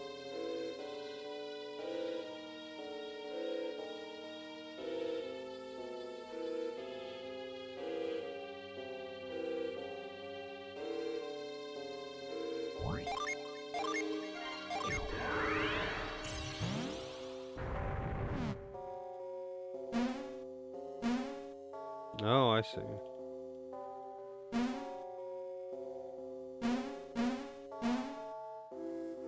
Everyone on the party is cross-eyed. I mean... Wait, are they all cross-eyed? He's not cross-eyed. Neither is she. In the status screen. Oops, I went into the... That's not the status screen. Wrong sheet of paper. Everyone's cross-eyed. Yeah, I guess it kind of looks like that. But, like, when someone is looking... Like, when someone is focusing on something that is in front of them, not just looking forward, but, like, focusing on something in front of them, their eyes actually do focus in like that.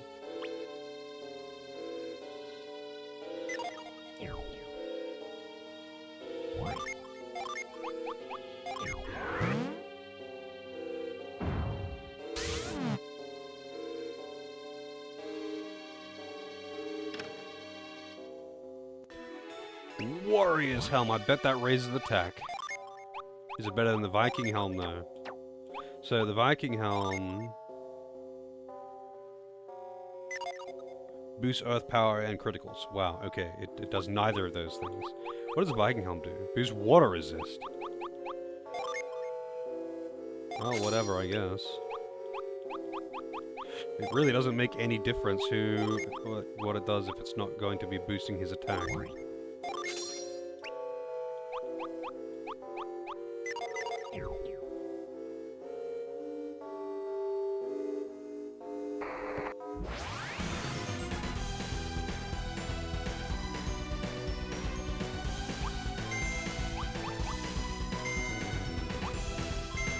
I just want to see this beast form, alright?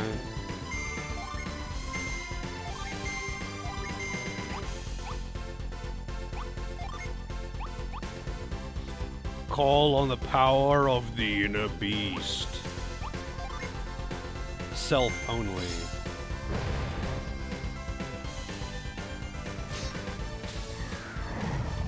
Whoa! Beast lady. She is pretty big. So that's what Tyro's into, huh?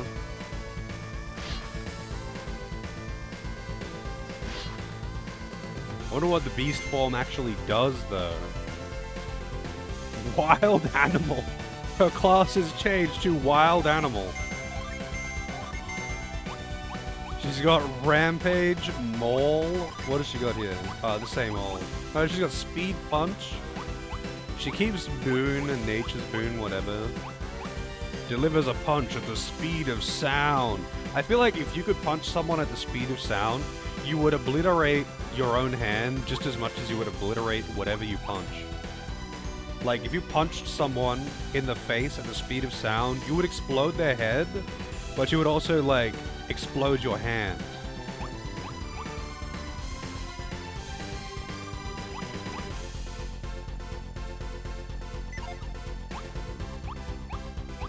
Attack all foes with savage abandon.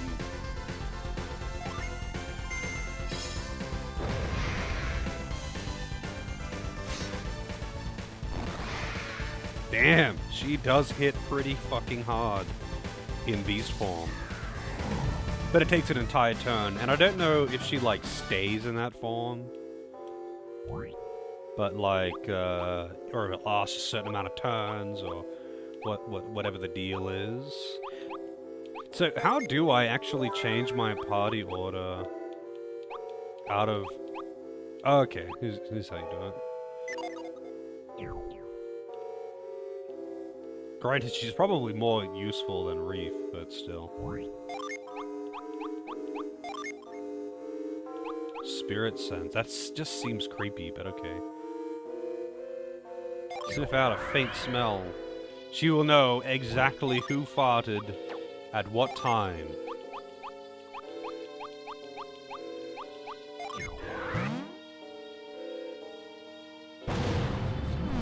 Why does the nose have jiggle physics?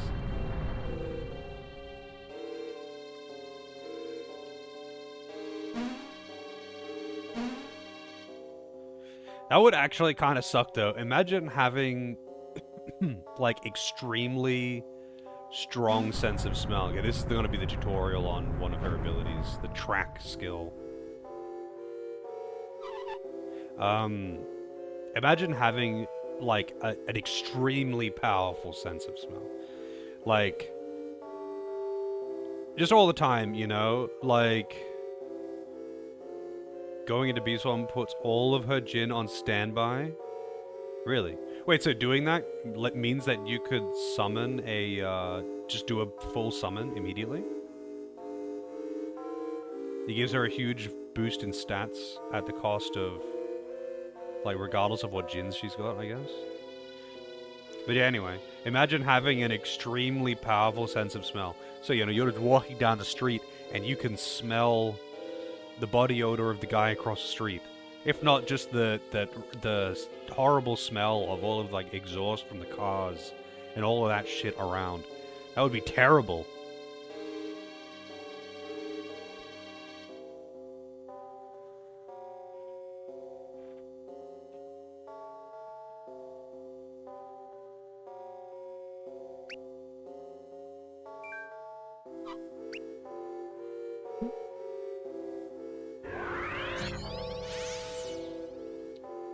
Lasts for as many turns as she has Jinn. After Beast Form ends, one Jinn will be set to recovery for each turn she spent in Beast Form. Okay, so it's not really cheap to use it then, huh? It's kind of like an alternative summon. That is interesting.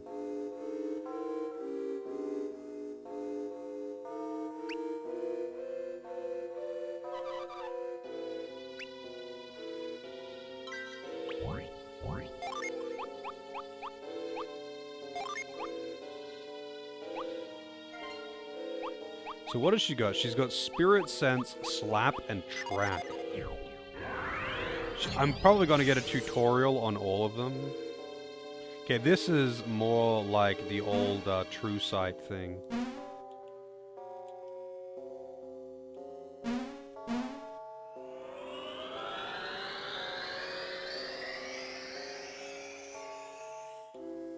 Kind of funny, I really did not need that to get through there, but whatever, dude. But you know, I'll keep using it, because why not? I'll humor it. Oh, wow. I couldn't possibly have just followed the path.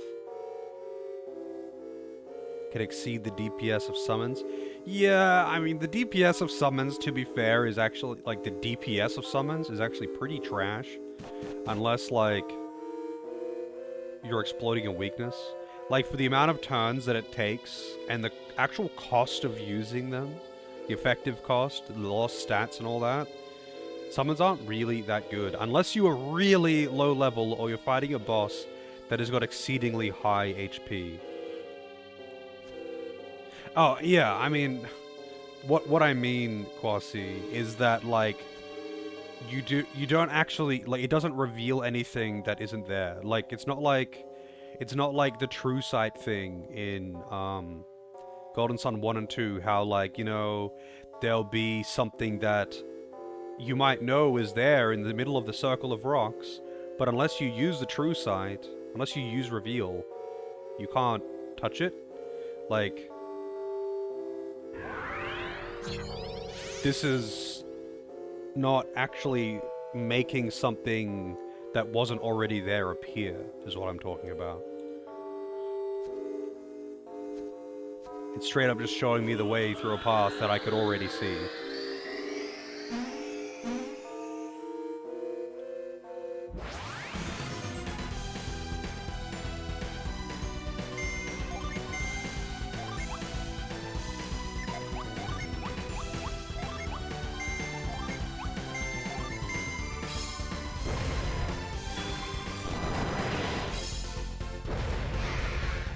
Okay, so these Dreadhounds are pretty beefy. A lot of HP. Not particularly high defense, but a lot of HP.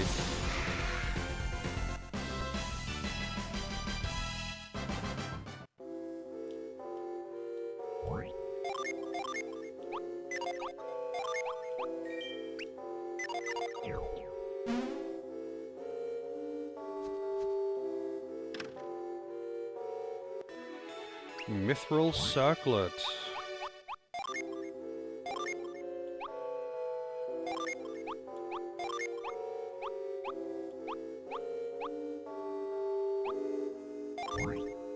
Hey, why would I give it to him? I forget what the glittering tiara does. Used to delude foes.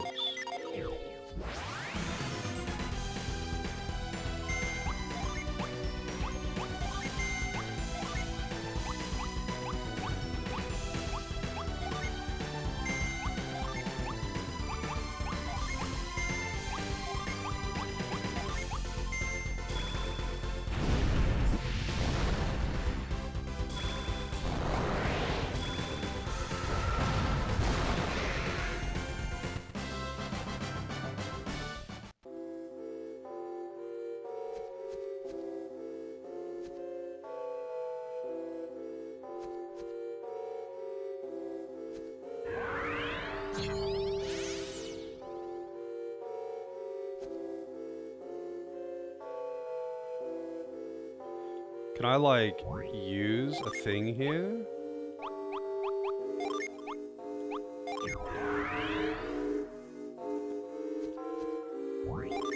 That would be where you use reveal. And inside is not reveal. Whoa! Fucking hell, Melon DS. Calm down. Is this something I'm just gonna have to remember for later? Because I don't have a field skill for that, it seems. I don't have the scoop or something, but there's clearly something here. Like, there's obviously something here.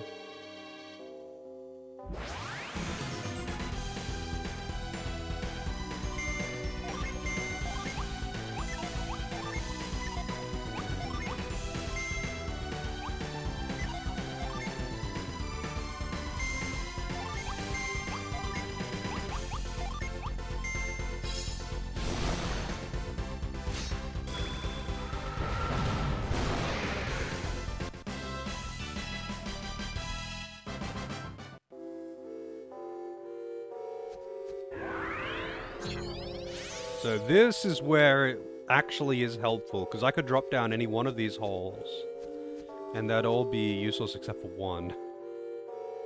I'm kind of curious though, so I'm gonna like put a save.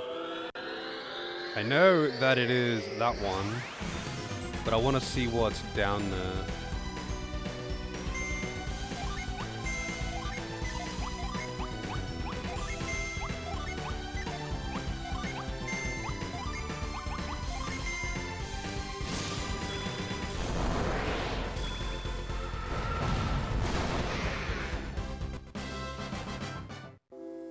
I mean, I guess I could drop down the correct one and see, because one of them will have a chest or something. One of them has growth. Okay, this is the way out. One of them has a way back up. And there's obviously some shit over there. Alright.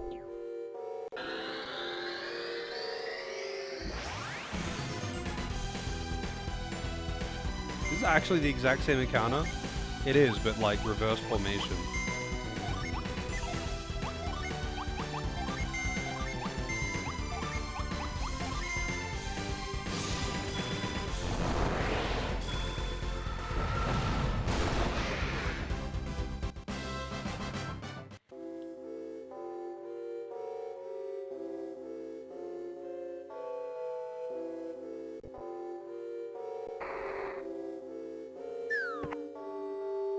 I just want to see what's over this side of the room.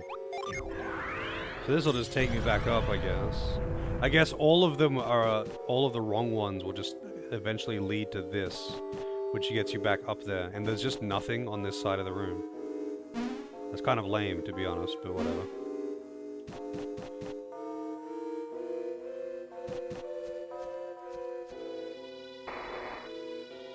So what is the skill required for that circle in the grass? Is that just something I'm gonna have to remember and come back for later?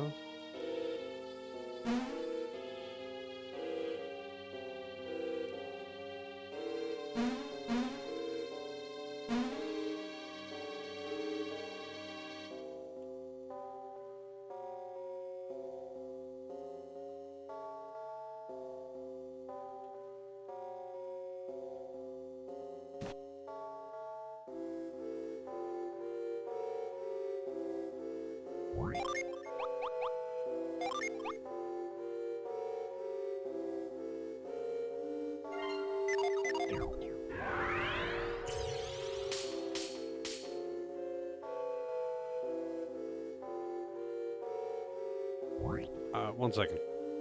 Let's check something.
Alright.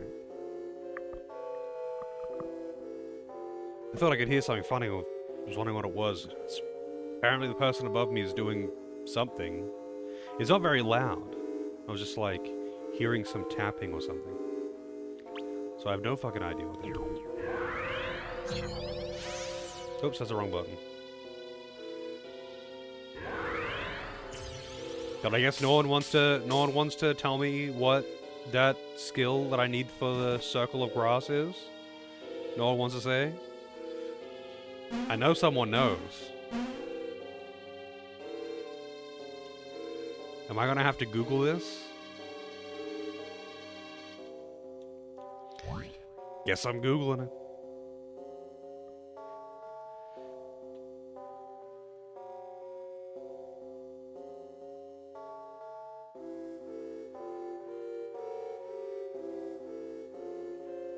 What is the name of the area?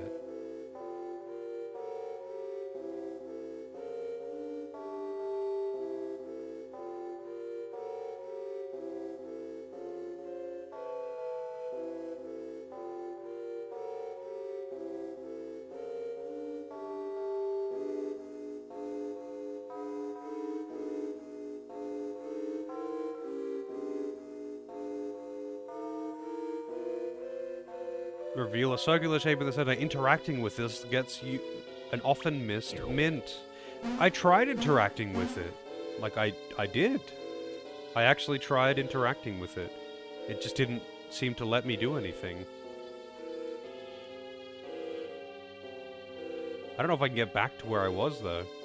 With track active, yeah. I guess I can get back to it now. Because I forgot I can actually push that log. Oh, I should have moved that to... Wait, no, I can't. Never mind. Anyway. Yeah, I'll try it again with track active. I probably just didn't step on the correct pixel.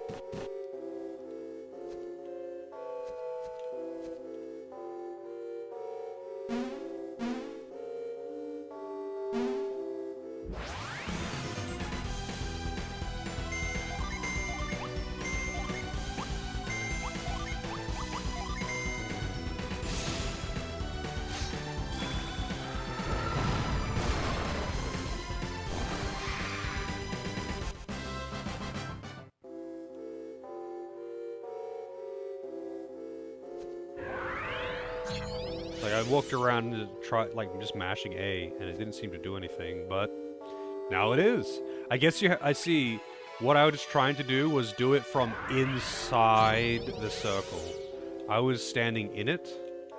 You probably had to do what I just did, which was stand outside of the circle and interact with it. Simple as that, I guess.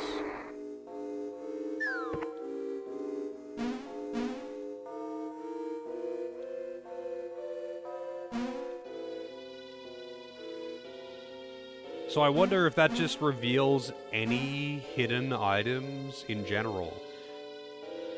Like, you know, a barrel with an item in it.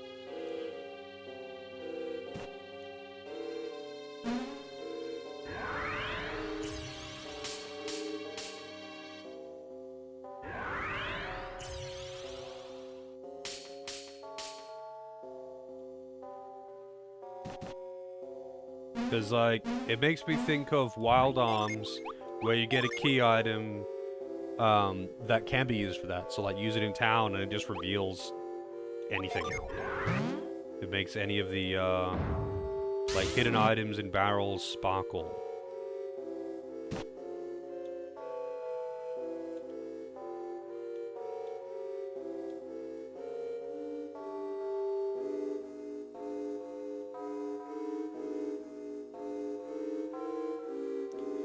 It's a gin.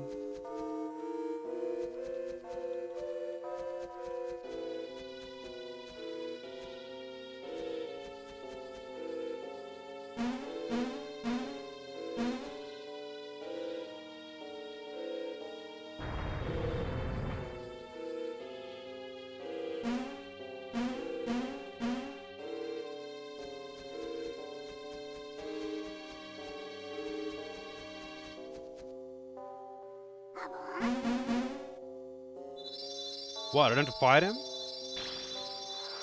Okay. Usually the ones that you find in dungeons you have to fight. Vine.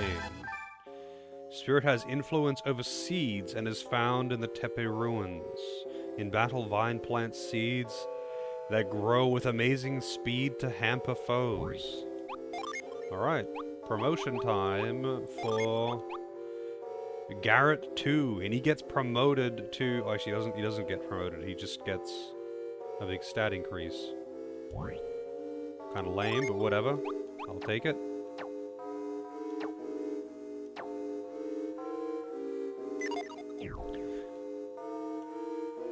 But I'm now in potential ninja territory. And it's nice to have ninjas because they are disgustingly fast.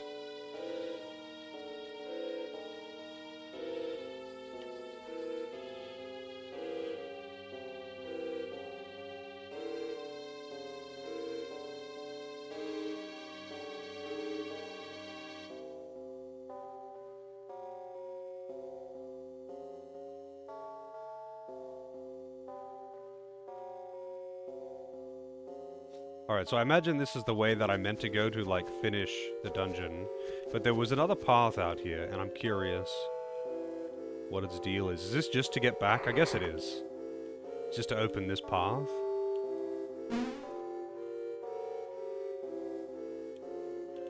Oh, wait, hang on. I'm dumb.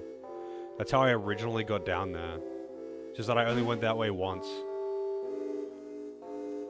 So now I have to go back over that path again. This was the way back, not the way I originally fucking got in here. And I'm just stupid. This is how good my brain works by this time of night.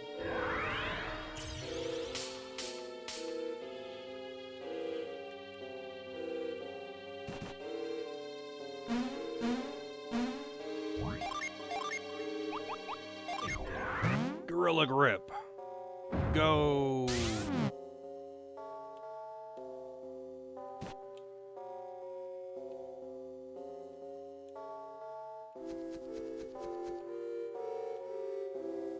Blocked path. I'm guessing...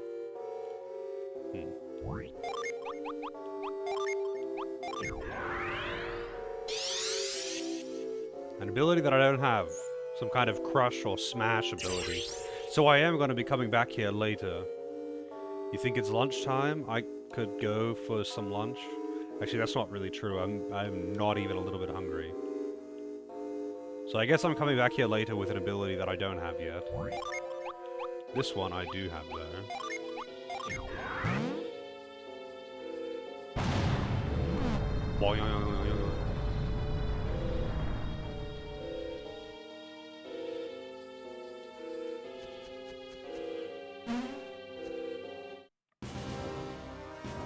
So I'm guessing that back there, in the back of that dungeon, is a summon or something.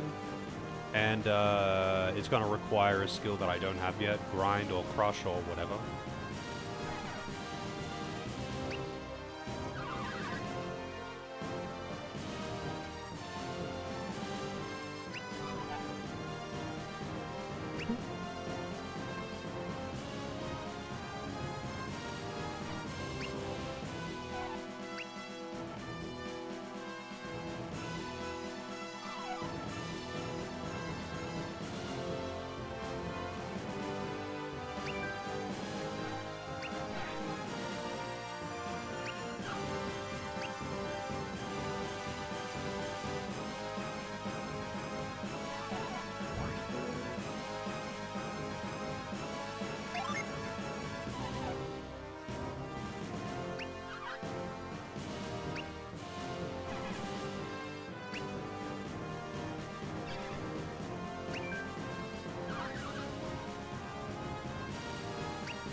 They're blushing.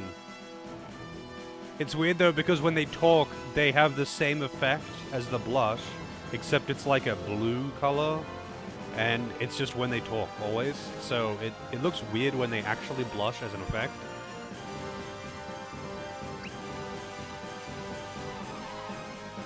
Well, not always when they talk, just often when they talk.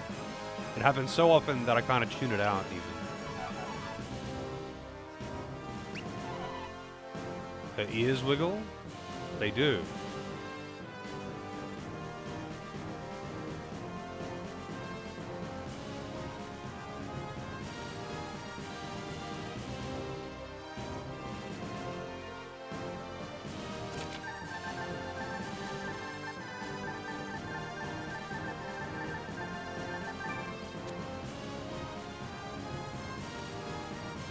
Causes miracles. Is this like the Frank Zappa Black Page or whatever?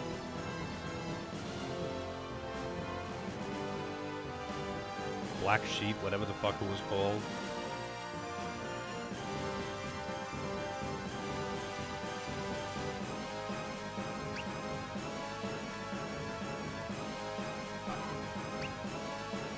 Nope, and she's out. See ya.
How is Kraden gonna help? He's a 100-year-old man. I don't think he's gonna help us in a fight, man. He actually can't use magic either. I mean, maybe he can now that alchemy has been unleashed upon the world again.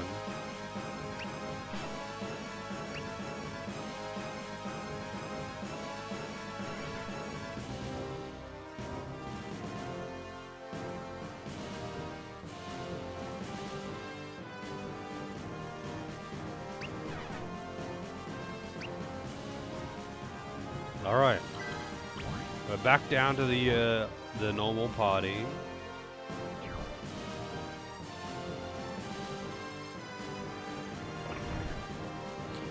Alright, so this is still Tepe Ruins.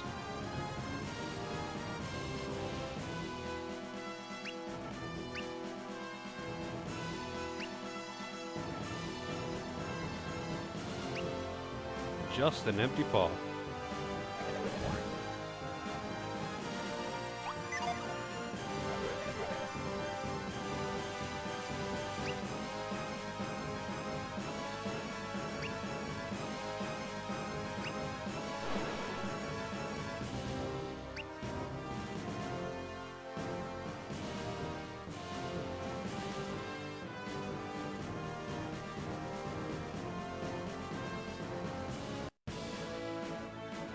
Alright, we're on the world map.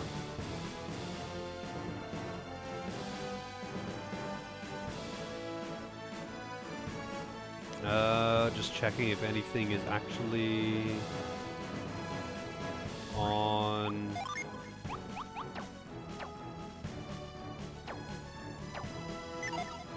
the world map here. But I guess this is a straight path now. Wait. I've got multiple ways I can go. Squirrel Fang!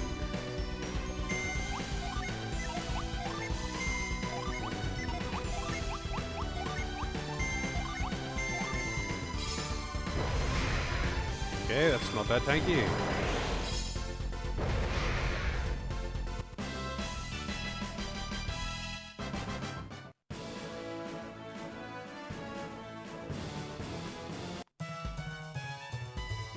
This is balloons.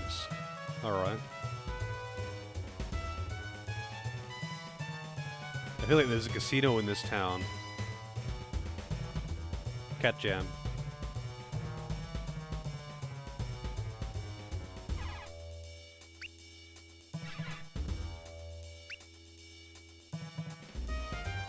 The land of furries.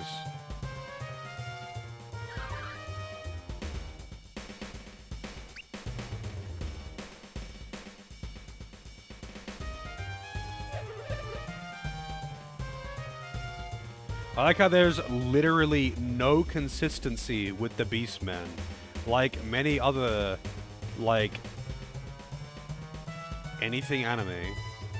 For whatever reason, if they're gonna have, like, Beastmen, it'll be, like, just literally any form of animal.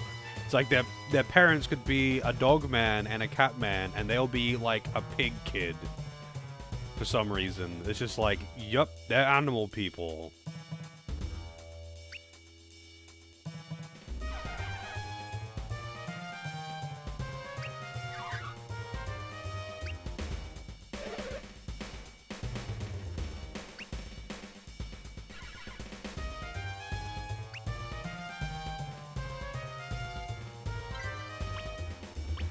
Alright, so let's first get the gin that's here. Apparently over on the pier.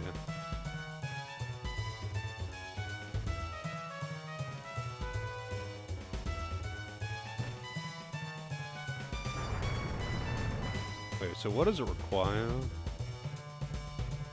Oh wow, cool. It's some meth. It requires... move and cold snap.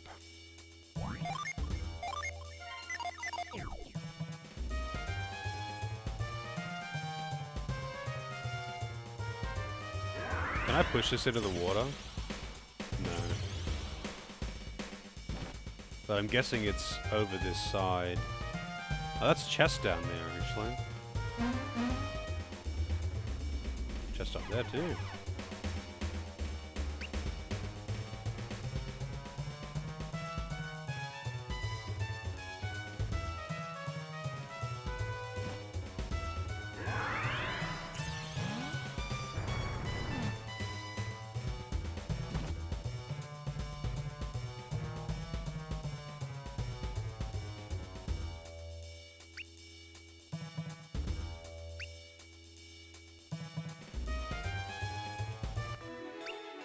Kirin water. Lunch is ready. What did you make? 20 PP? That's not bad. This song, this BGM, it kind of bothers me a little. It's like, it feels incomplete. Like it's gonna go somewhere, but it just kind of doesn't.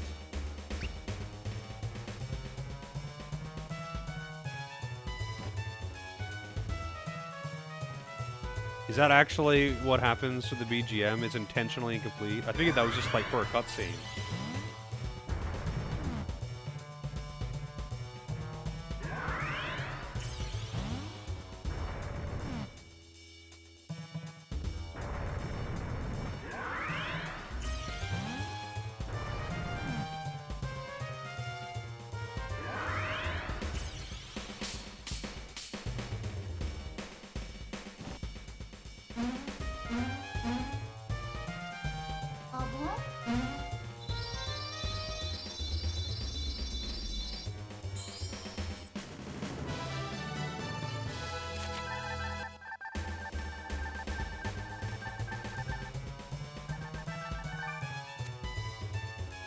Torrent's tremendous energy is contagious and makes the whole party move faster.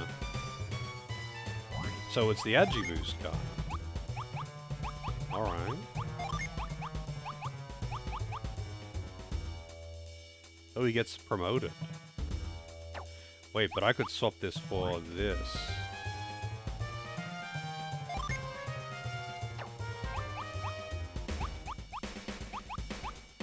So now he doesn't get promoted. Wait, hang on a second.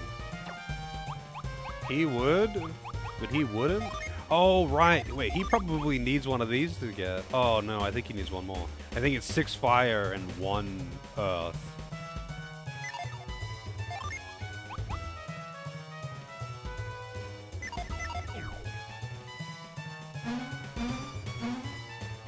I could make him ninjas now, though, at this point. I'm not going to fuck around with classes on stream right now, though. But I could probably do some shenanigans. I think I'd need, realistically, I would need more than 1 standby character, though. Because it's kind of the problem that Golden Sun 1 had, where, like, you can technically make some good classes, but you only have the exact amount of gins that you have, like, you know, 6 for each character of their element. You have no excess ones, so, like, if you wanted to use 2 3-element classes, one of your characters is going to get shafted, and they are going to be a garbage class. And, you know, it might be worth it, but still. Alright, I'm not sure how to get this chest. I feel like I'm missing something here. I can't, like, push or pull that any further without, like, it being in the way of the ladder.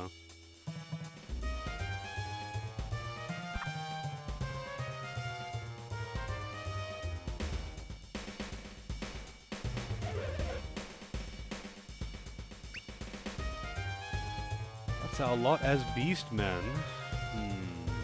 I can't push the crate into the water either.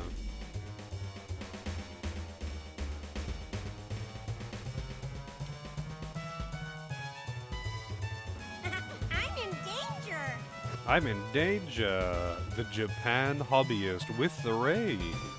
Good evening. Good evening indeed. It is actually evening here. Welcome in, Mr. Hobbyist and Raiders. Hope you're all doing well. How's the Red Dead?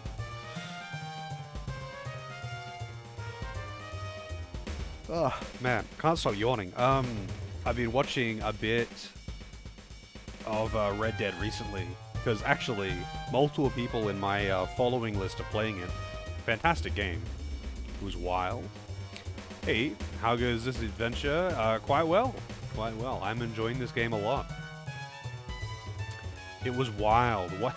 So why was it wild other than the fact that it's set in the Wild West? Because I can say there's some pretty wild shit that can happen in Red Dead 2. That is for sure. I can't move this around. Like, I can't interact with this up here, can I? No, it doesn't let you. Not from higher elevation. I feel like I just have to come back and get this later. The only way I can move that box is with push right now, and I can't push it any further. Not to be able to give myself access. Was it red? Was it dead?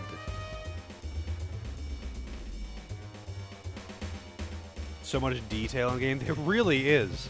The amount of, like, minor details that you can find, and, like, the random characters with their own little storylines and all of that. Gavin? Have you seen my friend Gavin?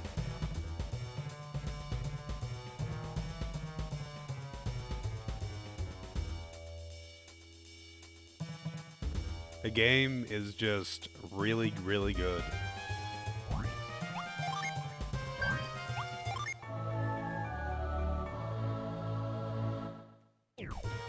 And you know what's funny? I probably wouldn't have played it if it wasn't gifted to me. Not because I didn't want to play it, but because it's expensive, and you know, it rarely went on sale.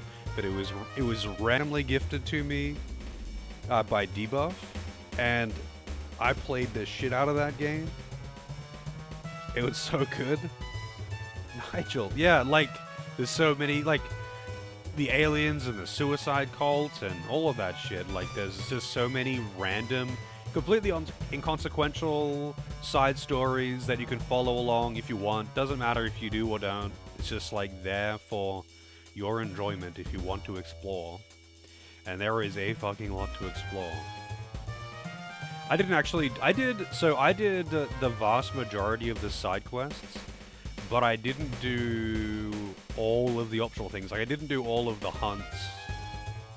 So I still have things that I could do in that game if I were to reinstall it.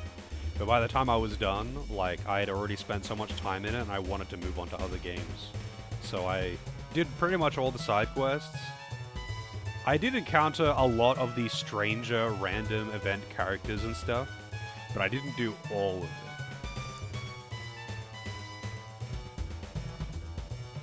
Your first Red Dead game too? Yeah, same for me. I played a little bit of Red Dead 1, but since it's a PlayStation 3 exclusive, I don't have it. Unfortunately, it is not ported to PC yet. I know you could probably emulate it very well at this point, but I haven't attempted to. Alright.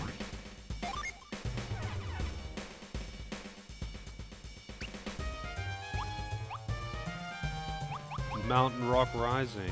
Oh wait, so I gotta find...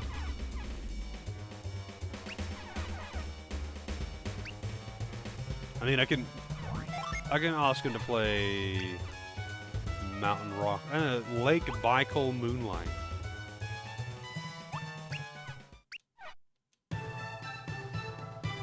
We can change the BGM. Cool.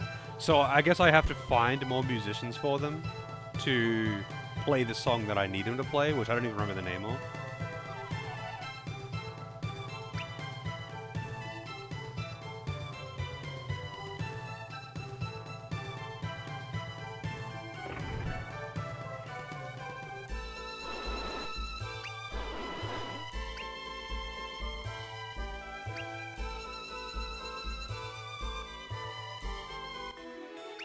Sacred Feather.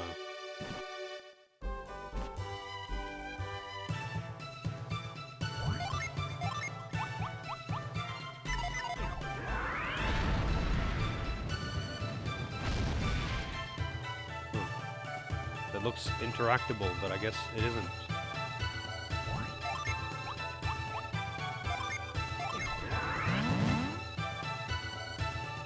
Oh, it is, but only with this. Or not. Alright, hang on a second. What do you got from the inside? Nothing. Wow, these people apparently are very sad. I didn't realize I could use insight to see how happy people were. I am indeed at Chuck E. Cheese. This is the Beastman town. And apparently the Beastmen aren't like, you know, like in Golden Sun 2 with the Werewolf Town. No, no, no. These are the Beastmen, who are just literally any kind of nondescript animal person. This is just the town of furries.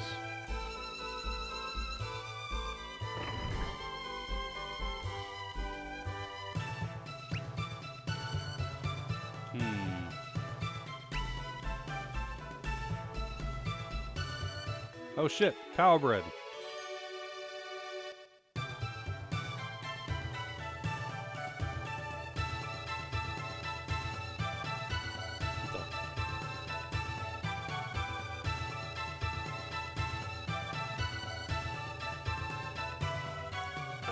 Whoops, not the Belinsk.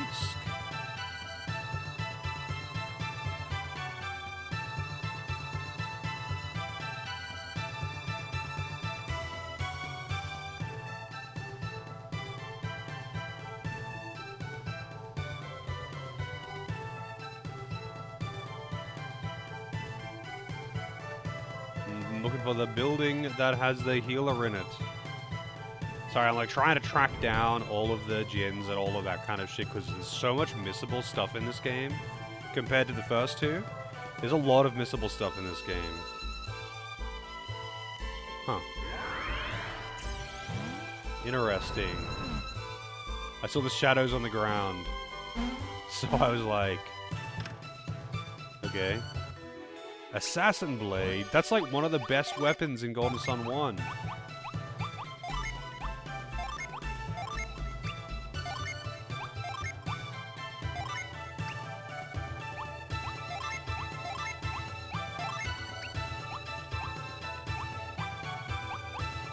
Weapon Light Blade. It is weaker than the Dusk Sword.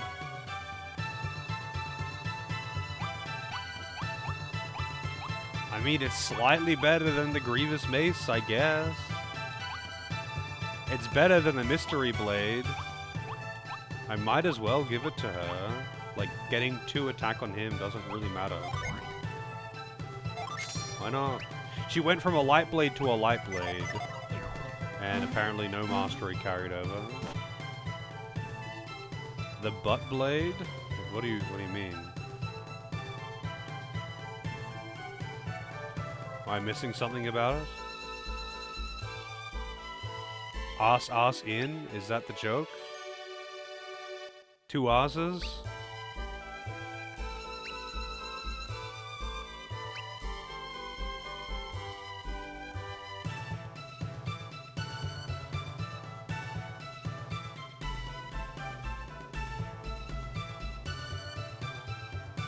I can't jump across that gap? Come on, man. Seriously? Whatever, man. Wait, hang on a second. This is the healer's house, right? Yeah, it is. In the basement.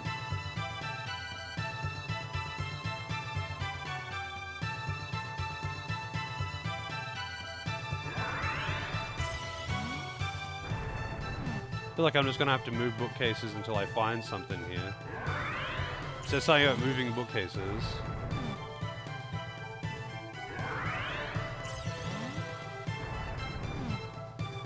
And these ones can be moved like all the way.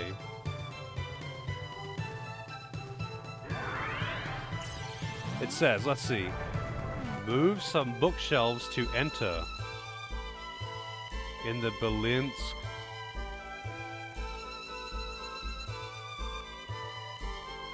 Or Belinsk ruins in the healer's house basement. Move some bookshelves to enter. But I didn't have to move some bookshelves to enter. Maybe there's like another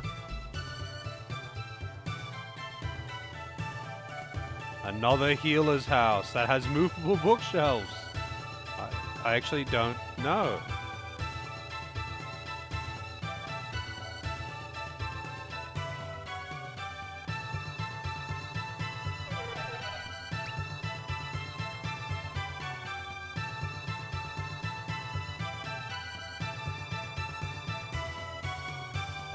All right.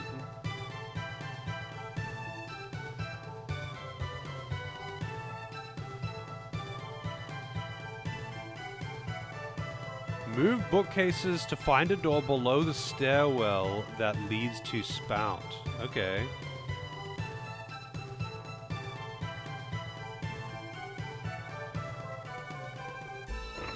I don't know why I went in the top. I could have just gone to the bottom, but whatever. We doing this? So the ones in front of... Okay. So there's a door behind these ones. I getcha. Gotta look and get dinner ready? Well, you enjoy your lunch. And thank you very much for the raid. I appreciate all the lurkers who are sticking around, even if they find my terrible jokes offensive. Belinsk Ruins B1. Nice. This is some heavy music.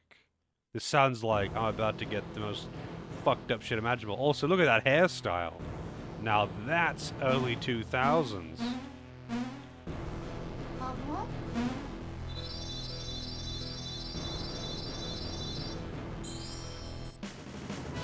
Spout. Sonic the Djinn. Spout. This torrential spirit is met in Belinsk. The force of Spout's watery attack leaves behind a mist that obscures a foe's vision.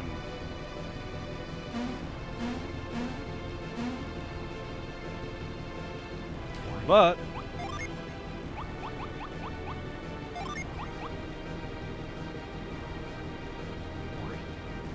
he's getting promoted to Paragon, so he is learning nothing. He's just getting a class up.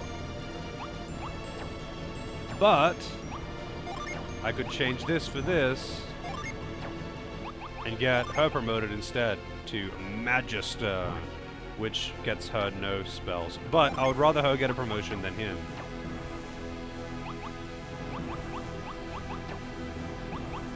I've got so many water gins. So many. Makes sense that I've got the most water of anything. Also, just every time I come in here, I just have to remind, just look at Surge and his chunkiness.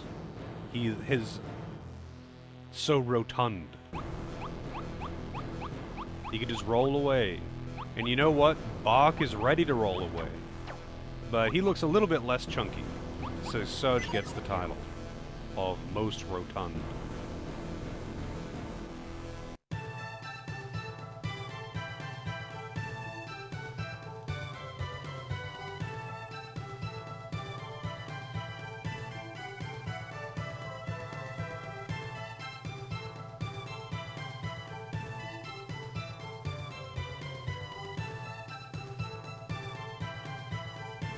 I feel like there's something sus about this statue. No, that's not what I wanted to use. God damn it. I don't want to douse it.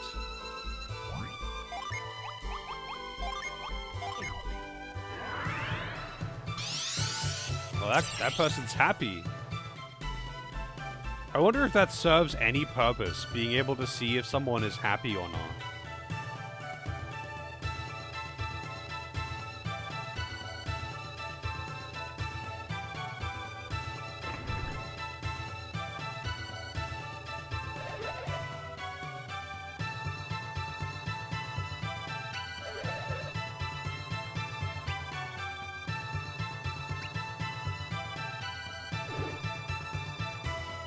Alright, what do we got? Artifacts. Same old shit.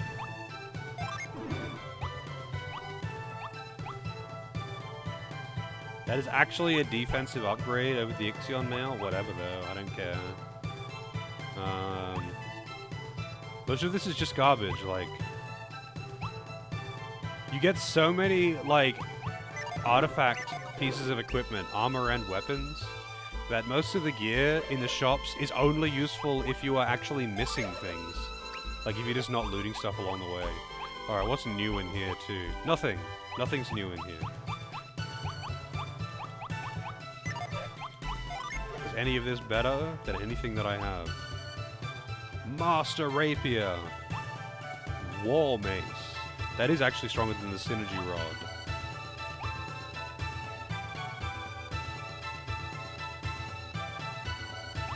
But whatever, I don't care. You can replace it with some artifact I pick up, because I actually don't care about his basic attack damage. I really don't.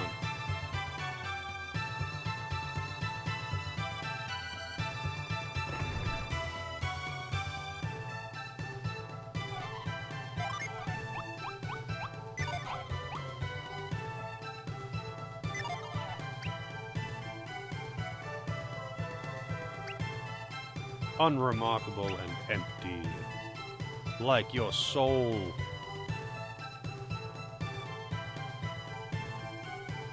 So there's a chest in the distance over there. Like, I've seen it down below. But to get there, I would need to come out of that stairwell, I guess. But what happens if I go through here? Kind of weird that he can only drop down the front of a tree. Is that okay?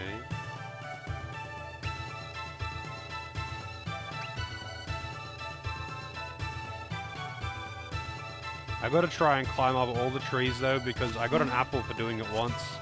And now that I'm aware that you can get items for climbing trees, I kind of have to just climb all of them. Alright, so... Can I, like...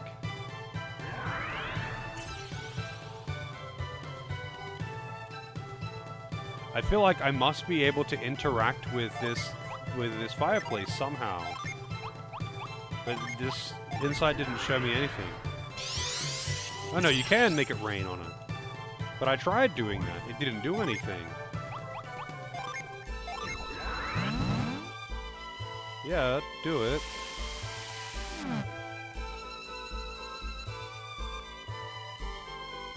Does that mean I can just jump across now? No, because like it's not in line. Maybe I can like do it twice.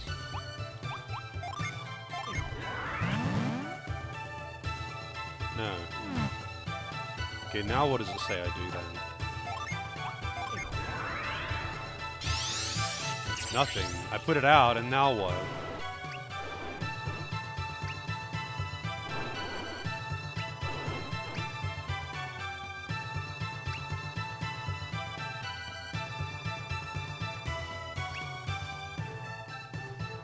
This is weird. Like, I can put out the fireplace, but I can't otherwise do something with it, and it doesn't say that I can do anything with it.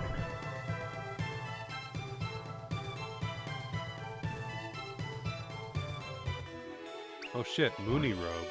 What does that do?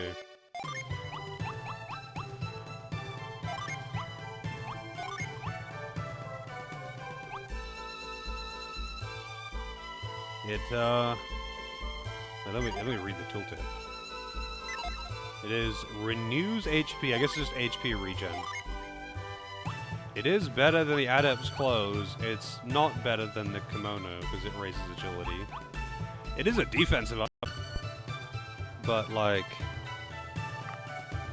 Also, did the music cut out for a second there, for you guys?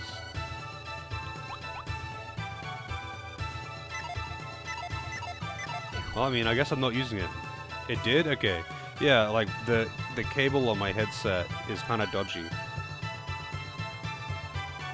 And, like, if I was to unplug it, obviously it would switch to my monitor speakers.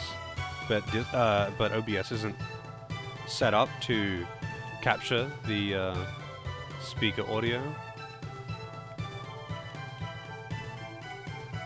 My headset, like, I like this headset, but man, it is not a well-crafted headset. It is, like, cheaply made. And it's unfortunate. Yeah, I clearly have to do something with that fireplace, and I don't know what I'm meant to do with that fireplace.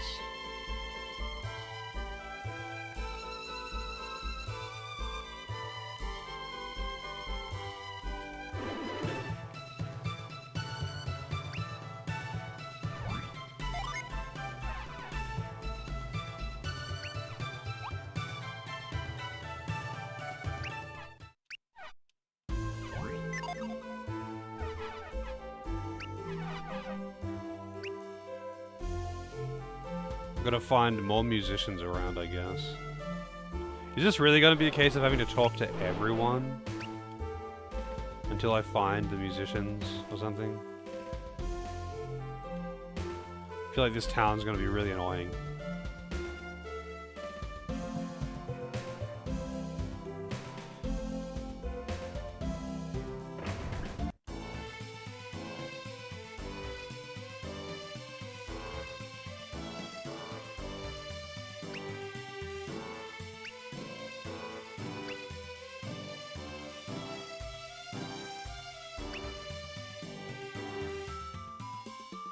Wow, a smoke bomb. Just what I always wanted. Oh, this is the theater. With someone on stage for some reason, performing to no one. I didn't know I was playing Final Fantasy VI right now.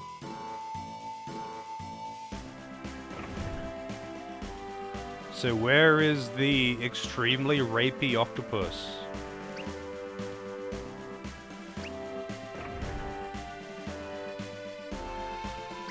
That everyone loves.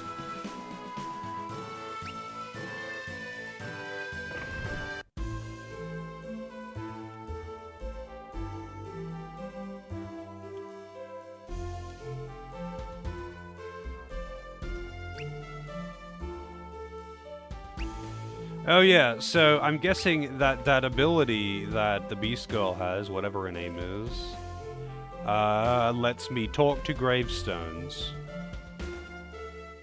Locked from the inside.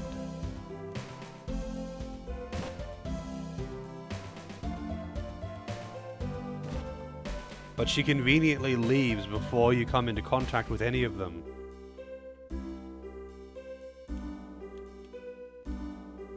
Yep. That's a person up there, alright?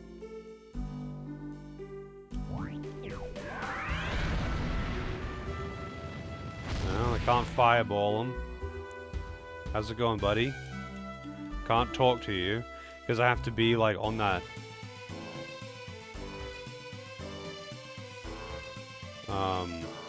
like, balcony. Probably have to hit a story trigger. I probably have to approach the front gates to hit a story trigger. Because the drawbridge was up. I mean, I saw it from another screen over.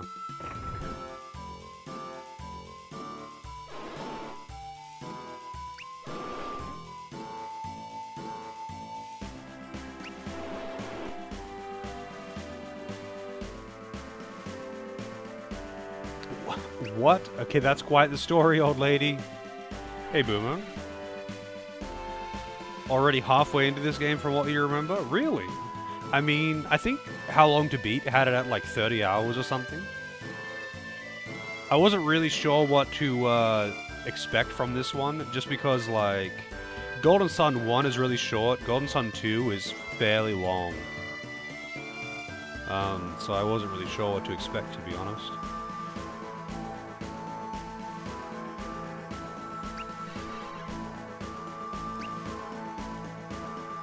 Oh, yep. Oh, one of the chandeliers is a dragon. Gotcha. I bet it's actually a djinn or something.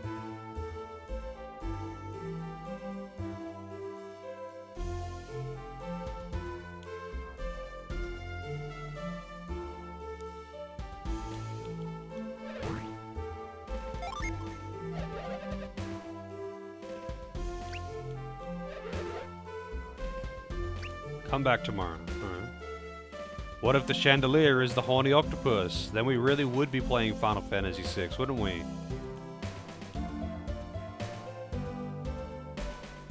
Alright, where's the inn? There it is.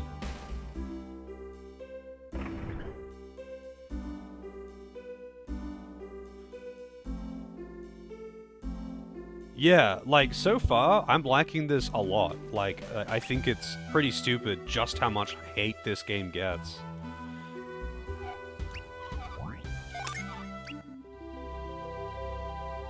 Because so far, it's been a really good time. I do agree that the whole, like, the constant point of no return thing, I think that's really stupid. But, like, that aside, who hates it? Oh, it gets a lot of shit from the online Golden Sun community, especially the speedrun communities. It's constantly called the, you know, the black sheep and, you know, we don't talk about Dark Dawn. Like, it's kind of fucking stupid, to be honest. And honestly, it's great. I've been enjoying it a lot.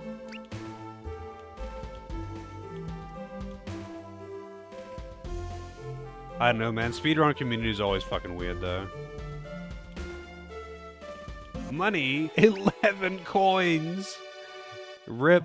I guess this is a hotel. Like, someone probably left their wallet here accidentally. Mine now.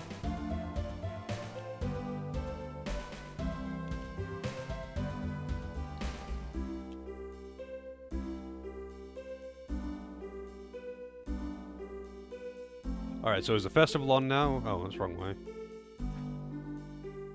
Can I go into the castle?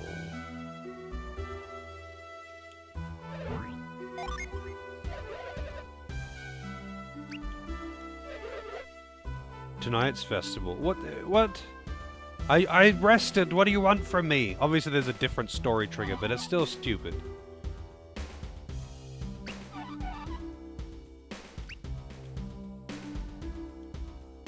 Alright, so now we play Find the Story trigger. And by that I mean, I'm just leaving and seeing what else is accessible. Talk to the pirates? I didn't even know what pirates there are. But apparently there's a story trigger from trying to leave, so...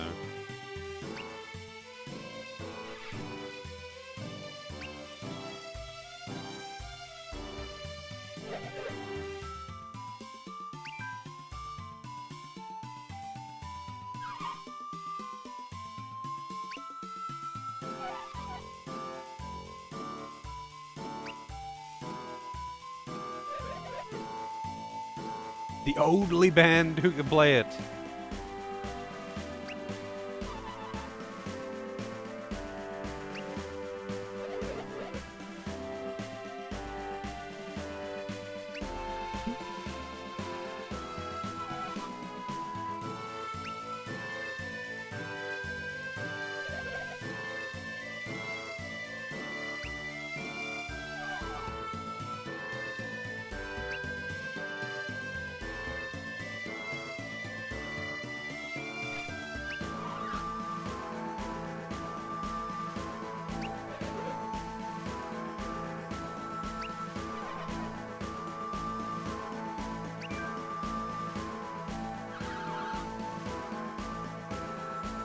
West towards Bilibin. I don't know why, the name Bilibin is just odd to me.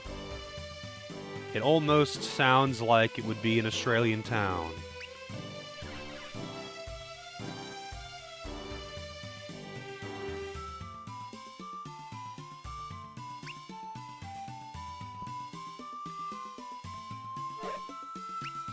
Westward to Bilibin. But also, anything with, like, Billy in the name, I know I'm meant to be going west, yes, I know. I'm exploring. Anything with Billy in the name kind of just stands out to me because, I don't know if it's still a thing, but people would often call a bong a Billy. So, anything with Billy in the name is just automatic bong territory now, I'm sorry. Call him a fork. Port Rago.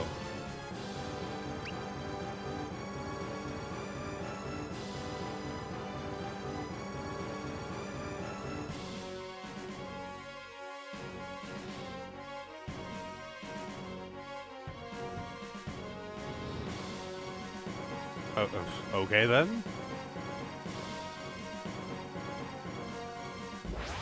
Fair enough. The name is derived from real-world words and names. But then again, hey, it's a Japanese game. That's like the most standard thing you could possibly imagine.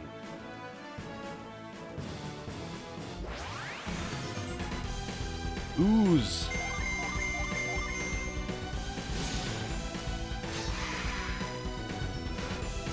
Dodge, thanks.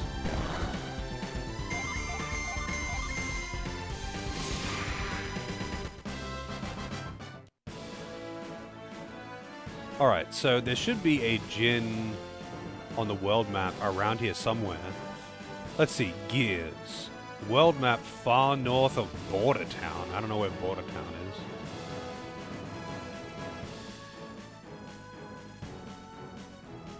So I got Torrent and Spout, right?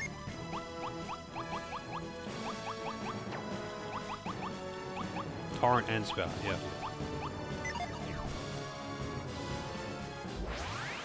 God, the encounter rate here is really high. What the fuck?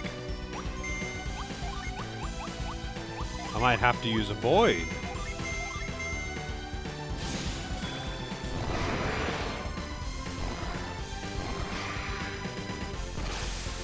Poison Fang.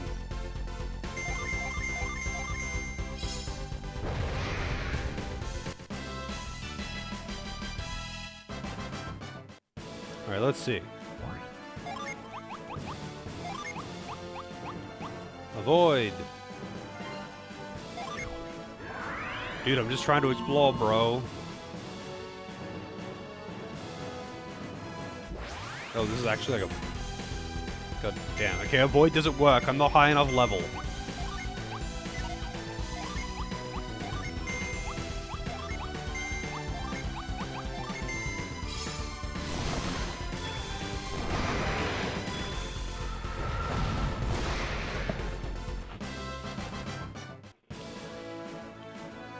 This is an actual zone. Kolima Junction. And the bridges are broken. They couldn't possibly walk through that ankle-deep water. No way, man. We have to fix the bridge. So there's a Djinn in there, but I can't get across, obviously. And that is also going to require the whatever the fuck power lets you smash things. Which I don't have yet. But I'm assuming I'm probably going to get soon. Because I've encountered 2 things that require it now. Maybe they can't swim? Well, I mean, they can fucking walk. It's ankle deep.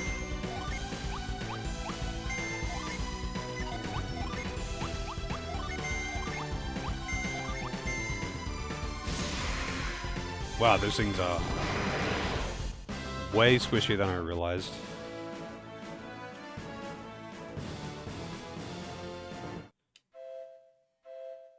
Saha Town. Wait, hang on. Isn't that where I ended to take the, grandmother's gift? Oh no, Sana, not Saha. Okay, my bad.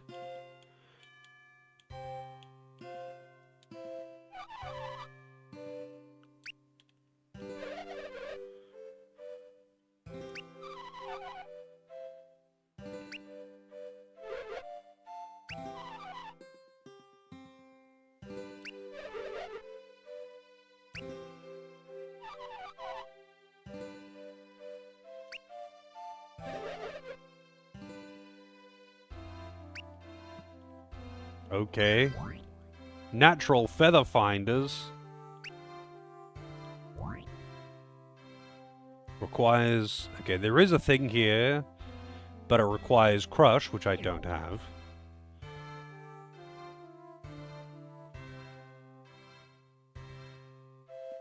And is there anything else in this town that I can get? I don't think so. I think it's just that. How's it going, Pseudo? There is Wisp in the Saha Cistern, which requires Crush, which I don't have. You just, like, straight up just climb down the well? Yep. Yeah. Yeah, it requires Crush, so you have to access it a different way. But I'm guessing this, I can move this ahead of time. If it'll actually hold there, who knows. Yeah, you have to access it from the other entrance. But it requires a spell that I don't have yet. Don't play in pipes and drains, kids. Don't jump in that well. I know it might seem cool. It's a bad idea. Actually, when I was a kid, they used to have, like, these things on TV. It was like an ad paid for by the government. Just for, like... There was a few of them. Like, one was for skin cancer prevention, but there was one that was, don't play in pipes and drains.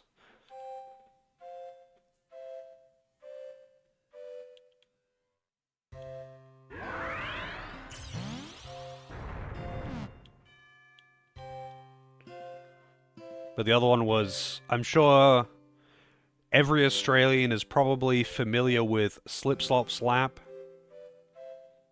Old wells are dangerous. Good boys and girls, stay out. Yeah, that's right. I'm guessing I need Crush in this part of it, though, and I don't have Crush.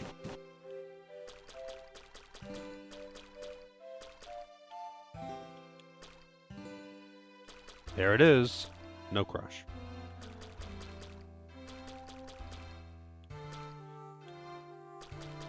I have not actually seen the, Slip Slop Slap, like, cartoon thing in a long time, though. Because I haven't watched, like, regular TV in a very long time. Yeah. Slip on a shirt, slop on sunscreen, and slap on a hat. And for my entire life, I've had that jingle stuck in my head.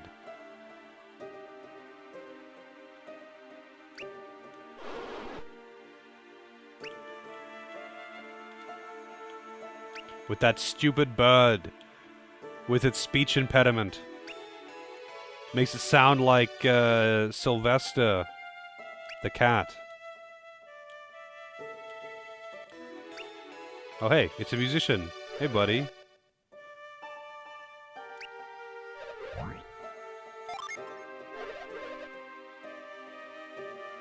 Came here to see the mountain rock, and I will see it. Oh wow, this tree is looking mighty corrupted. I don't think you've seen anyone who watches regular TV in years now. Yeah, like, at this point, like, normal TV is kind of just obsolete.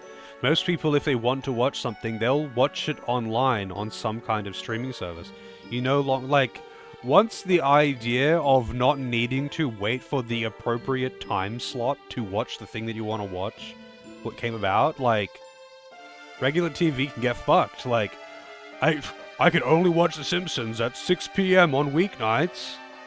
Fuck you, I'm gonna go watch every single episode right now, back to back, and not sleep for like 70 hours.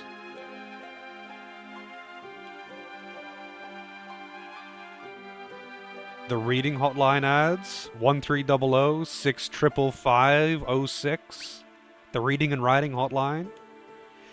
That reading and writing hotline.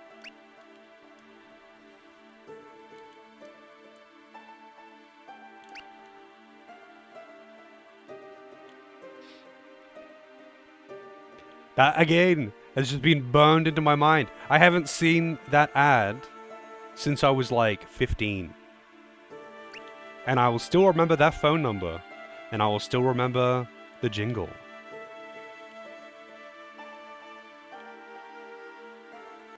It's just burned into my brain.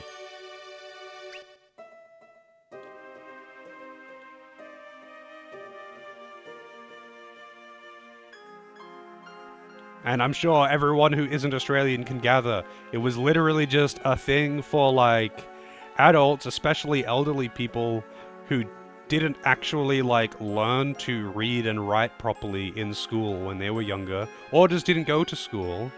And it's for them to literally just go and take government-funded classes to learn to read and write.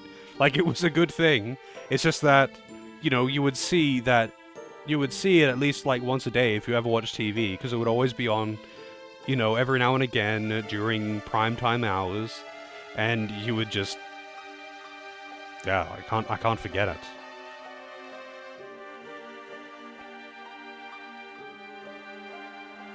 Maybe. I mean, I have no idea how much, like, how well regular TV does nowadays. I know, actually, I do know some people who watch TV. Like, granted, it's mostly, like, people that I know, like, their parents, you know?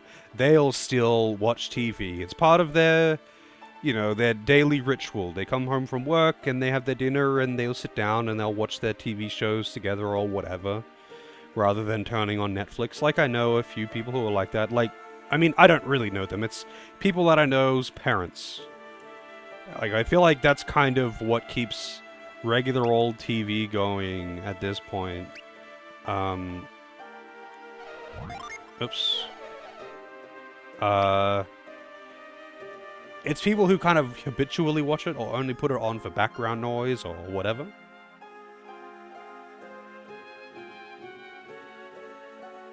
Yeah, exactly. Like, it isn't even about cost, though. I mean, like, at this point, like, the nature of pay TV, or as Americans call it, cable TV, or whatever, we call it Foxtel, because that's literally what the service is called here. But, like, you know, you pay for the channels that you want. Essentially, streaming services have turned into that, because there's so many different ones now. But at the same time, it's nowhere near as bad as, like, pay TV. Oh, wow. It's a gin. How do I get over there, I wonder? But still, it's pretty bad.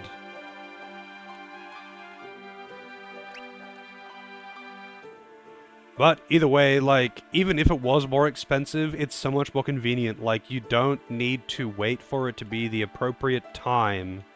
You can just watch what you want to watch when you want to watch it. And that alone is enough for most people to take it, right? Over the other. It's just simply more convenient. People will pay out the arse for convenience.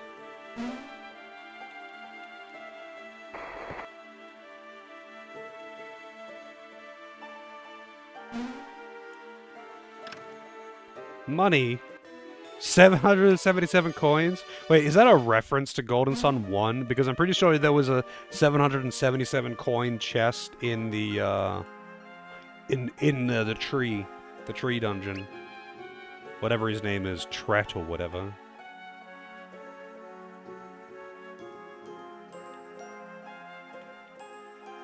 I mean, I know there's always going to be one that has 777. I mean, specifically in Golden Sun 1, I'm pretty sure there's a chest in the tree dungeon specifically that has 777. But yeah, like Netflix, I don't have any streaming services at this point. I had Netflix briefly. And by that I mean my mother had Netflix, and I used her account. So I had free Netflix. And at that point, you know, like, I did watch some stuff on there, mostly just documentaries. And that's cool, but it's mostly just, it's convenient. Like you say, you can have it on your phone, you could put it on a tablet, you could watch it at any point, on any day. You could just be like, I have time to watch a movie that I want to watch. I can watch it now. You don't have to wait till, you know, 8:30 p.m. on Friday night to watch the thing that you want to watch. You can watch it whenever the fuck you want. And that is good for most people that, you know, just most people. Not that anything. Which is good. Oh shit.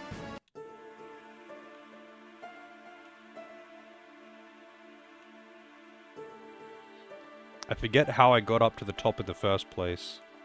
Was it this way?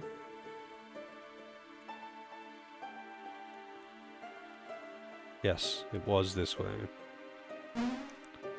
So I need to get over to that chest, and I need to get to that gin, but I don't know how to get there.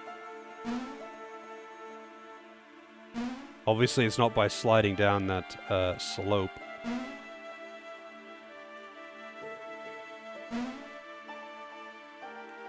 I see that chest. Safety boots, garbage. They increase defense, but lower agility. And agility is the only stat that matters, so... Alrighty. This one's a squirrel. Why do I never have to fight the djinns in this? It's so weird. Garland. Shit. This tree spirit is found in Kolima village. Garland has a pleasant fragrance that immediately refreshes and relieves fatigue. What does that actually do? I'm guessing it's just a heal. Refresh an ally and restore HP. Oh, okay.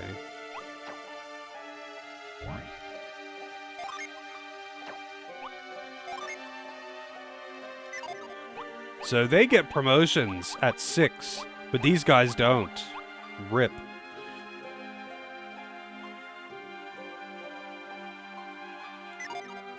Every time you turn on the stream, you get a creepy close-up of the protagonist's face? Oh, like when I get a djinn, you mean? Yes, I'm trying to jump scare you, AJ. So tell me, AJ, what do you think of Resident Evil 7?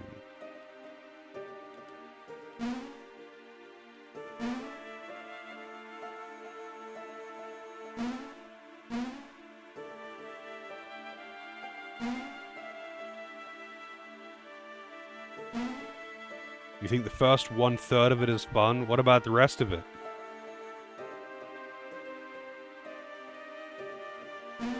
Hey, Nether.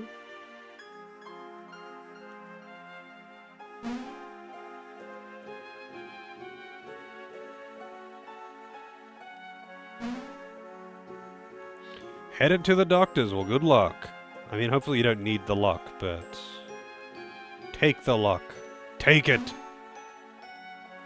Alright, I'm not sure if I can do anything here right now. I want to get over there, but I think I would need to be scaling the plague tree to get there. And I don't think I can do that, because I can't jump over to it.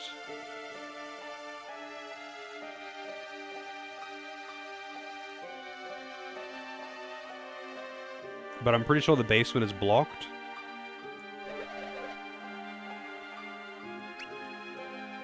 I think I'm gonna need Beast Girl back in the party. Yeah. Oh man, look at how high that tree looks. So I think I'm gonna need the Beast Girl back in the party for this place.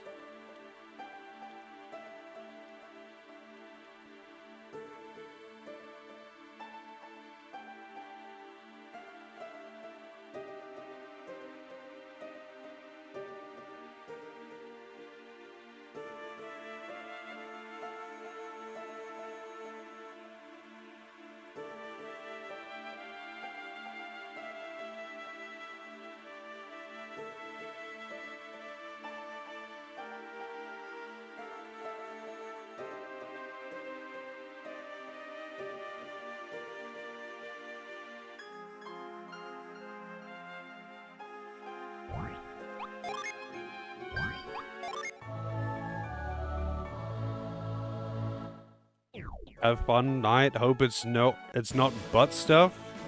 I mean, I guess I think most visits to the doctor are not.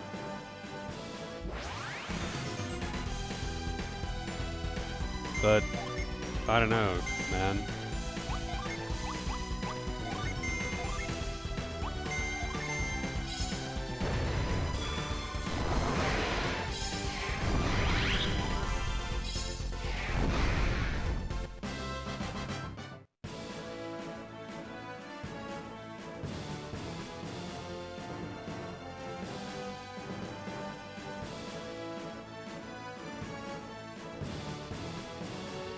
One quarter of the game was fun for you. Damn, that's a poor reception.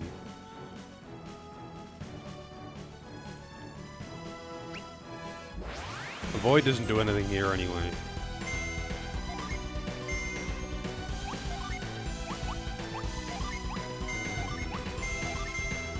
Okay, why did I... Well, doesn't matter. Wow, that thing just got fucking deleted. RE8 was vastly more fun. Yeah, but, like, I think you're a little bit biased. Thought I didn't like Resident Evil games? I don't know, I'm just very on the fence about them. Because I'm very on the fence about,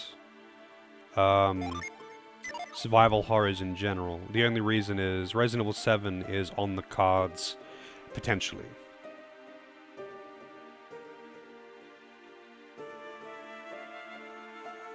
It's like, it's not that I specifically dislike Resident Evil, it's that I dislike some very specific things that are prevalent in survival horrors. And that is usually mostly RNG memes, or like, haha, you are crippled and you just have to try and cut losses, or being excessively conservative but also gambling, i.e. RE2 Remake. Where it's not about conservation or being careful with your consumption of ammo. Oh, this is Lost Woods. It's more about just hoping you get lucky and knowing what you don't have to kill. Wow, I got a hard nut.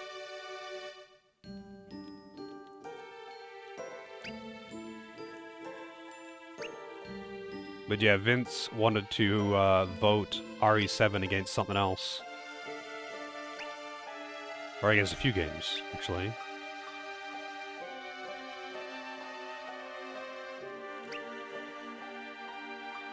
But is it RNG? Is killing things RNG? That's the question, AJ.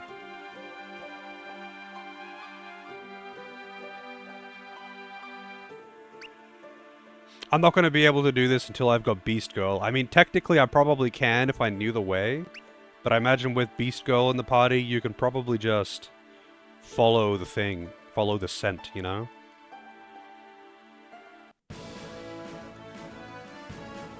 Gonna say yes because everything's a sponge. Well, taking a lot of hits to die is not the same as taking a random amount of hits to die. That's the catch here.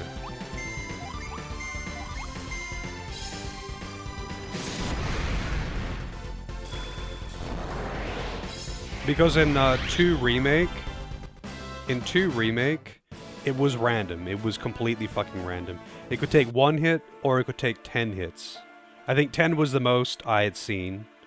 But like, whether they actually die when they go down was random, how many hits it took for them to go down was random, they had a chance on hit to instantly destroy them Like, it was all RNG. Multi-layered RNG.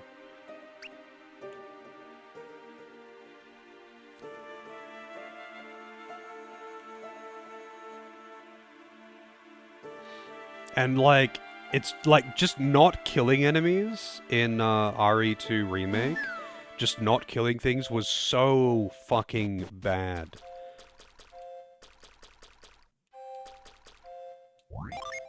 Because of how random it was, whether they would grab you or not when you try to walk past them. And, like, even taking out their legs or whatever, that's also random. So, like... And then they could still have a chance to grab you anyway, because it's just random. Mr. X was fun. I mean, I think he was kind of cool to deal with. Even though he didn't really feel very threatening. Like, having him around and, like, being aware of his existence, you know?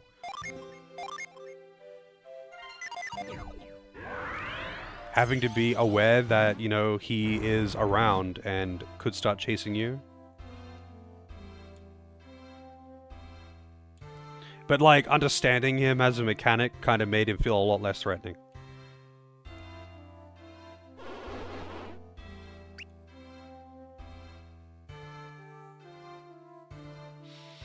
I think, yeah, general tension and fear is much better than jump scares, because jump scares are just tacky.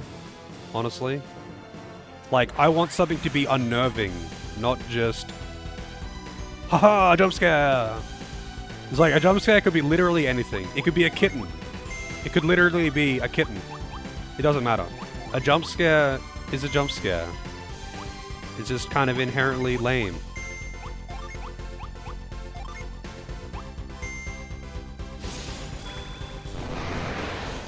Like, good, like, atmosphere that causes tension and is unsettling, and like a story that's really creepy, you know, I like that. Give me that creepy story that makes me feel uncomfortable. But if you make jump scares, it's kind of just like tacky to me. But jump scares are so easy, and just like, it's free, you just chuck them out there, and it makes it seem scary. So many people, so many writers, so many developers will go on the jump scare train, you know?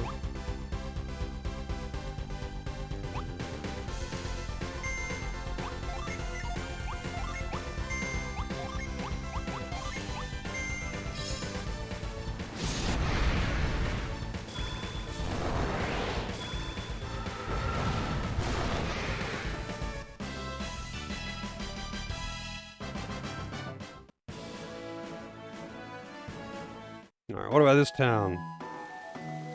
Port Rago. Port Rago Canal. Use arid heat. Well, I mean, let's just look around.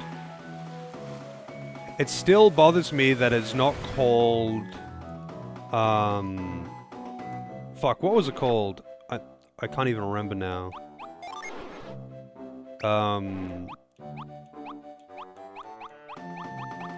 Oh shit, what was it called in Golden Sun 2? Oh wow, that's a big upgrade.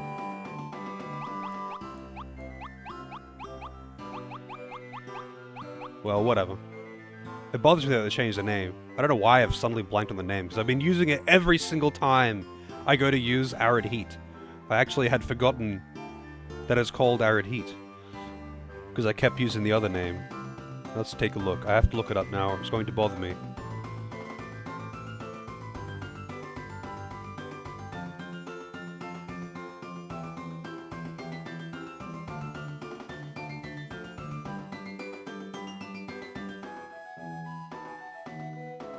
Parch, yes, that's the one.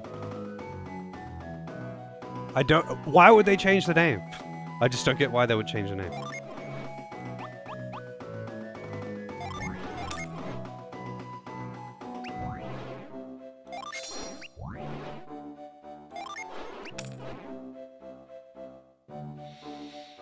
Having not played 4 Remake yet, RE8, 2 Remake, 3 Remake, 1 Remake, and then the rest. Damn.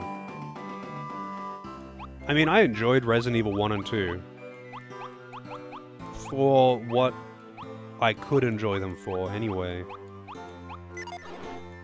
But like, yeah, it certainly wasn't for their combat gameplay.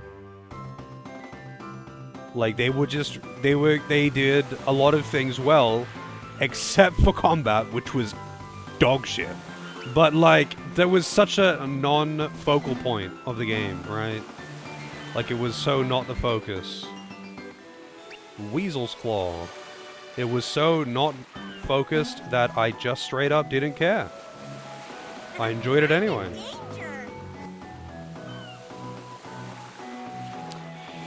Captain Amazing with the raid. Man, I'm getting the raids today. I really am. If I can tie it. Damn. What were you playing today? Playing retro. That's very informative. Thanks, Streamlabs. Hope the stream went well. What were you playing? Lord of the Rings, Third Age. Oh, I played that when I was a kid. I remember enjoying it a lot, actually. Like, if I recall correctly, it was just like a blatant Final Fantasy X clone for gameplay. But I remember having a really good time with it. And I never ended up finishing it, though, because I borrowed it from a friend. But then that friend moved away, so I had to give it back. And never finished it. But yeah, I was having a good time with it. Are you very far in, or just starting off?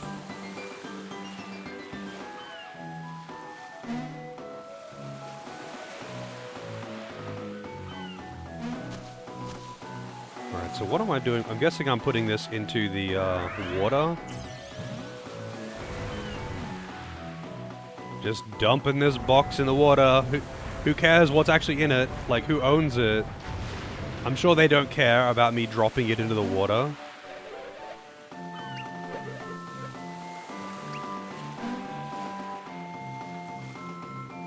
Money! 55 bucks, wow! Hey, there's not very deep water, by the way. That's actually kind of really shallow, considering that this is like a port. You would think it would be fairly deep because they have to keep boats here. I don't think I can get to it. I feel like I'm actually just railroaded right now, and I'm not allowed to explore or visit these other towns because they're all just... Oh, I see that chest over there. Okay, I can't get past this asshole to get whatever that is. He's gonna tell me to go away. Oh, no, he actually isn't going to tell me to go away. Okay.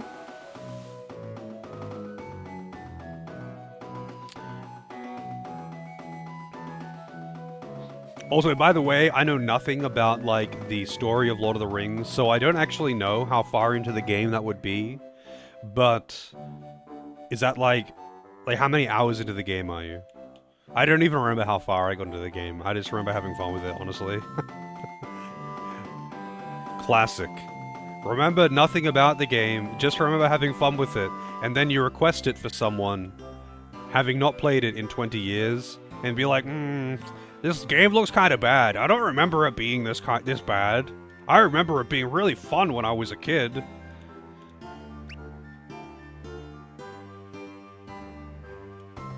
Oh, there, okay, that's where I need to use Punch. 28% done. Damn, that's, wait, 15 hours in, 28%? That's lengthy. Yeah, I'm not going to be able to do anything here until I get...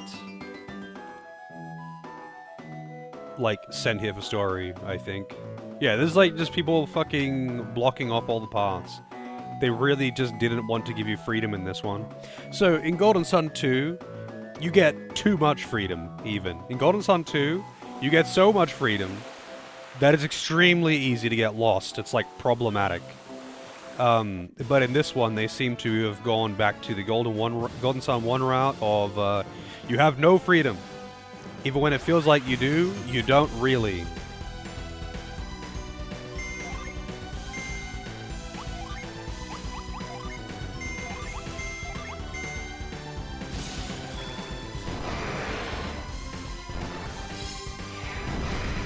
Really? Yeah, I don't think I would be skipping cutscenes if I was playing an RPG. I actually have, though, considered going back and playing, what's it called? Freaking Third Age, though. I have actually considered going back and playing it, just because it was an RPG that I remember enjoying as a kid, and, never finishing. Which is silly, but I bet there's a djinn here. Yep. I knew it. I saw that little island, and I'm like, there's a djinn here for sure.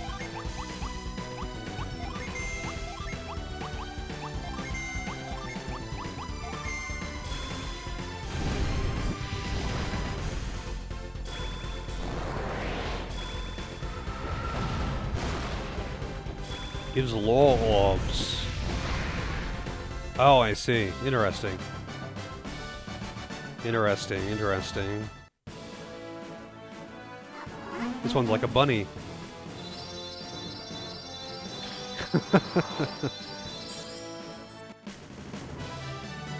Furrow. Alright, what's Furrow? Desire is the province of this spirit, who you first meet in Belinsk. Furrow's attack takes vitality from foes by force.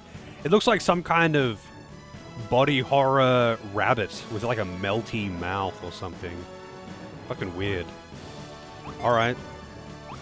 We got a djinn though. I would love to give these djinns to these guys, but I can't. Cute indeed.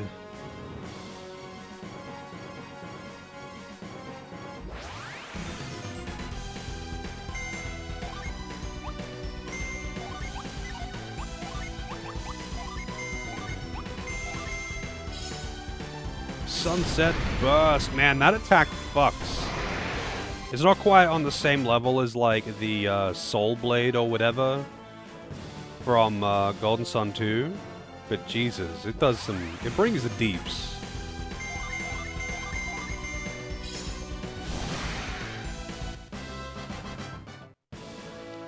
I just remember it being kind of funny, though, with Third Age when I was playing as a kid, because, like, okay...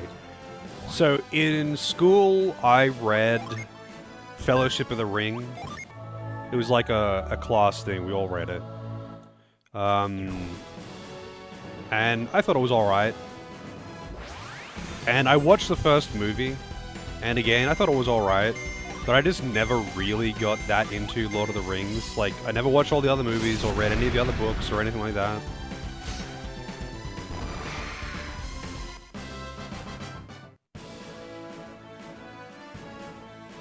Maybe one day, you know, maybe one day I'll deep dive into Lord of the Rings. First movie is trash compared to the other two. Well, I have no frame of reference.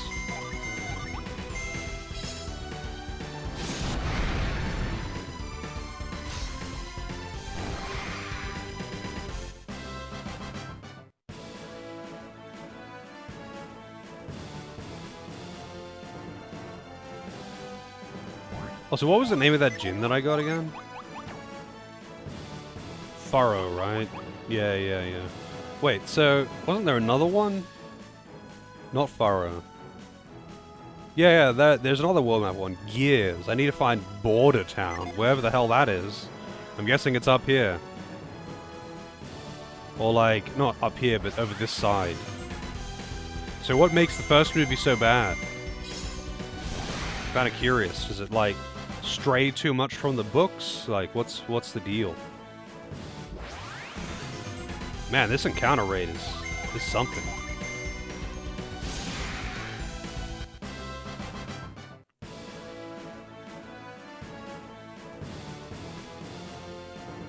Oh, that's probably Border Town. And this is a cave.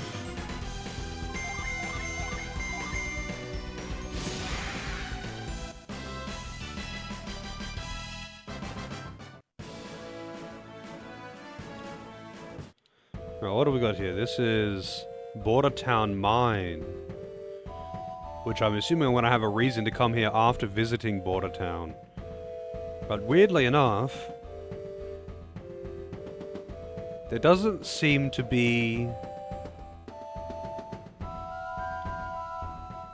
It doesn't seem to be any Djinn in Border Town Mine. But it says far north of Border Town is a Djinn, so I'm guessing it's on that, Whoa, what the fuck is that? Mauler? Yeah, it would maul you with claws bigger than half of its body. That it probably wouldn't be able to lift, but whatever.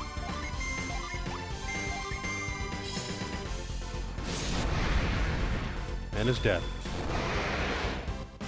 This Dusk Sword is really good. It, like, gets you unleashed all the time.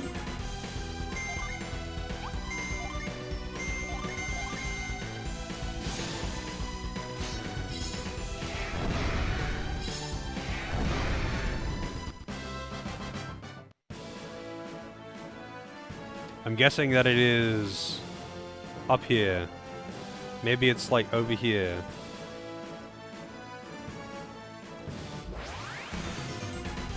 Squirrel Fang. Is that like, town that's on the river there? Is that Border Town?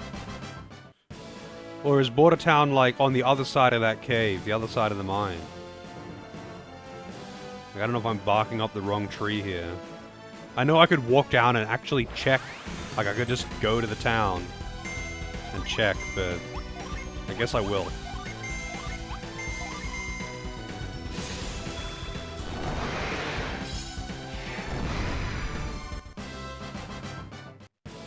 Alright, I'm gonna put on avoided counters as well. Wait, what? Where is it? Do you have it? You don't actually get it. I'm gonna have to deactivate some of your Djinns.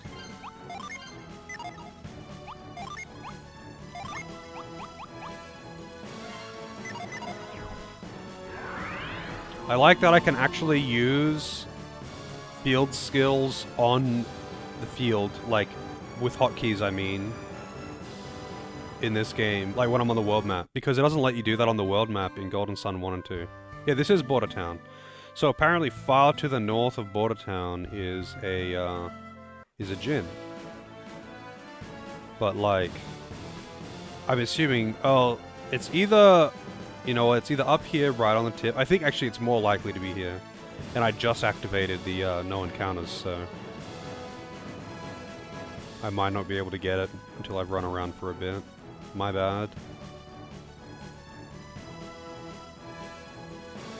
We're running in circles! What if I do this?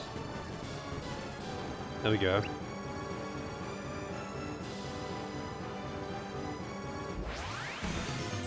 Yep. Right spot. Is that thing... Is that like a clockwork wind-up mechanism?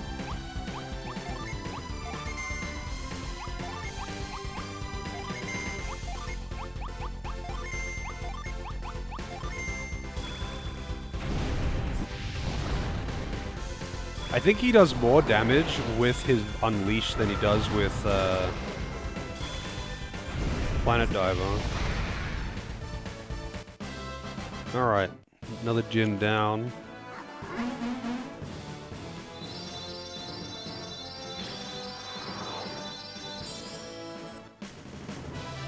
Gears. This spirit of inevitability is found north of Border Town. Gears can force evil beings to turn on one another. It's a weird looking Djinn, but alright. How's it going along with Golden Sun? It's going along pretty well. Oh, nice. He actually got the promotion too. So he's got Planetary now. So I need to get a Fire Djinn to give to him, and then he gets promoted too.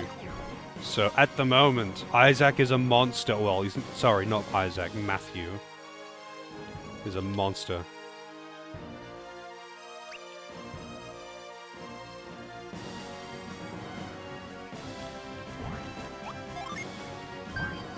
I've got endgame classes already, pretty much. Also, nice random encounter. You know what? Because I don't like you, you get planetary. Fucking squirrel.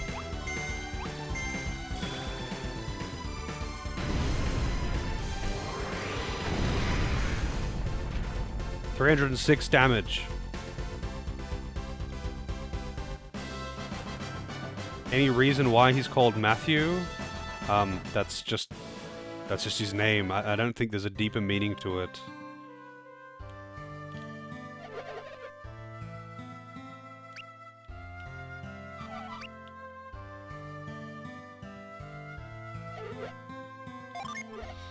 Broad axe, battle mace, gauntlets, and mail cap. Men only. Or maybe it's mailman only. Alright, what do we got in here that's new?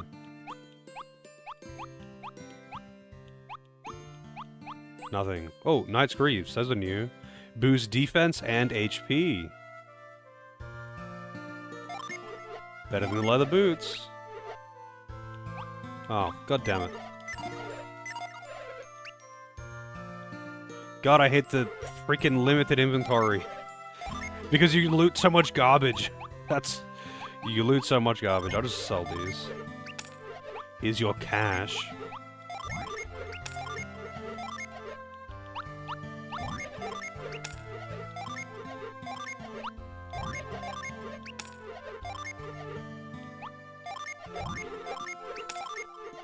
Furries? Yeah. Apparently after the events of the Golden Sun, a lot of people turned into furries, Propane. It just happened. It's in the law. Don't ask me how or why. It just happened.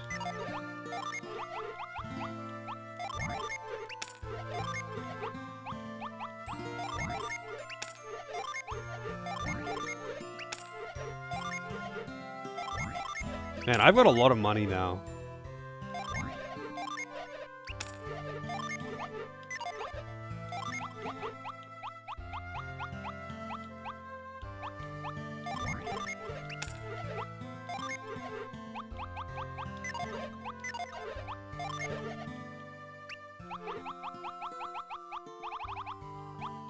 Knight's Greave.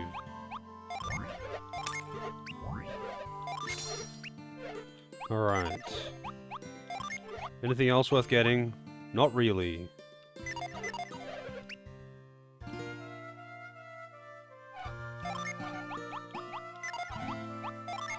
What do you got?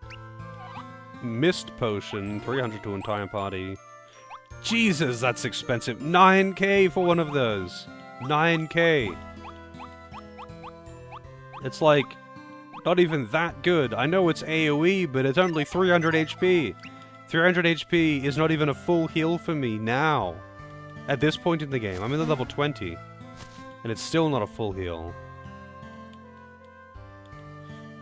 Anyway. Border town, Sirocco. Climb up the roof of the soldier's house. Requires grip.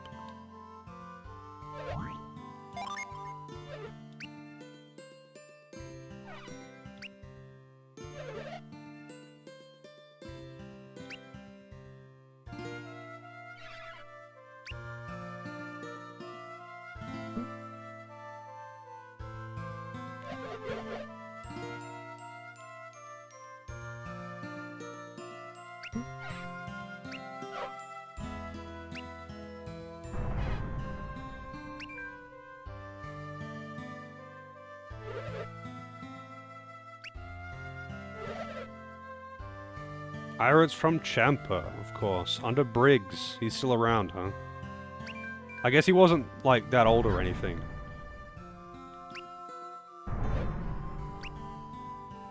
He would have been, like, in his 30s.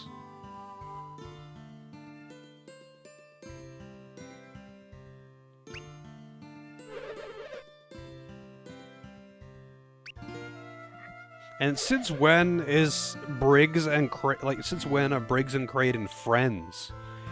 Like, I know they didn't, like, hate each other or something, but they certainly weren't friends.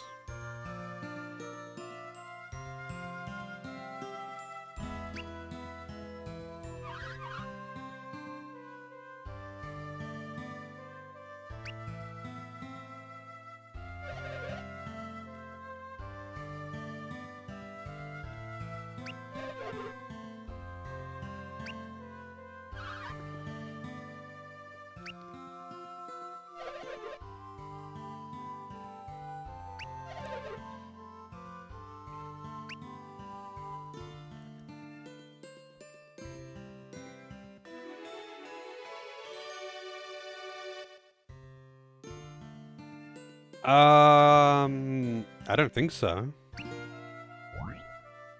Sure, let's read the letter.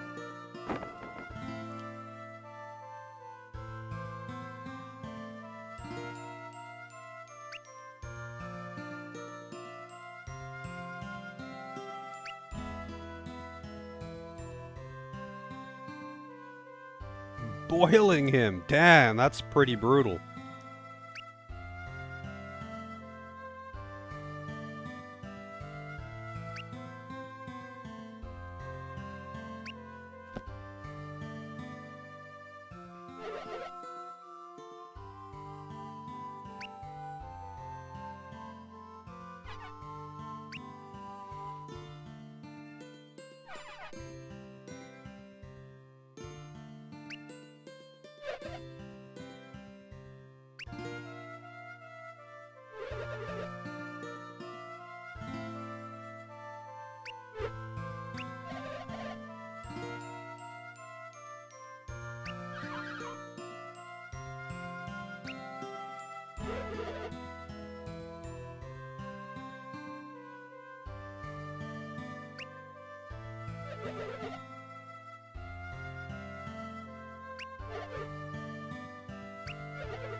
So they just got lucky.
He probably does deserve to be boiled to death, to be honest.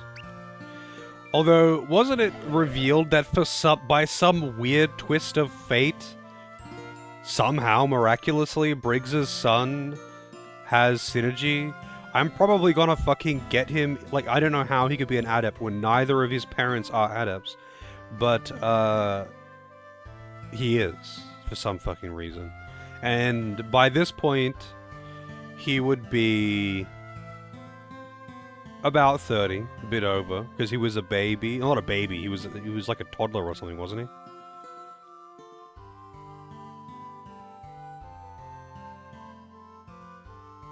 He was very young.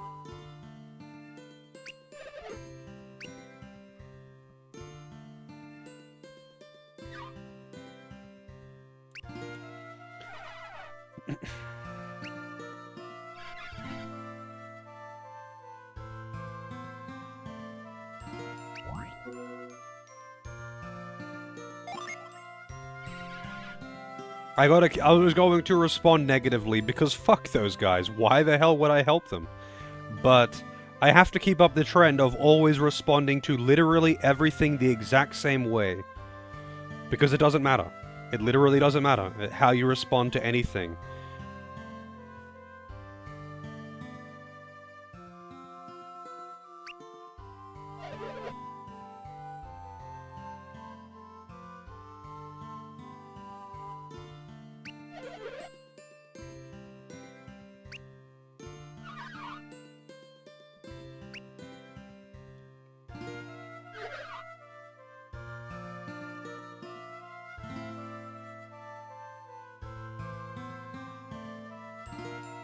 I don't see why we should help them, like, they're notorious criminals.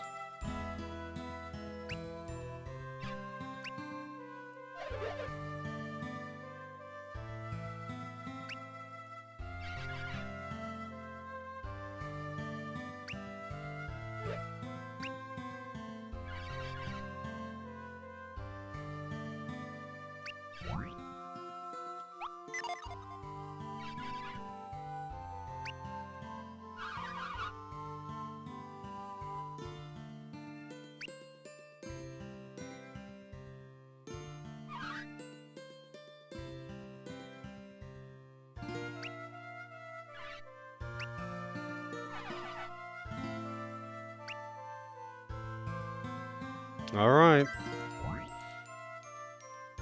I guess I found the story trigger regardless. Alright, so I need to get onto the roof of this building. And I need to use hand job to get up there.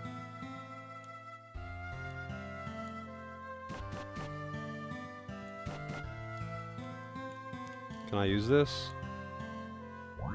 Yes, I would like to look through it. I don't actually get to control it, rip. I see that growth, that lets me get down into something.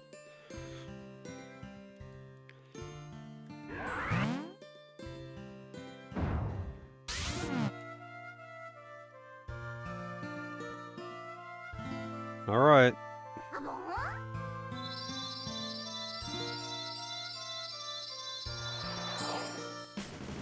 Sirocco. The sandstorm spirit is first encountered in Border Town. Sirocco's swirling winds reduce enemy visibility to 0. I guess it's just AoE blind. Alright. Well, I mean, she doesn't actually get a promotion from that. But I don't have any fire gins, so it doesn't actually really matter if I give an extra earth one to him or not. He needs a fire one.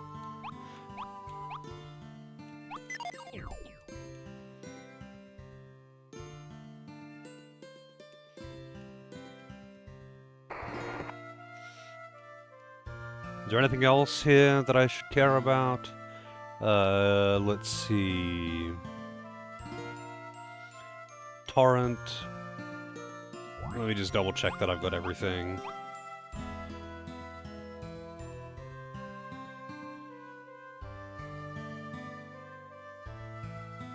Did I not get Torrent?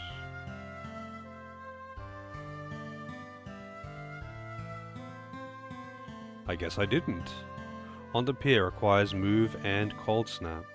That's right, I just didn't get it. Oh no, wait, surely... I guess I just didn't. Oh wait, hang on a second, I've got another fucking party member, this little cat. I was like, I'm sure I got that. I did. I'm not retarded. Okay. I did get it. Jesus. I totally forgot just somehow that I have extra party member, but I guess it's midnight. Like, my brain is already melted. But still. Anyway. So... No, I don't want your cheap viewers. Give me your whales.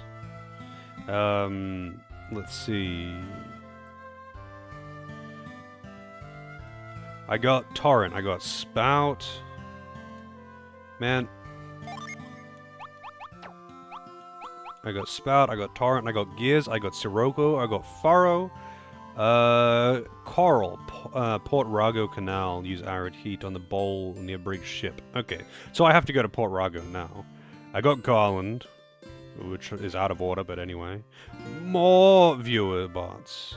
The viewer bot thing is getting so out of hand. It's been like this for like over a month now. It's actually getting a little bit ridiculous. And I'm not sure why the fuck Twitch hasn't done anything about it, but anyway. Not that it's a big deal, but it's still just fucking weird. Anyway, there's several below here. But I haven't got them yet. So next stop is, I guess, Port Rago. But I'll look around town before I leave. The gate is closed. So I'm not going that way. Nothing worth buying. Wow, there really isn't anything to check out. Oh. It's the furry lady.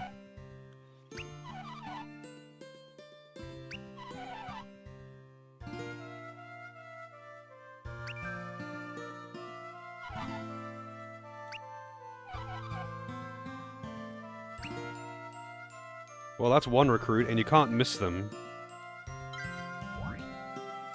Too busy copying TikTok? What, like, with the whole... stories and whatever? I don't know. To be honest, I don't pay attention to, like, any of that shit. Okay, it just doesn't have any bearing. I'm here to watch people play video games, and I'm here to play video games. And when they do like random experimental shit, it just doesn't fucking matter to me. I wonder where I get Crush. Surely that's gotta be soon.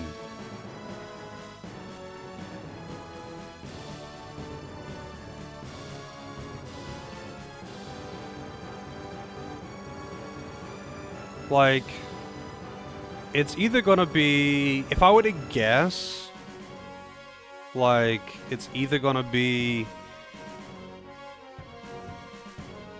from dealing with Briggs or before that. Like, I reckon it might be maybe Colima, but otherwise maybe the port town.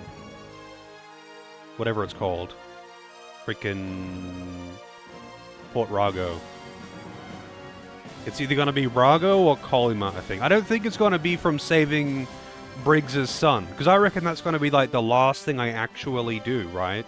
I'm going to do all the other bullshit, and then I'm going to go and actually go to the castle. Because I'll be playing, because I'll like do all the other bullshit, and that will like get me the musicians. And then we go to the town, and we play the song, and then we go to the castle and save the girl or whatever.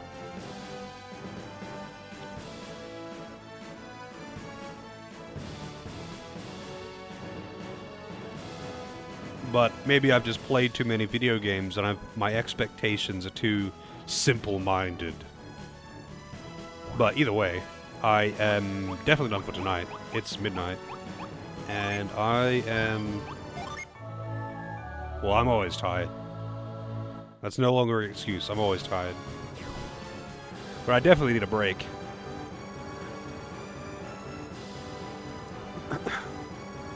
So I'm definitely done for tonight. But I will be back tomorrow, as always. That reminds me, though.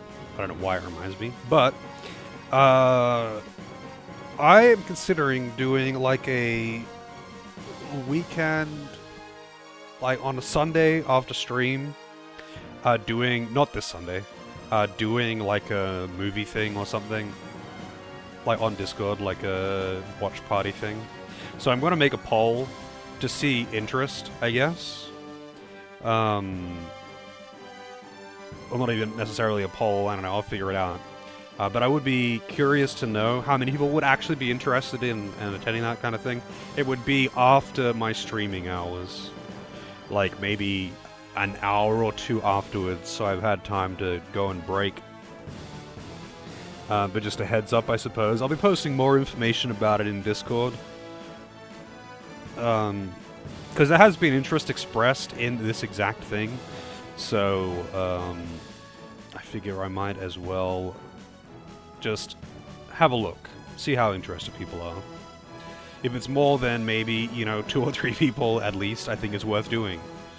But either way, for tonight, I am done. I mean, I'll see if anyone's playing this game casually. Oh, it's retro achievements. You know what? Whatever. I'll rate up anyway. Why not?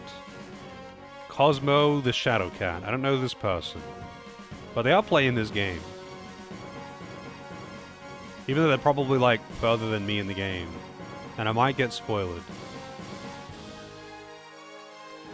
Oh, I don't want to create a second line. What?